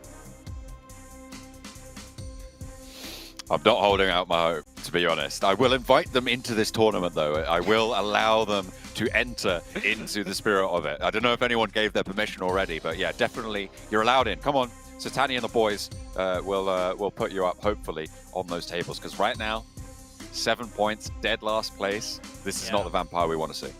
It's also just every time we've seen them on screen, it doesn't look like it's a team that knows what they're doing whatsoever. Just caught in really bad positions, not putting up a fight.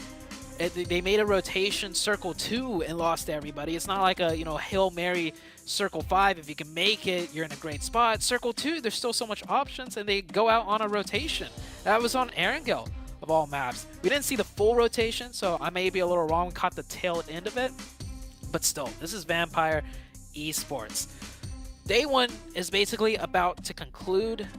They could go out today, you know, in last place, and with how well they have done, there's still a chance, right? They could really bring it back. If they could come into PMWI, you know, stage performance, they could, you know, bring it back, make it into top 3 even.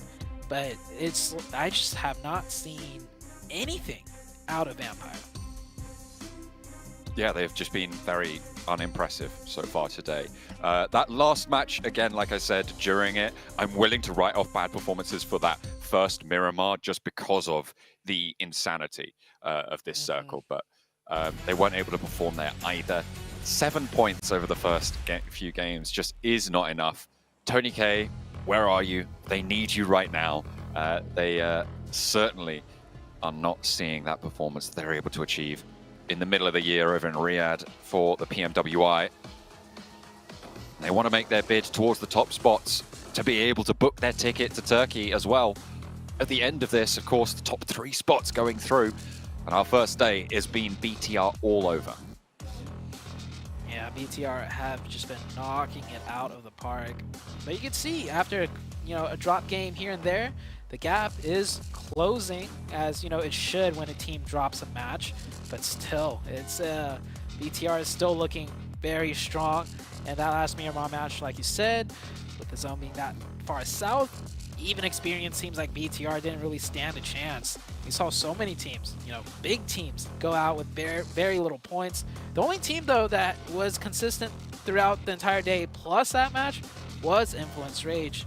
But that could be, given the fact of where they dropped. They do drop in that southeast, so they had a somewhat easy time to rotate in. We'll see what this match brings to us, as we will get a hot drop with Demorte and another team. Major Pride and Vibes, I think. Oh, as well. There was more hot drops going on. Oh, I was looking at the one on screen. Oh, okay. I was looking at the mini-map. So, Eastern Circle, though, that might break up this hot drop, right? That far of an East Circle, both teams, I imagine, want to get a move on if possible. We'll see if IHC or Demorte can find the first knock, and there is that other hot drop going on, too, like you mentioned. Yeah, shots from, I think it was Major Pride over towards Vibes on that south side, closer to Shumacera. Also, Demuerte, like you highlighted, close to IHC over in Monte Nuevo. So 4 teams getting in and amongst it. An Eastern Circle to maybe turn them away from that. There's a lot of mixed up teams around this middle area of the map as well. So whilst we're focusing over on that side of the map, there are a lot of mixed up teams. BTR, one of them, obviously Brute Force as well, around that sort of area. But I think you've also got teams like Weibo kind of in the mix with Team Queso right now. Genesis as well, we're a little bit further away, but Sem9 are also amongst the teams near DRS on this northern side. There is a lot of mixed up drops going on right now. Yeah, the playing path very skewed to the west, and it is day one, so not many teams know exactly how teams are going to act on certain playing paths. So we didn't see any teams stretch out for vehicles to go east. Besides Vampire. Vampire is the only team to drop for a vehicle and then go to their loot spot. Everyone else just dropping off plane path, which is why we see so many teams very close to each other and these scrappy fights going on. I'm glad Vampire have been able to extricate themselves from the melee for the time being. The question, as it has been for the whole of today, is can they do anything with it? Can they actually show up and start playing the game? Milky Way have an appearance. Getting close here. Laying prone. Doesn't want to give away any audio cues. So it looks like Demorte are going to commit to this fight because Milky... He gets spotted, but the DBS misses every single shot. Finally hits 2, but Zayol definitely got jump scared there because Zayol missed a lot of shots as well. Only connecting 1 bullet, I think, onto Milky Way. That was messy on both sides. So... DBS, I mean, in the hands of BTR, it seems like an unstoppable gun. You can't miss with it, but you saw right there. The crosshair was pretty close onto target, but still missed the first 5 to 6 shots. I think the BTR DBSs actually have a 350-meter range as well, which obviously really helps out on how that works. Everybody else's are only about 2 meters, 3 meters, something like that. Demorte get the upper hand here.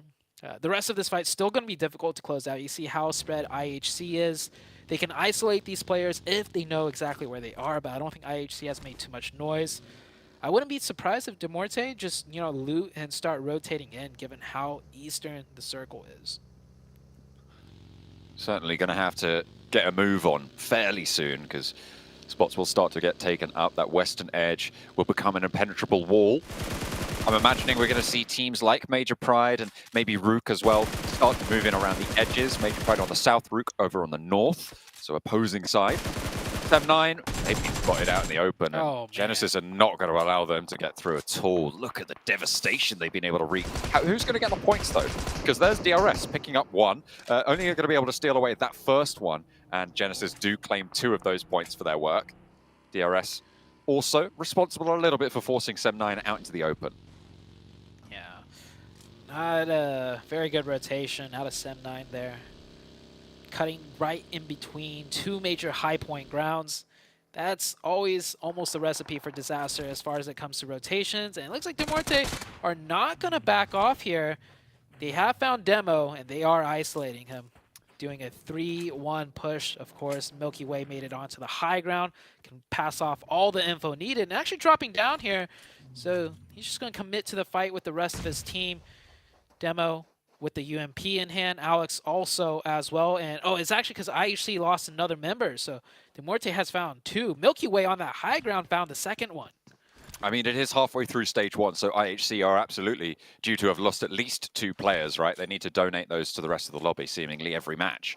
At this point, I think we've seen it at least 50% of today. IHC losing players off the rip in less than glorious fashion. This time around, they haven't even been able to get anything in response for it, which is really unfortunate. And that's why we're seeing them down in 12th place. They're just severely limiting their point scoring potential.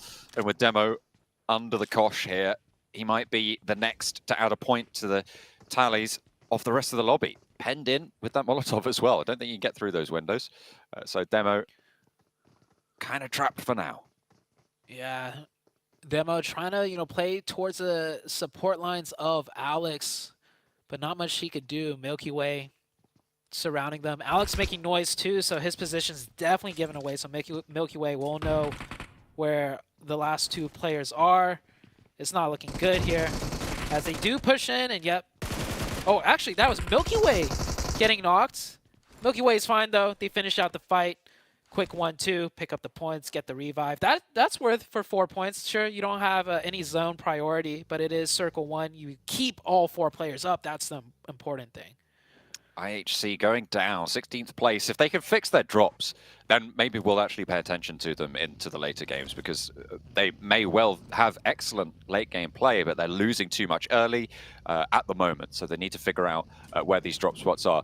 But that does bode well, I think, for their future, because I feel like drop spots are probably one of the easiest things to actually fix and to actually address very, very materially, right? Because it's difficult to say, oh, we need more control. How do you adjust that? That's a lot harder to get in, but you just change your drop spot, right? Or you just change the formation in which you drop, or you put more pressure on one specific location. I think there's some very clear progression that IHC can make into tomorrow and the rest of this week's games. Yeah, a lot of quick fixes that could be done. And certainly going into day 2, they're not going to lose 2 players off bat. Maybe just 1 game. It might happen one more time, but we'll see. Just we'll see for old time's sake. For old time's sake. We'll see how We love the coast today. Goodness me. Who angered the Circle Gods today? I wonder. It's, you know what? It's Jason. It must be. You're right, because Jason is with us. Yeah. Do you think we're going for another island finish, though? That's the big question. Oh, yeah, that could happen. It's possible. There is 2 islands, actually 3 in play. Wow. Is anyone going to commit to... I would love to see, like, at least one team send 1 player out there just in case, right? That would be so heads up. Maybe Influence Rage might do that. The amount of power control you can have if the zone does shift that way and you already have a player there. Oh, man, what is going to...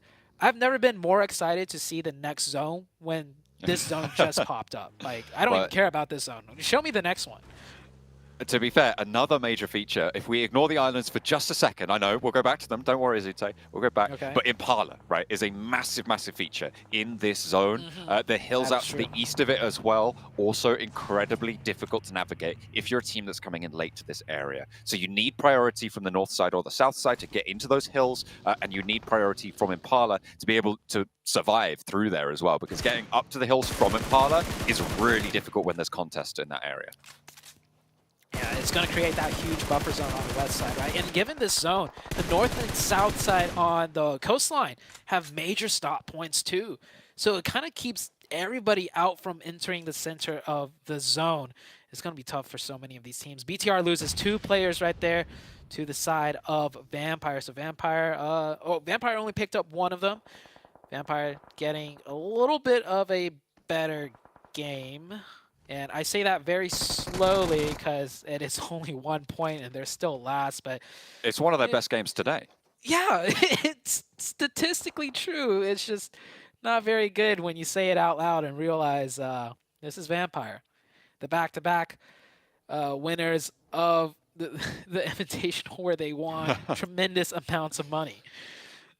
Yeah, they are. I think one of the top earning organizations in PUBG Mobile as well, just because of their incredible earnings over in that PMWI. Because, I mean, to be fair, they did so incredibly well there, but it seems like they can only do it there. As last year at PMGC, they didn't manage to make the mark, and this time around, it's been lackluster at the start. But, as I said before, I've invited them in now, so they're allowed to play at this point. We'll see if they're able to turn up the gas as time goes on. Maybe it's a joke, of course, but maybe it's the Invitational. Sem9. Oh, Sem9 did it. But is that a solo player? I think that's because they're a solo and they're just praying right now. We'll see if the Circle Gods will bless Sem9. And this is still a great zone. Like, this is going to be exciting nonetheless. And heading back real quick to Vampire Esports, maybe they need the invite and the title, right? What if we change this to the PUBG Mobile Grand Championship Invitationals? If we just send them an invite, that's what they need. It's right. Yeah, they're vampires. They need to be invited. I think that's what. That's the joke. Yeah, I think that's what they were going for earlier on the desk. We're going to keep running this joke into the ground as time goes on, as long as Vampire are alive. So we'll see if we can tune back in with that later on, as DRS trying to hold out the western edge, but Demuerte have other ideas. They get across to the silos. And fairly safely as well. They can regroup a little bit, but the vehicles have taken a battering as they try and make their way closer to Impala, where we shifted back over towards. Trying to thread those shots through the vehicle windows. Not able to do that as Demuerte posts up on the edge side. Definitely hoping the circle goes towards them. They did shift away from the east, kind of. Maybe they'll get blessed some more. So many teams just in difficult spots where they can't do much given the layout of the land now. The team with the high ground definitely, in the most comfortable spots, as Vibes coming in, wrapping down from the south side, running into Major Pride. Major Pride sending some players back now. It's 4v4 openings for Major Pride. That's a great nade. Can they find more? Good start. Major Pride still wanting to hold out. Nomi slips down the hill, but Doc looking to put nades down the back. Knows there's a player down low. Nomi takes a little bit of damage, but Doc's in the air. Can he keep that accuracy going? Hits the deck and has to reposition. Weapon swap not fast enough. And Major Pride will be able to capitalize. Get that flush almost immediately down as well. And now they've only got the two players there to deal with close by. There's one player further on out, and another long nade bobbles over. Looks good, but just rolls a little bit far. If it had exploded just a little bit further, might have been there. Oh, hang on a minute. No, that was a smoke that actually bloomed for Major Pride to stop them pushing down low as the nades continue to roll on through. So much util still for the side of Major Pride. And they have zone advantage too. Vibes not in the zone, so they just have to sit here and wait if they really wanted to. But I think with a 4v2 situation, 4v3, sorry, there's still one more player. Vibes up. No wonder they're taking it slow here. There's still a huge threat, and they will find another opening. East pushes in. East has been doing a lot for this team. Can he pull something off here? Quick moves up to the rooftop, catches one. Naomi just sails on in with a buggy. Goodness me. Everybody caught without a weapon in their hands, vaulting, dropping out the sky into a buggy, rolling on through. And Naomi closes it down by penning him onto that pillar, that wooden pillar outside of the door. What a way to close it out. A little bit mad, but Major Pride stay up as 4. Good job. Major Pride's really showing a lot. This team has been doing really well. And the Vibe team's a strong team too as a 4v4. Major Pride not losing a single player, that does show a lot of prowess. I said I liked how they were playing today. I liked what they were bringing to the table. Even if they hadn't had the best results, I feel like it was well-intentioned and well thought through a lot of the time. Obviously, except for that final push on the previous Miramar across over towards that brute force position. I think that was a little bit of a misstep. But other than that, I think they've made correct decisions far more often than not today. Yep. Now forced to swim back. It will not be going to the islands that he ever so hoped for. Coastline on the east side still very populated as Rook driving in straight into Demuerte, right on top of them, and they're gonna keep driving as one Crest Ridge may as well send the others, and I don't think that was the play. The number advantage though might help Rook out just enough to clutch this out, and it does. 2 players go down, 3 go down now as they are being third party from distance. Team Queso taking shots out this way, and Influence Rage start to move in on this east coast. With Impala out to the west, it is control of these hills that would be a major boon moving forwards. Weibo currently in charge up the top of that high ground there on the east side. We'll see if they can play that 3-1 split effectively, keep Sook nice and safe up on that high ground. Influence Rage still trying to confirm some points here, and luckily for them, many of the players are still knocked, so they can steal the points away from the previous team that knocked them. They might even want them to get revived, just so they can make sure they get the last finishes. But as a 3-man, they get that 1 point. They're happy enough with it, and they'll let Rook survive. Rook will reset back up to 3. Just removing a little bit of that pressure with that one player going down. As Major Pride continue their move up towards the north, Team Queso, who are third-partying onto Rook, will be the team to look to hold out Major Pride, though. That fight up the coast has been going well so far. Dino, a lot closer to Team Queso than any of his teammates, so doesn't really have the backup to go for these shots. As Team Queso takes shots over to Rook, and I think there was an answer there as well. Their attention certainly diverted up to the north, but they have got that backstop, that player behind you can see on the minimap, who's now being spotted across the way. Big Milo. Oh, it's Big Milo again. That's the second time we've seen Big Milo in the huge off angle, hugely separated from his team, and that's twice now it's failed. Last time it was on Erangel on the low ground of those ridges, right, where he had the nade pulled, could have taken out a whole team by himself, but didn't. And that might have cost him a chicken dinner too, because they ended up in second place. If he was grouped with a team, might be a different story. And we are being critical, but Team Queso has not really done much today, and this is a clear mistake out of Milo's positioning. It may be a good position if played correctly, but it is very dangerous, and Milo has yet to really make that a worthwhile risk to take as we head into the next circle here. And it kind of just centers right up onto the land. Teams on the south will have to move up. That is Major Pride and D+. Try and move through Team Queso's position. D+ a lot more spread out.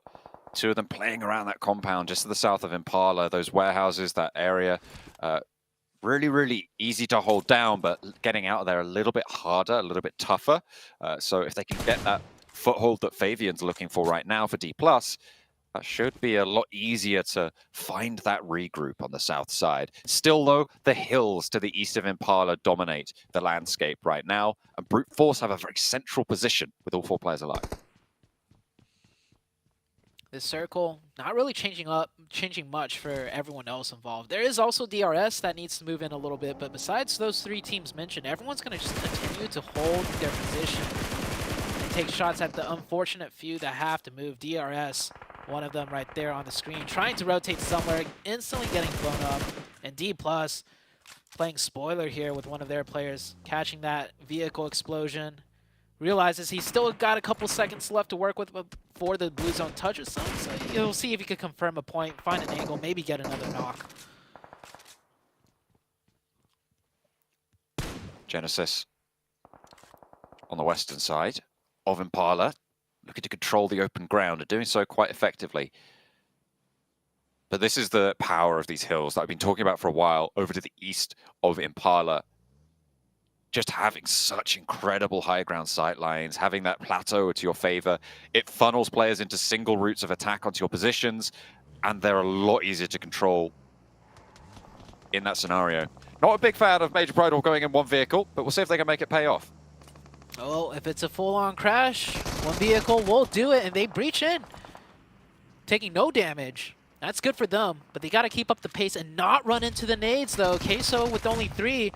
Like I said, Big Milo, separated from the team, could be a major deciding factor in this fight. Dino getting some shots in, trying to time that pre-fire. The Queso player does back off just in time, though, before rounding that corner, but they will find the opening. Major Pride down to 3. Effect now out of the fight. He slipped down the headland there, so there's only 2 players on the inside for Major Pride. Dino wants to look for the charge and a good spray to start things off, and will strafe back for the second shot. Will land it when he needs to. Nomi is still down, and they are looking for that res. All 4 on the inside now, and Major Pride have looked to regroup. They're holding off, and in comes a third party. What a time for Major Pride to have been able to take control of the inside of a building, because Team Koso now have bigger fish to fry. D+ rolling on down the hill. The third party's there. Another player falls, and now Major Pride, who have regrouped, who have healed up, can look to try and third party themselves. Favian, Forest, establishing a crossfire. They know the player's gone into the sidelines. How many players can get knocked on the inside here? Reyes takes a lot of damage over towards Osal, towards Favian, and Forest was knocked in the meantime. Major Pride want to put a pin in this one as well. Oh, they are continuing the aggression, and they're succeeding. D+ down to 2. And they are down to 1 now. A nade coming out from the side of Major Pride. Major Pride showing a lot of pride in their aggression right now. Up to 6 eliminations, and they pretty much have this fight finished, surely. Only 1 player up for the side of D+. Not going for the revive either. Major Pride will reset to 4. Zone shifts away from them just slightly, but this is a good enough spot to give them control, as Rook looming in the background, looking for their third-party chance as well. They haven't flexed out just yet, which I'm sort of surprised about, but then again, it is a big risk to take. The final player falls, and Major Pride stay alive with 3 in a 3-way full 4-team fight. A massive pickup for Major Pride. 8 eliminations so far, all of them alive. A massive resupply from the south, but they are not in the circle. They'll have to move further forwards, and that will be tricky. It will be tricky. The big question is, does the team of Bino Storm on the high ground have sightlines onto what Major Pride's going to be edging into? I feel like Major Pride, actually, Weibo Gaming as well. I don't know how playable that terrain is, but first they're going to have to deal with Rook, as they are the opposing team very close by. Meanwhile, teams in Impala forced to rotate out, and we see Genesis wrapping down south right into DRS. DRS actually made it out of that ditch alive, so they are alive with 4 here, and it's going to help out in this fight. Trades back and forth. They catch the second one. They do have the advantage. Does Bino Storm have a sightline? I don't think so. The rocks are too much in the way. They're just up on that high ground. That lip doesn't give them down shots onto here just yet. They might try and reposition for it, but they'll have to wait. Giante down for DRS. Killer trying to reposition near it. Delta as well with the shots down towards Murnat, but he's not going to be able to land it with the UMP spray there, unfortunately. Not going to be able to make that work. Up into the rock, spots a player. West carry will fall, will be flushed as well. Now, Rules and Delta trying to establish control out on this western side. Get rid of Genesis if you can. That would be ideal. Murnat still trying to move out in the open. Gets across, but not quite to the door frame, unfortunately. The final blow is struck, and that is DRS taking down Genesis on the western front. This is DRS's best game yet, and it's probably their most difficult game here, too. So they are showing us they have the skill, they have what it takes. It wasn't easy to rotate to that spot, and then a 4v4 for them to win it out. Keeping all 4 up is big. Major Pride did make some headway into the zone, and Rook, meanwhile, pushed up north towards Influence Rage and took out Influence Rage. It was a 3v3, but Influence Rage, I thought, would be on top of that one. Rook doing a good job there. Yeah, taking down Little Boy Last as he tried to flee.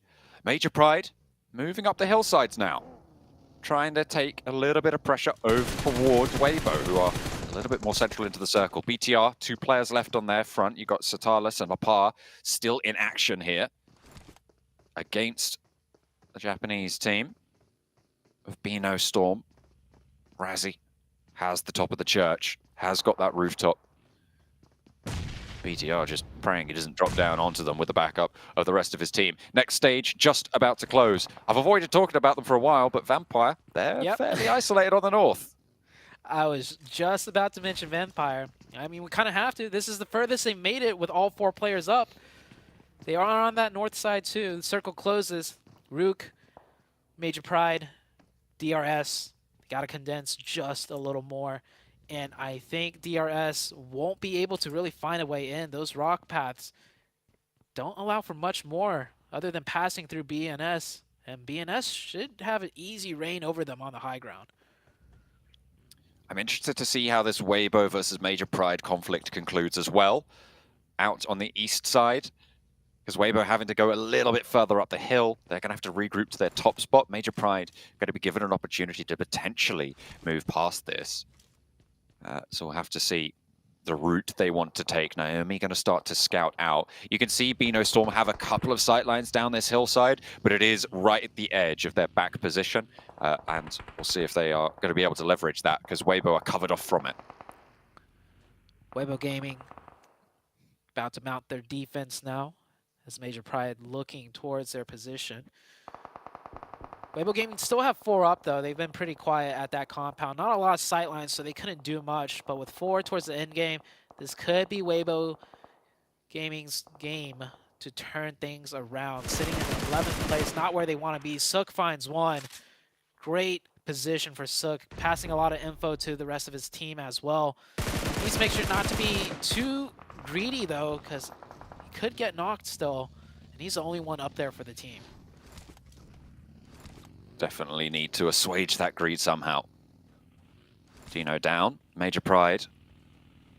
With 3 effectors being pushed in now by the blue zone, you don't really have too much choice about this. Sook, sure, he has that sightline, but effectors made it to the wall. Naomi very, very low in the meantime. And Effect wants a challenge here. This is 3 players on the inside for Weibo. 2 players are going to break out to the left, and the shotguns, the UMPs, the close range power, just too strong. I don't think Major Pride make it much further than this. They've had a good campaign from this east side, rolling on up, and now the 2 players are going to try and get ahead of Weibo on the remaining 2 for Major Pride. I think they were up to 8 or 9 eliminations there on their total. So a good game found for Major Pride on the east edge. They're taking some very convincing fights as well. How much further can they go as a duo, though? It's going to be tricky terrain for them. If they could deal with DRS, because DRS is going to swing into them most likely, they'll find themselves into the final zone pretty much. This is Circle 8, Sean. 7 teams. There's going to be a lot of players left alive in Circle 8. Given the way the circle is around the crevices of the rocks. And that means Circle 9. Oh! See a lot of people pushing from the blue, but what a nade, a double out of Sook from the high ground. I think he'd already got a knock. He baited 1 on top of them, and both of the 2 Vampires players go down. Sook is going to go for even more shots. He has single-handedly brutalized Vampire on the northern side. Sook is such a dominating force for Weibo right now, and immediately they flow on up and over. He doesn't want to give it up, but he gives his team that go signal. They're still playing with pump actions, and UMP's trying to roll on over the top here. And it's going to work. Vampire get taken down. I mean, Sook is just insane from that top spot. That arm really doing all the work there. That nade raining in. That was his last nade too. He does not have any more. Here comes Beano Storm. Now finally dealing with DRS. DRS have been staying in this for so long. Oh, Delta goes down to fall damage. Nagon trying to find the shots in. He doesn't want to peek out too hard because he could get knocked as well. He gets it, but his teammate gets knocked. Is this a 1v1? It is. DRS on the low ground. Nagon goes for that first aid. Actually decides to go for that revive. Changes his mind once again as the pressure of the blue zone forcing him to make decisions. He went for the player who was down. He went for the flush instead of Gianti, who he did have a clear line of sight on for that challenge. Weibo in the meantime, finally taking a knock here. Naomi, close by, low HP. I think he's looking for a first aid. A nade into the crack, into the crevice. It's going to force him off, but it's only the Molotovs there, and he does not go boom. Naomi flowing around the other side now. They're trying to commit for the res, but if they don't get it off in time, he has that side swipe. A good start, but he's low on ammo. Has to swap to the M4 and the shotgun around the edge. Still, pump action for Gap has just been on a warpath as well as the rest of this roster. Weibo standing up tall in the last game today. Now 1 player left for Major Pride. They've had 9 eliminations. They're up into the top 4. This is a good match, and they'll take that home with them. Bank that and send it to the totals for them. Weibo, though, with 4 players alive. Brute Force, can they flank around, though? If they can, BNS and Brute Force can cut down Weibo Gaming. I see Brute Force on the north side. There is an option, there is a way, but Ming already has sniffed it out. He's watching this way. Mind if he can connect this nade, it will open everything up for Weibo Gaming to potentially lose this game. This is their game for now, but they still have to cross the finish line. Have to get there in the end. 2 players on either side of them from separate teams. It's a little bit of a crunch. but they got the more central area. Don't think you can make it up any further now. Now going looking for a cheeky little peek over the top, but Sook should be spotting this rotation, this movement up top. And that's a knocked player on the back, so brute force down to 1. Mind steps into the blue zone, he goes down. So only 2 players now to deal with. Weibo need to realize this and handle it, turn around their attention to this western side, as both the BNS players huddled in the corner. The nades are starting to come on through. They take the shots, they take the first knock, but they will not go any further than that. It is Weibo to dominate from the hills to the east of Impala. They had it under control pretty much from beginning to end. Sook was a menace with those nades up the top. Those shots were brutal. Nobody stepped forwards. All 4 of them survived to the end. Even with that pump action shotgun, that close range fights just always went their way. Sook on fire that game. You can tell with his hair too. Everything is red, and he looked happy. He looked like he was saying all in a day's work. Big game for Weibo Gaming too, to jump up a little bit, because I think them as a team, their caliber, they were probably expecting a better performance in day 1, and with that one, I think the confidence is reignited. I think they're feeling good. They know it wasn't the best of days, but it happens, and it's a solid finish for Weibo Gaming. Be happy with that one. 6 eliminations there for Sook. Proud of his team as well. 1,118 damage coming through from this guy. He was brutal there. Although, remember, Weibo hadn't had the most illustrious day up until this point, but with that game, they will certainly be up and amongst the competition now for those top 3 spots with a really high elimination chicken dinner to close out day 1. BTR drops the ball in the last 2 matches as well, but you could say it was a circle. We had very difficult, peculiar circles on Miramar for the last 2 games. He could maybe even write off the last 2 Miramar games. So we'll see if BTR can bounce. Well, I guess they don't really need to bounce back tomorrow. BTR, that indomitable lead, definitely has closed quite a bit. I really liked Major Pride's performance this match as well. I really enjoyed their fights on the inside. This specific fight on the compound where there was a third party that came through. I think it was against Team Queso. They found the inside of a building and D+ rolled in, and a full 3-way fight. They just came out on top with all 4 of their players alive. They got a lot of eliminations for it, and I'm really happy with Major Pride's performance in that last match. Obviously falling down to Weibo, but so did everybody else, and I forgive them for that crime. I doubted them during the middle of the day. I was backing Duarte a little bit more, but both of these 2 European teams have managed to put up a performance towards the first day. We'll see if they can keep it going though, because there was only one winner in that last match. It was Weibo, and they dominated from the hillsides.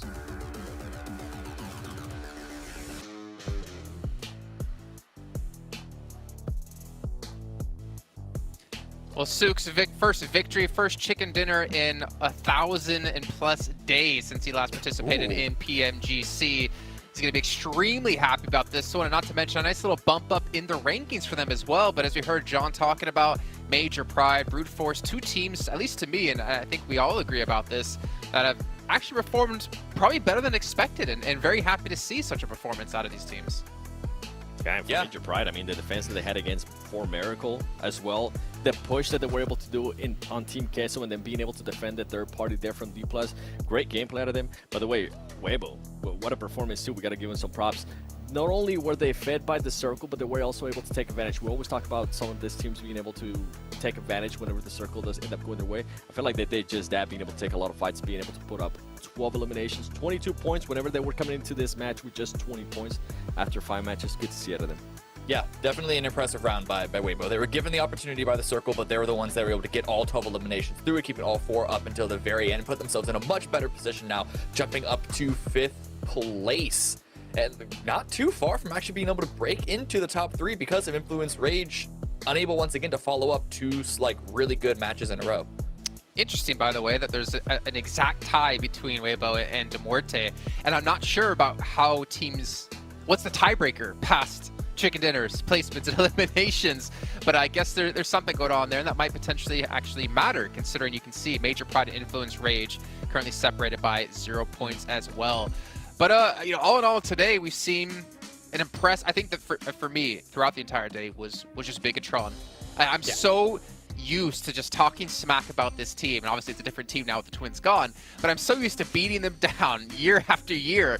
I'm so happy to see them finally have a resurgence here. And obviously with like Genfos and Yuhai and the team to be able to perform like they've been doing, it has been a fantastic day out of this team from Indonesia.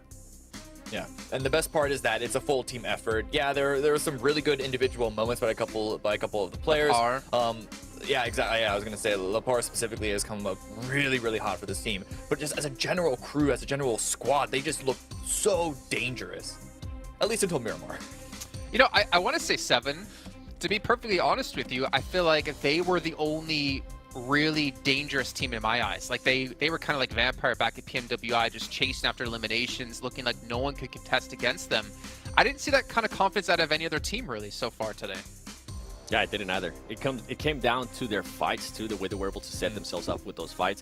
Genfos is the main one that kind of pops to mind because he was able to get just off angles in multiple fights. It wasn't just a one-time thing. It was multiple fights that they were able to do that.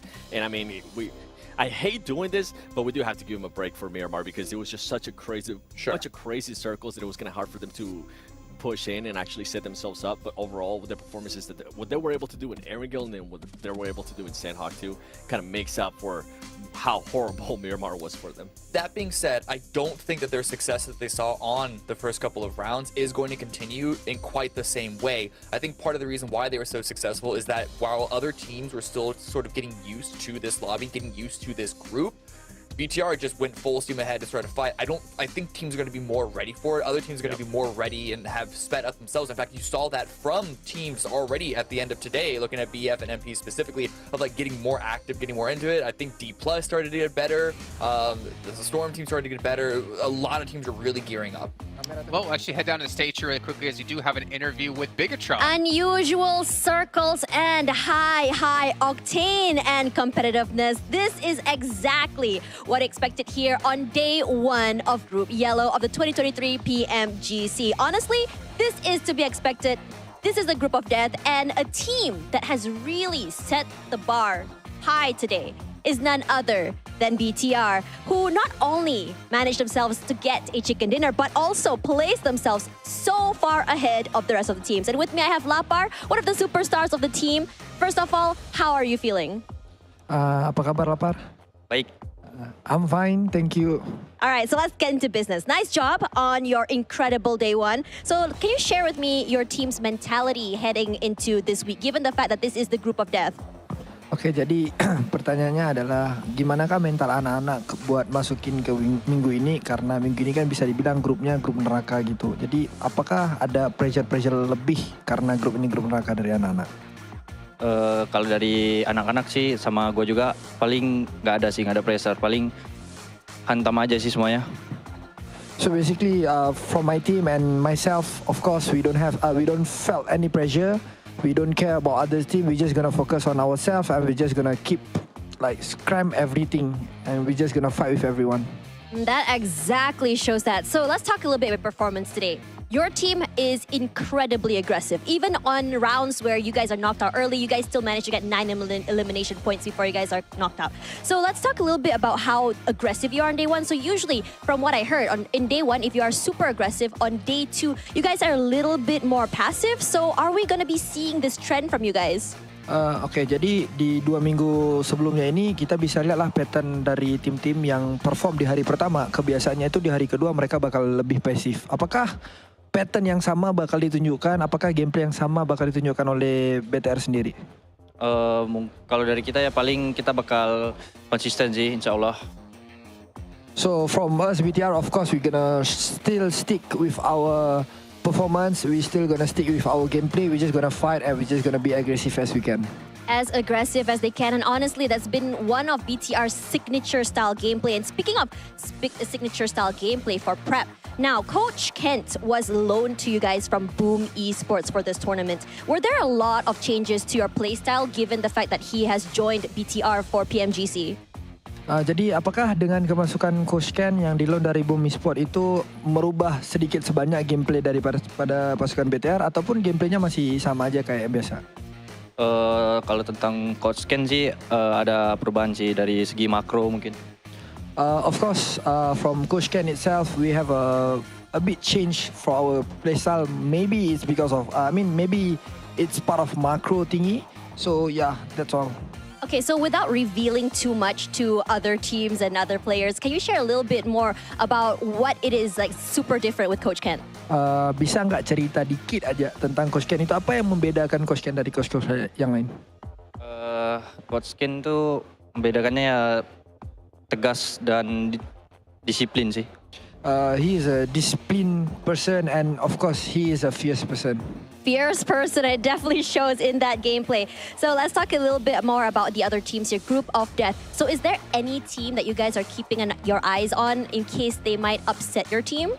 Ada nggak tim-tim yang kamu harus waspadai, yang kamu ngerasa ini bisa nge-backstep kita, bisa ngebalap kita nih? Kalau untuk tim-tim yang diwaspadai sih nggak ada sih. Paling semua tim ya hantam. Okay, so basically, if we need to put our eyes on a team, I think we don't have any. It's because of we just gonna whack everyone. We are just going to whack everyone. Typical BTR gameplay. Thank you so much for spending time on stage with me for this interview. And now, this marks the end of the day one of Group Yellow. And it's going to be very interesting as we step into today. Another 3 days to go for this tournament. And the heat is getting hotter and hotter. Now, I'm going to toss it back to our panel to end the day. I'll see you guys tomorrow for more 2023 PMGC. Well, speaking of getting hotter and hotter here, let me just, I'm not even on camera. I was going to unbutton my shirt a little bit. Let's take a look at our leaders so far in our first day. Lapar, you know what, 15 limbs? That makes sense. The part that surprises me is Nomi at 3,200, the damage leader at the moment. That's makes me wonder how much damage the rest of the team has, because at the end of the day,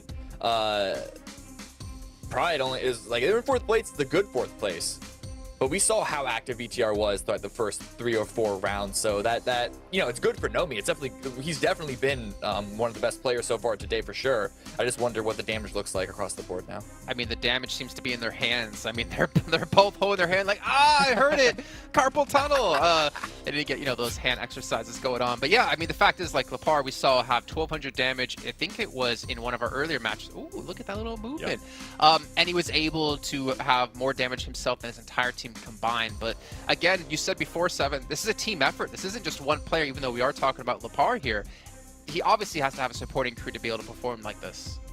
And he has. I mean, with Superboy, aka Yuhai, he was able to still put up Ilims. Then you saw Starless, and then you saw Janfos with the soft angles that I keep raving about. Overall, it is a team effort. And for tomorrow, if for some reason we continue to see some crazy circles, I want to see how this team's going to be able to adapt to that. Because, right, we can only give them a break for so long. Their performances from earlier in the day has been able to carry them and maintain them there in the first place.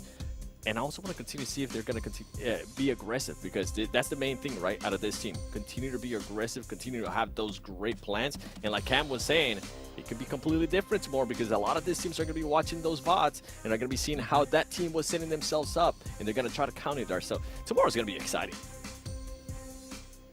Oh, yeah, they're going to add in on that, Cameron, because he's talking about how you're right. I thought you'd be like, well, yeah, you know. I was just enjoying the moment, you know.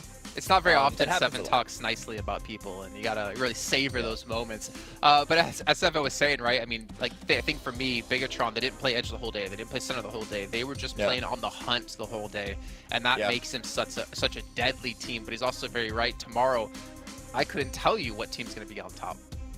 Yeah, it's going to be hard. They definitely still have a big gap here, but even for the teams at the very bottom, if they start off really hot, get a couple of wins under their belts early on, we could see things completely change. The big concern, though, is that, especially for the teams at the bottom, like Queso and Vampire, how far behind they are, they need to just focus on trying to get out of the bottom 5, because the past 2 weeks, there's been teams that have started there and just really struggled to get out. And once you're in too big of a hole, even trying to climb out of the bottom 5 can be really, really difficult. At this point, teams need to sort of weigh up, like, where should the focus be? Aiming for top 3, or just, like, trying to get to that middle of the pack first? That's a very good point. That's a very good point, Seven. We're going to find out, obviously, what will happen tomorrow. But I got to remind you guys once again about the Infinix GT10 Pro. You guys can pick up for yourself. If you want to play like these guys, you want to play like Lapar, you got to get one of these bad boys, because it's going to up your game guaranteed. But gentlemen, that will end off our first day of play. Thank you guys so much for joining me. It's been great to be working with you two again. John and Zute, not so much. Whatever. And obviously, a big shout out to them as well. And of course, our production crew for making this show possible. But that's going to end it for the day. We'll be back tomorrow at the exact same time, though, for the continuation of Group Yellow at the PMGC 2023.